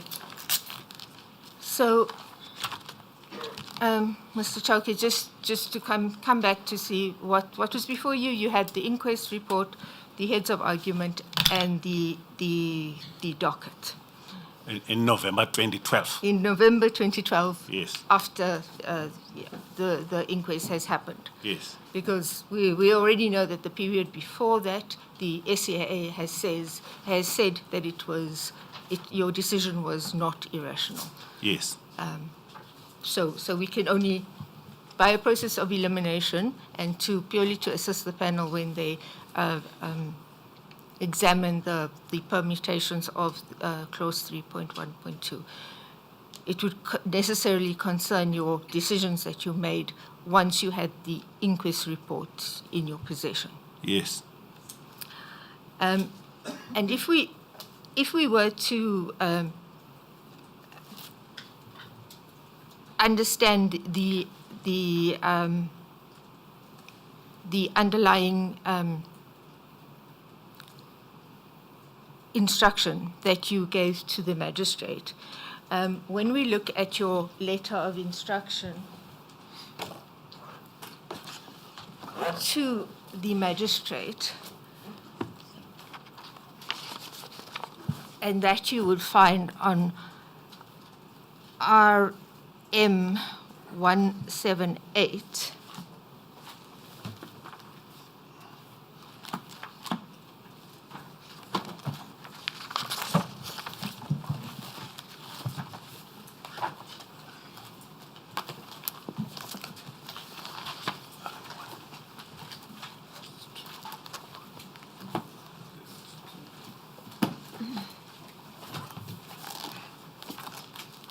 I said page.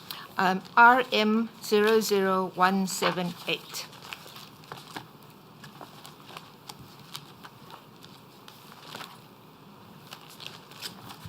Yes, Chair, I'm there. And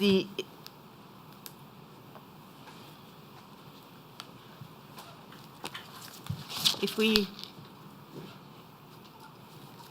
look at this letter, it is dated the 14th of March 2012. Yes. And it is your formal request to the magistrate to conduct an inquest. Do you agree? Yes. And if you look at paragraph 3 of that instruction to the magistrate, you set out a list of names of witnesses. Yes. And the list is quite extensive. Yes. Amongst the list is, I just like to highlight this. Amongst this is the brother of the deceased. We find him at F. And there are also certain police persons, such as in M and in X. Yes. Now, this you can agree was the evidence that was presented before the magistrate. Yes. And if we were to look at that evidence, because we know, and I'm sorry to jump around, but as the SCA made the finding, the magistrates, the outcome of the inquest was somewhat peculiar, as the SCA said. Yes. So in November 2012, you have before you certain information, and I'd just like to explore your thinking. If I could refer you to bundle VR,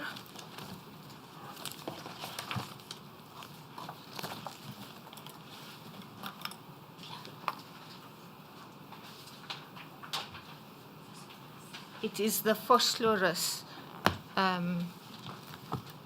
docket. Give the full details of that case number, if you have it. It reads, index to folder, Gluli case docket, Phosphorus CAS, 340/02, 1999.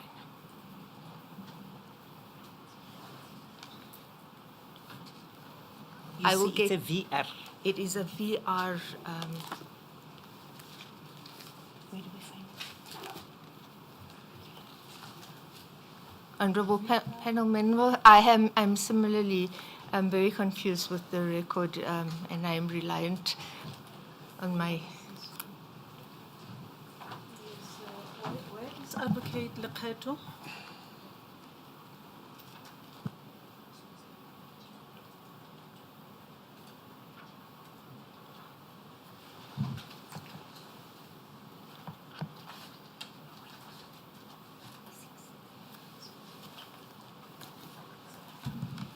I am told that because I discussed it with the researchers earlier, that they know exactly where I'm going and they will produce it. Yes, I thought that you'll have the assistance of the NPA next to you, Advocate Ngcukaitobi. Is she assisting Advocate Mhlamunyane? Where is she? She is assisting Advocate Advocate Mhlamunyane. Mhlamunyane. Okay. If you need assistance, our researchers will come closer to you and locate the documents that you need to use. Thank you, Madam Chair. I do have the documents in front of me. I Now. just want to make sure that the panel has the documents Yes. as well.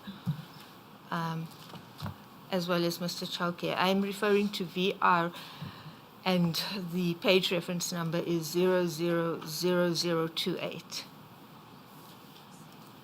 It's phosphorus. It is the phosphorus bundle. 2 zeros, 3 zeros, It is 4 zeros. 4 zeros, Madam, 28. um, Thank you.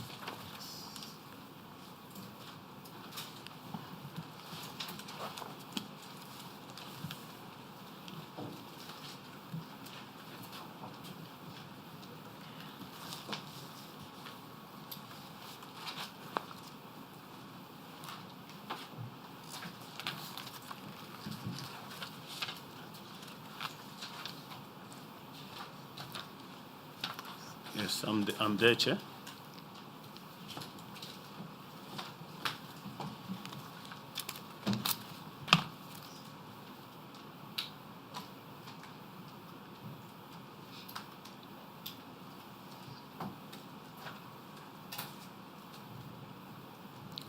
may I proceed? Proceed, madam. Thank you. Mr. Chauke, this document which is before you, we can accept is the affidavit of Mr. Tefo Abel Ramogibe. Yes. And it is his complaint with regards to the attempted murder. Yes. And if we read the second paragraph, if you could please assist me and read it for us. I think your voice is better than mine. On 1998-12 to, I think it's about 22 hours 30 and 23 hours, I talked with Killer, one of the persons who is known to me, and the policeman at Fort Loras police station about the car, because I had a journey to Nelspruit, and he told me that he does not know the person who can borrow me the car, and I will. There is something missed there. He said he will give me his car and wanted an amount of 500 rand, which was paid to him. I was accompanied by Alfred and Patience. Patience stays at Nyashiho Street, second house to the right. And contact number is 804-6122. Alfred's we traveled to Killer's place and dropped him there. We were on our way. And if you could continue to the next paragraph, please. When we approached the stop sign next to a certain street at extension 9, I heard several shots towards us and saw next to a fence shooting at us. I did not stop and drove away towards street and decided to go back and dropped the two, and I went straight to deliver Alfred at extension 3 and later Patience at her place, and I decided to sleep at her place, where the following day I went to the owner of the car to report the matter, and they accompanied me to the scene of crime where 2 empty carriages were found, and then I decided to open the case at Fort Loras police station as case 475 of 12/1998, attempted murder. Now, Mr. Chauke, earlier you testified that when you read the docket, you were of the view that all these people were friends. But reading this statement, there is no mention of, there seems to be quite a distant relationship. Do you agree? Yes. Now, on the same bundle,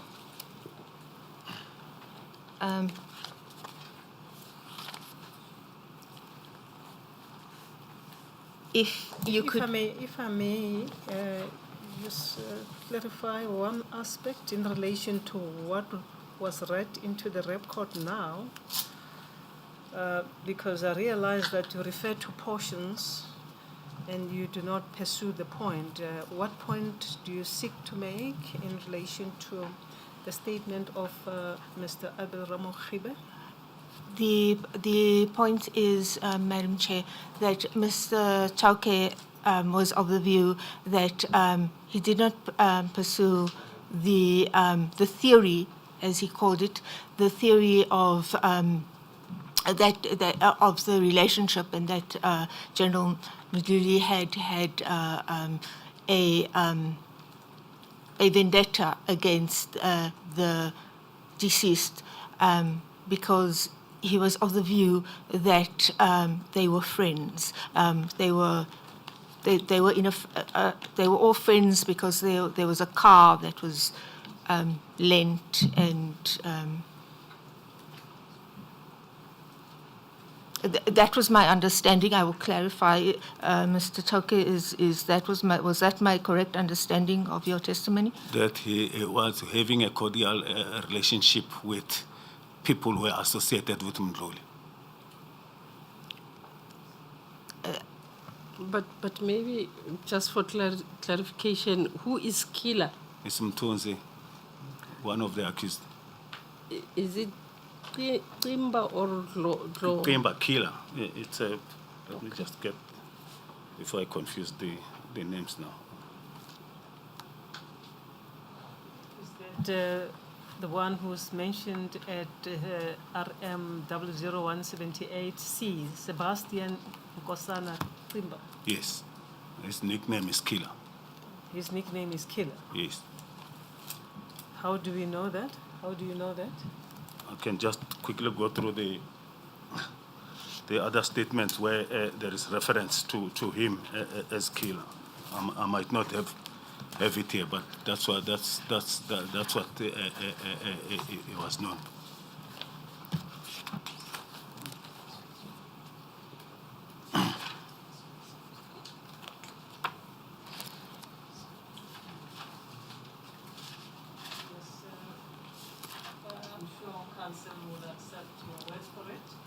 So your counsel will accept your word for it. If so, we will search through the record. Indeed. Madam Chair, I will also endeavour to find the appropriate cross-reference. On that same bundle, Mr. Chauke, if we could turn to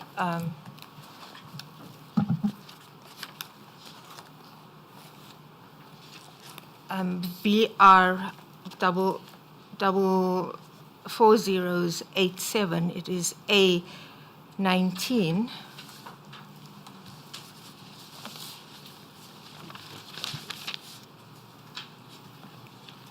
So when you say the same, the very same way where I was reading the statement. The same bundle. Okay. Same page? The same, no, different page. If you could turn to page 87. Whose statement is that? The statement is that? This is the statement of Detective Lieutenant Colonel. I do not want to mangle her surname. Let me just.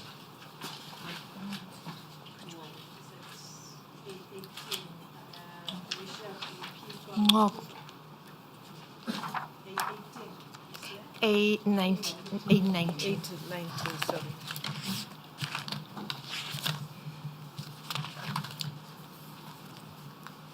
Colonel Ngobo. Indeed, Madam Chair.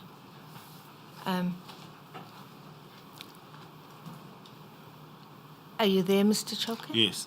Mr. Chauke, we can accept that this statement under oath,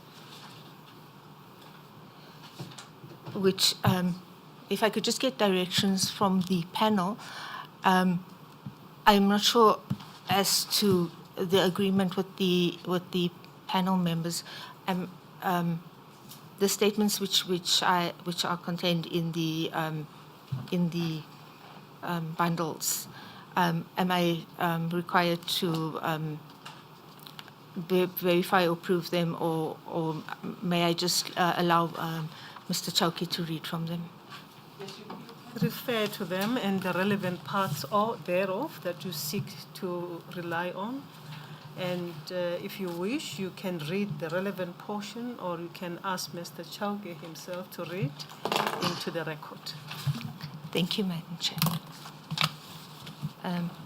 Mr. Chauke, this statement, if I could refer you to the third paragraph, the fourth paragraph, and if you could just read into the record from the fourth paragraph, the fourth, the fifth, the sixth, and the seventh paragraph. We used to talk when we drive, but that day Captain Matlala told me shocking story. She asked me if I was aware that the community of Fosoras came to the police and submitted the petition that demand General Mduli to be removed and transferred from Fosoras to other station. I told her that yes, I heard about that, but I don't know the reason. She said people said he is a murderer. I asked her how.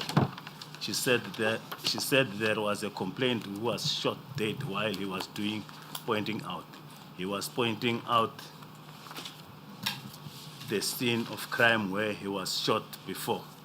She, Matala, to me, that the firearm that was used to kill the disease was hers. I asked her how did a state firearm used to kill somebody. She told me that General Mduli told her to bring a gun to him. He will give her firearm to Mr. Killer Timba in order to use it to kill that person. Matala said she gave a gun to General Mduli and he said he will arrange other firearm for her. By that time, Matlala was not having a gun. Matlala told me that the police officer that were with the deceased were Warrant Officer Dlomo and Warrant Officer Kulu. She said they were fully aware with the plot. She told me that the person who shot the deceased was Killer Timba. She said she was told to report the missing firearm. I was afraid to ask her many questions. I was just listening her. I did not believe her. After a year, Captain Villagas from Fosoras, she phoned me asking the whereabouts. Captain Matlala asked her why she was looking for her. She said Matlala opened the case of lost firearm but was not circulated. Captain Villagas wanted her for that. I did not relate this story to anybody until 2009 when I told Inspector Makubo. Thank you, Mr. Chauke. I am just, I beg leave for the panel's indulgence. I've lost my reference to the Hulu statement. To who? Mr. Warrant Officer Hulu. Warrant Officer. Whose name appears in the seventh paragraph. If I could just beg leave your indulgence to find the reference to that statement. It appears on VR 000498 to 504.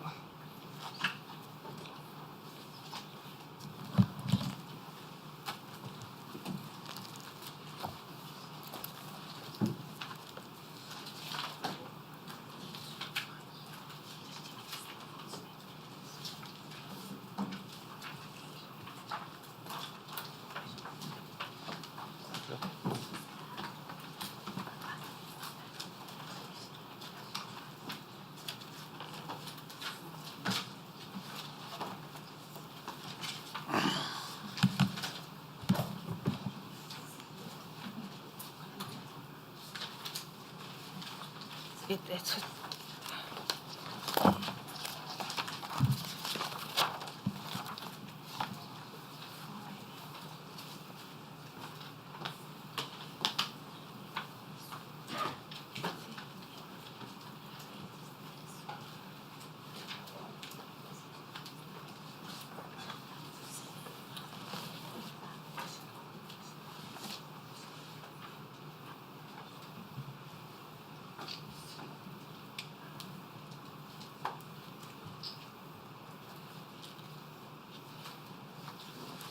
Thank you, Mr. Chauke.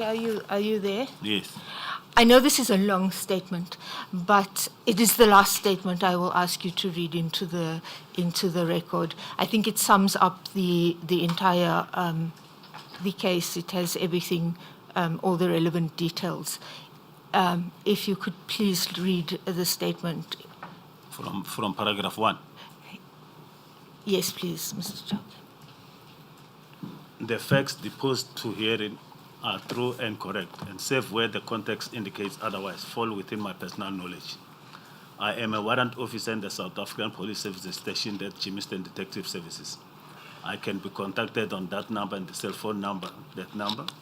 On 7 June 2011, I was interviewed by Colonel K.D. Rulof about an incident that happened in February 1999. In this regard, I refer specifically to the murder of one Opa Ramokhibe in Vosloorus. I joined the South African Police Service in June 1986 as a municipal policeman and was fully integrated into the SAPS in 1989. I continued working at Vosloorus SAPS as a uniformed policeman doing administrative work until 1994. I then applied to join the detective services at Vosloorus and started working as a detective in 1994. I was still a constable at the time. I think I left Vosloorus SAPS at the end of 1999 or the beginning of 2000 after I heard that there were posts available at the detective services at Bedfordview SAPS. At the time, I did not want to work at Vosloorus anymore due to various incidents that had taken place over time. I was a sergeant at the time. I worked from 2000 to 2004 at Bedfordview SAPS and was promoted to warrant officer during that time. I resigned in 2004. I joined the SAPS again in 2010 and started working as a detective at Germiston SAPS. I am familiar with all the accused in this matter, as we were all with the detective services for Vosloorus during 1988-1999. I was a sergeant and Richard Mdluli, a senior superintendent at the time. Nkosana Qimba held the rank of constable, and Mtunzi Omhlem Tembezi Mtunzi was either a sergeant or a warrant officer. Samuel Zamundao Dlomo was a sergeant at the time. I am, however, better acquainted with Qimba and Mdluli. I know Mdluli since 1986. At that stage, a few of my friends and I were playing together in a band, and we asked Mdluli to be our manager. During that same time, I was in a relationship with a girl from Vosloorus. I became aware that Mdluli began to visit my girlfriend behind my back. Mdluli knew at the time that she was my girlfriend. I wanted to continue to see her, but was advised by my friends not to continue with the relationship, as Mdluli does not take kindly to competition. I stopped seeing her. This event did, however, put a strain on my relationship with Mdluli. The band also stopped to exist shortly after that. I knew Qimba since 1994, and we started to work together since approximately 1997. As I started to get to know Qimba, I found out that he is very well acquainted with my mother-in-law and that he came there often. We got closer during that time due to working together. I also knew Tsidi Buthelezi, now deceased, from before 1990. I knew Buthelezi because I used to visit the house next door to where she stayed. At that time, she still was staying with her family. Buthelezi was attractive, and a lot of men wanted to get to know her better. She later went to stay at Windmill Park. I know this house belonged to Mdluli. Buthelezi told me that she had a relationship with someone. She never mentioned his name. After the murder of Alfred Ramokhibe, alias Opa, deceased, I realized that it might have been the same person she was talking about. I was thus aware of the fact that someone had a relationship with Buthelezi and that Mdluli was against it. Buthelezi confided in me that she was very unhappy in her relationship with Mdluli. She had started a new relationship, and Mdluli did not want to accept the fact that Buthelezi did not want to see him anymore. I also knew that she had a child with Mdluli. These conversations with Buteles happened prior to the murder of the deceased. I was not aware of an attempt on the life of the deceased. I only learned about it after the deceased got murdered. I cannot remember the date, but I remember the day the deceased was murdered. I was in my office and on duty. Later that day, I think after lunch, I heard there was a shooting incident and that Dlomo was involved in the shooting. I shared the office with Sergeant Ngumalo at the time. I do not know whether he was also in the office when the news came of the shooting incident. I went to the crime scene with some of my colleagues. When I got there, the deceased was already removed from the scene. I tried to assist in identifying witnesses to the event, but was not successful. I cannot remember whether Dlomo was still on the scene or not. In fact, people were gone already. We went back to the police station where I met Dlomo. He told me that he was attacked by 2 or 3 guys who were passing by whilst he was busy attending to the scene. He informed me that the deceased wanted to show him the crime scene where he was attacked previously. He also said that the attackers took his firearm. Shots were then fired and the deceased was killed. He said that the attackers had a firearm with them before they took his. The day after the incident, people started talking and it became known that the person that was killed the previous day had a relationship with Buteles. I already knew the previous day that Dlomo used Mdluli's green Volkswagen Golf to do the pointing out. I was surprised to hear that Dlomo was allowed to use Mdluli's car. I have been a pastor's assistant since 1998 and started practicing as a pastor since 2000 and 2001. In 2000, I was in jail with Kimba. We were accused of stealing a car and were both arrested for it. There was 3rd person also detained on this is dead, but he has died since. I cannot remember his name, but he was also a member of the SAPS. We were detained at Johannesburg prison for 5 months after bail was refused. During this, Kimba and I became close. Kimba told me that the reason why he is there is because he refused to submit a statement against me in this case. He started opening up to me and he told me if Mdluli does this to him, he will also do the same because he knew everything about him. Kimba then told me that Mdluli was involved in the killing of the deceased. He was referring to the incident where the deceased was shot and killed. Kimba told me that Mdluli hired 2 people to kill the deceased. They came from one of the 2 hostels in Fosterras. He gave me the nicknames of at the time, but cannot recall the names. I told him to wait until we get out and then he must go to the Scorpions to inform them as to what had happened. I do not know whether he did, in fact, go the Scorpions. After we were released, we kept in contact and he used to come to church with me. I heard a colleague of mine talking about this case last year. I told him that I know certain information regarding this case. Not long after that, Lieutenant Colonel Du Plessis approached me, informed me that my colleague informed him that I had certain information relating to this matter. I told him I knew, and then he referred me to Lieutenant General Libya. I had a meeting with Libya in which I informed him about my knowledge in this matter. I am also aware of the firearms that were taken from Mdluli's safe. I think this happened just prior to the murder of the deceased. As far as I can remember, various R5 rifles and handguns were stolen from Mdluli's safe. I was told that someone broke into Mdluli's office. This person allegedly came through a first-floor window which opened up into Mdluli's office. The window is directly above the entrance to the charge office. I understood the case was open, but I saw a case docket. Thank you very much. Yes.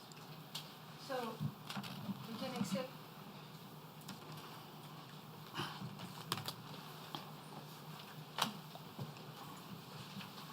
I said, I believe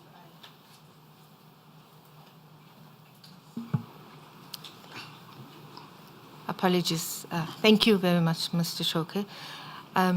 We can accept that on the 2nd of November 2012, you had all these statements in front of you, the police docket, the the heads of argument of your prosecutorial team argued quite vociferously in favor of pressing forward with the murder charges. Is that correct? You mean at the inquest? At the inquest. Yes. And I'm assuming that at this point, with the inquest judgment and the heads of argument and the docket with all these statements inside, you now were at a stage where you could choose. You could choose to continue with the murder charges and the related charges, or you could continue with the full review. Yes. Because at this stage, we can accept that you had not filed an answering affidavit. Yes. And I'm assuming that you consulted with your prosecutorial team. Yes. And your prosecutors were very senior, is that not correct? Yes. You had Advocate Van Zyl, Advocate Barnard, and Advocate Galeka. Galeka, yes. Galeka. Galeka. Yes. Thank you. And they were all very senior members. Yes. In fact, Advocate Van Zyl is one of the few senior counsel. Yes. And they were satisfied that there was a prima facie case to continue with the murder charges. Yes. And Van Zyl was of the view that although there was a circumstantial evidence... Advocate Van Zyl? Sorry, Advocate Van Zyl. I do apologize, Madam Chair. Advocate Van Zyl and Advocate Van Zyl will be coming to the hearing, and I do apologize, Mr. Chauke, for not producing his witness statement timelessly, but you will have it very soon. But Advocate Van Zyl... Beg your pardon. Is the statement of Advocate Van Zyl available? It is 80% done, Madam Chair. We are in the process of finalizing it. It is where Advocate Khue is today. We were hoping to have it done by this morning to give to Advocate Chauke.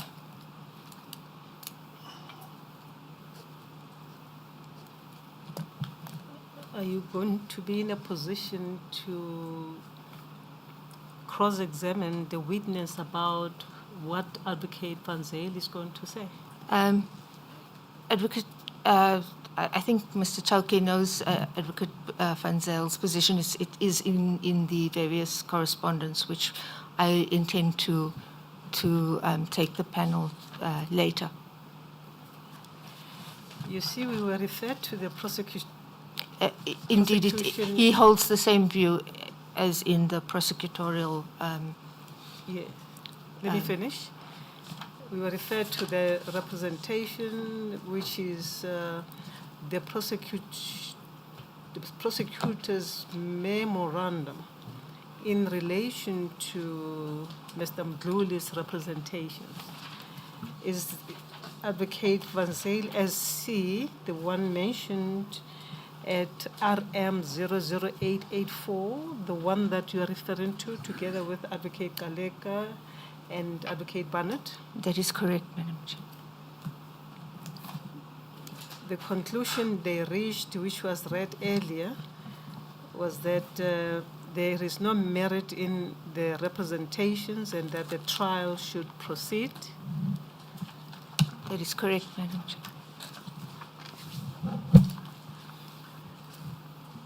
Yes. Let me just find out from Advocate Chauke. My recollection was that Advocate Chauke was asked about this representations and this memorandum, and he's testified to the effect that he subsequently discussed this matter with the team insofar as his intention to refer the matter for inquest was concerned, and they agreed with him. Madam Chair, just to give you timelines, this is... Before that, let me just check if I'm correct. Yes, before the inquest was held, when I directed that an inquest should be held. And they shared your sentiments? No, of course, they have always been saying that they think there's a strong case, and I disagreed with that. That's why I referred the matter to the inquest. Yes, thank you. Thank you, Madam Chair. Just to clarify, we are dealing with the period post-inquest, where we have the inquest judgment.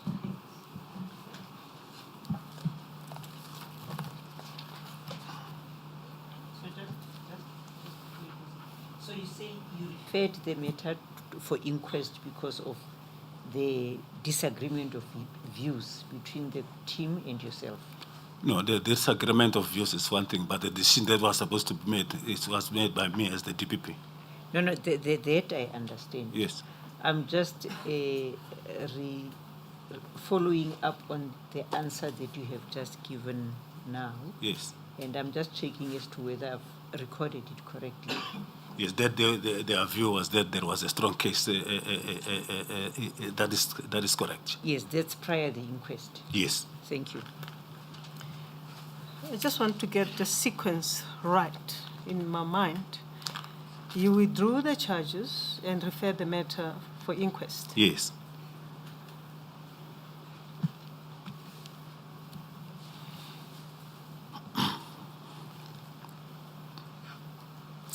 And counsel refers to the post-inquest events. Yes.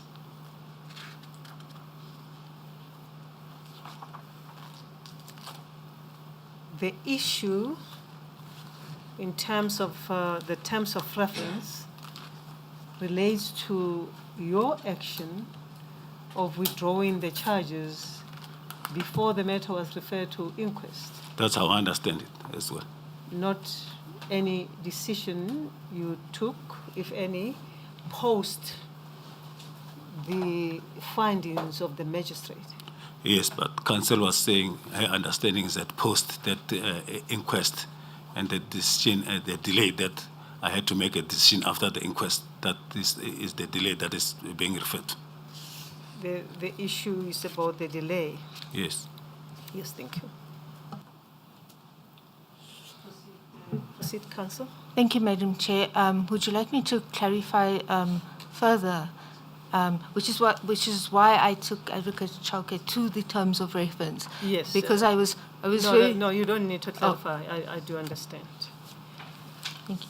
Yes. So, Advocate Chauke, at this point in November 2012, you had a choice.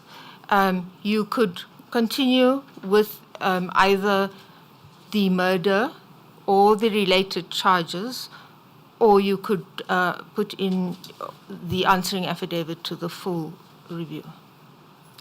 What do you mean putting the affidavit to the full review? You could continue with the full litigation, which was still pending. Yes, the litigation was still pending, but I don't understand when you say I should have put an affidavit there. What are you referring to? So no, let me explain. Yes. At this point, you have the inquest report in front of you, yes. And you now know the findings of the magistrate. Yes. And with regard to the full litigation, took your decision on review. And the decision that they took on review was your withdrawal of the murder charges and your decision to refer it to inquest. Is Yes. that true? Yes. So in November 2012, you have the outcome of the inquest, Yes. and you can reinstate the murder and related charges. Yes. And continue with the trial. Yes. And then you would effectively get rid of the full review, because Yeah. they wouldn't have any complaint. Yes. Or you could elect to either only proceed with the murder charges or only proceed with the related charges. Yes, Are we on the same page? yes. And at this point, as you have confirmed, your prosecutorial team was of the view that you should go ahead and proceed with the trial. No, not that I'm aware of. At that time, I had to make a decision whether to proceed with the murder charges or to proceed with the other related charges. And I decided then to proceed with the other charges except murder and attempted murder. Madam Chair, I should have sort of kept waiting for the right moment to object. This point around whether this charge, 3.12, refers to the pre-inquest or the post-inquest, has been dealt with Advocate Batoi, who has told us that it refers to the pre-inquest period. But I see the line is just continuing on the assumption that everybody accepts that the charge is about the post-inquest period. The testimony of Advocate Batoi is that this is about the pre-inquest period. That is why I ascertained with Advocate Chauke, because the pre-inquest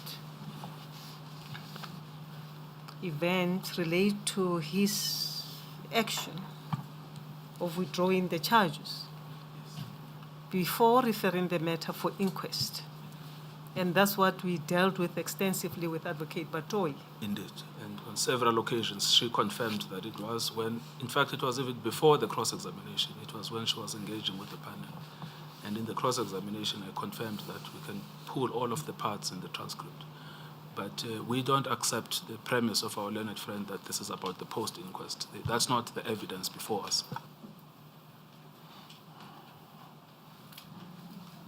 Recollection was correct. And I'll probably have to go back and read Advocate Batoi's statement. No mention was made of this aspect of the delay post-inquest. No, she never mentioned the delay. What she complained about was that the decision to refer the matter to an inquest, which is pre-inquest, weakened the case of the state. She never complained about the delay. She said, your decision to take it to an inquest has weakened the case of the state. And that is clear also from her witness statement.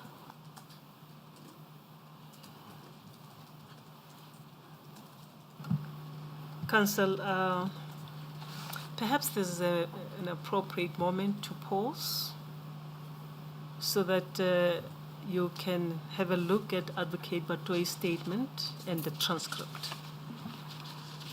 I suggest so because you came into this matter quite late when Advocate Batoi had walked away and before she finished her evidence, at least under cross-examination.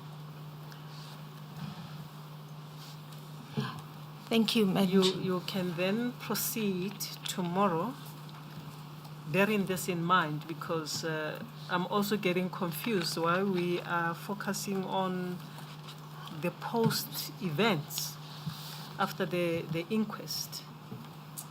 Madam Chair, Maybe you can assist us when you refer to all these documents and guide us as to what you seek.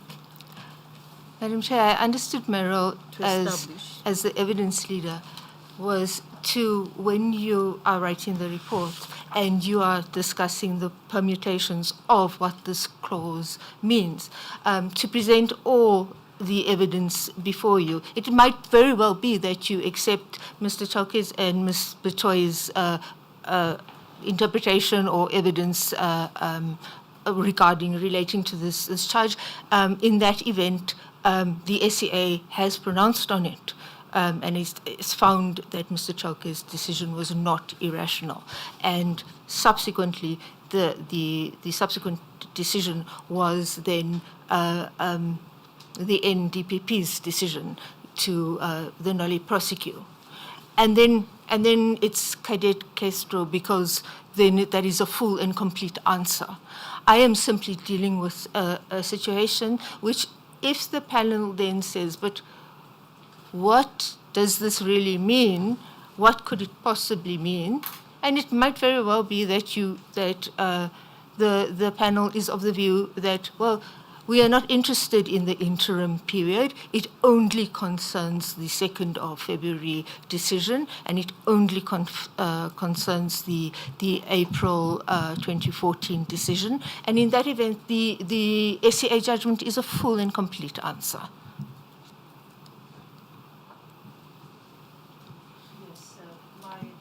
Yes, my suggestion to you is to read Advocate Batoyi's affidavit and read the transcript relating to her evidence insofar as this aspect is concerned. Because it does not appear to me that what you are pursuing with the witness, and correct me if I'm wrong, is a matter that Advocate Batoyi dealt with. And remember, she's a key witness here, and we rely on that foundational statement by her as the one who initiated this inquiry. We will also look so that we can understand also your way, so that we can understand what you seek to pursue with the witness. I'm really lost. I'm getting lost. But as we adjourn tomorrow, you'll probably assist us much better, because all along we have been working on the premise that Advocate Chauke's alleged unlawful conduct was his withdrawal of the murder charges against Mr. General Mdluli. Is that your understanding? It is my understanding, Madam Chair, but you will note from the timelines, and I do not wish to argue because I do wish to take your point, but just to clarify, in 2012, the charges were not reinstated. Yes. But I will take your guidance. Yes, maybe let's look into that. Who was supposed to reinstate the charges? I understand it would be Mr. Chauke. Because at that stage, we did not have a SCA judgment. In November 2012, we had an inquest report, Madam Chair, and the full litigation. The NPA had not put in their answering affidavit as yet. So in November 2012, what we had is we had a magistrate's report of the inquest, and we had a pending full litigation, which at that stage the record had been produced, and there was a supplementary founding affidavit. But the NPA's founding affidavit had not been filed in November 2012. But if at that time there was a pending litigation, what could Mr. Chauke have done? The pending litigation was precisely of relating to continue with the murder charges or the murder and attempted murder and related charges. So, in my understanding is that Mr. Chauke could have gotten rid of the litigation if he decided, based on his own understanding, to reinstate the charges against the accused. To reinstitute the charges? Indeed. After which event? After the inquest judgment.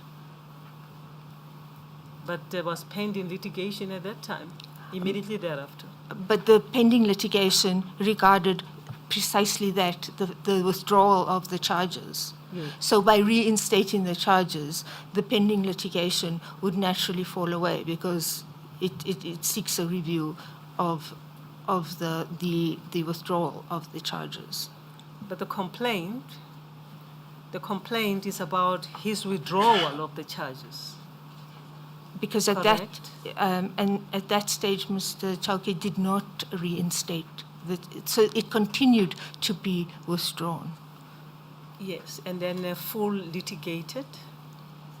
What did the SCA say?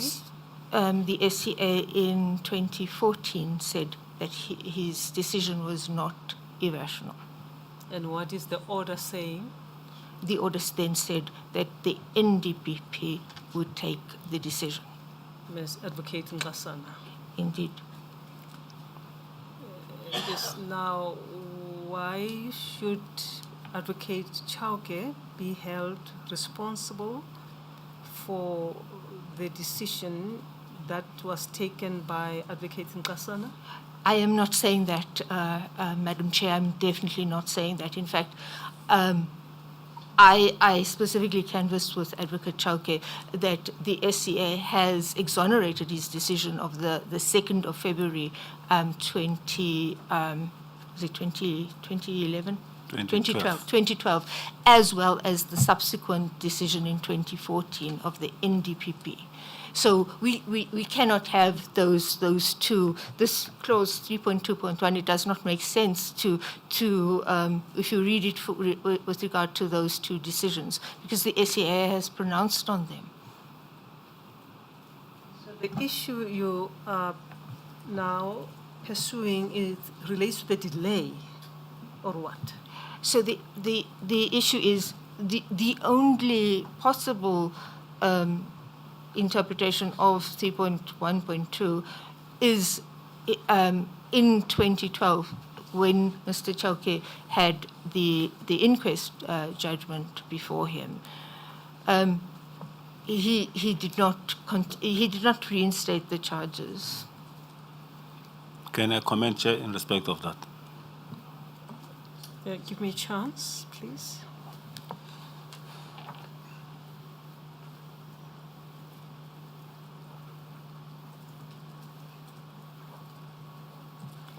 Yes, please do. I heard counsel that she's also referring to Van Zyl, and I gave evidence and indicated that in 2012, when I instructed them to proceed with the other related charges, Advocate Van Zyl is the one who advised me that there is this pending review proceedings, which I would have to await for because my decision might be found to be irrational. And on that advice, I did not insist that they should continue with the prosecution of the other related charges without the murder and the attempted murder charge. I believe that will settle what counsel is trying to look at. Madam Chair, could I just finalize the objection? So I've made one objection on the basis that Advocate Batoy's evidence is clear and unequivocal that charge relates to the pre-inquest. But my learned friend, Mr. Ramokhale, also points me to another facet of this.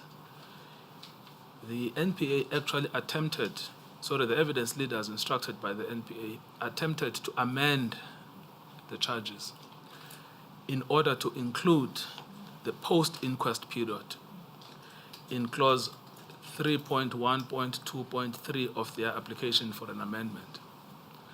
That was dismissed. So they knew that the charge is about the pre-inquest. They applied to amend it. It was dismissed. Referring to the application to amend the terms of reference, Yes, Madam Chair. in terms of which this panel made a recommendation to the President. Yes, Madam Chair. The President has not made any decision. We are still waiting. We have a long wait ahead of us. You remember, we can only recommend as a panel. We wrote a ruling and submitted it to the President through the Minister. We are awaiting the decision of the President. But we take note of the point that you are making, an attempt to amend the terms of reference. And I think, in fairness to counsel, Advocate Mayeta, she came quite late into the matter, even long after that application to amend the terms of reference. After Advocate Batoyi had testified, that's why I advised her to have a look at her statement and the transcript. Yes. The transcript will also assist in relation to what was contended by the evidence leaders and the NPA in relation to amending the terms of reference. Yes, thank you. So I do not think that we should make any ruling at this stage on that point. We will afford counsel to have a look and read. As you can see with the kind of questions we are posing to you, we are getting even more confused because the case that has been before us in accordance with the terms of reference seem to be now shifting, and it's confusing us even more. So perhaps, unless my sisters would like to ask you any question, perhaps we should adjourn now.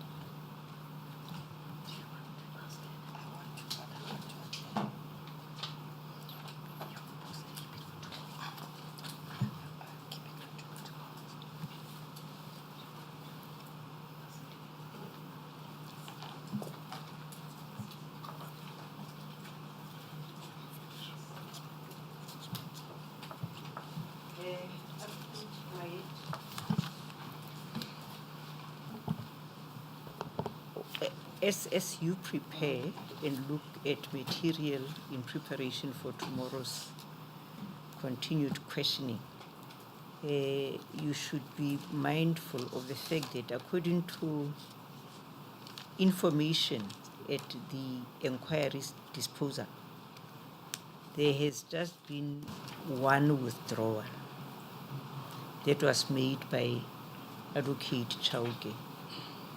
And that is the withdrawal of prior the inquest. I am not aware of any other withdrawal that took place. So there's just one withdrawal, but if you come across any, also please address that. Right, thank you. Thank you. I am indebted to the panel's guidance. I will certainly read. It is only my third week.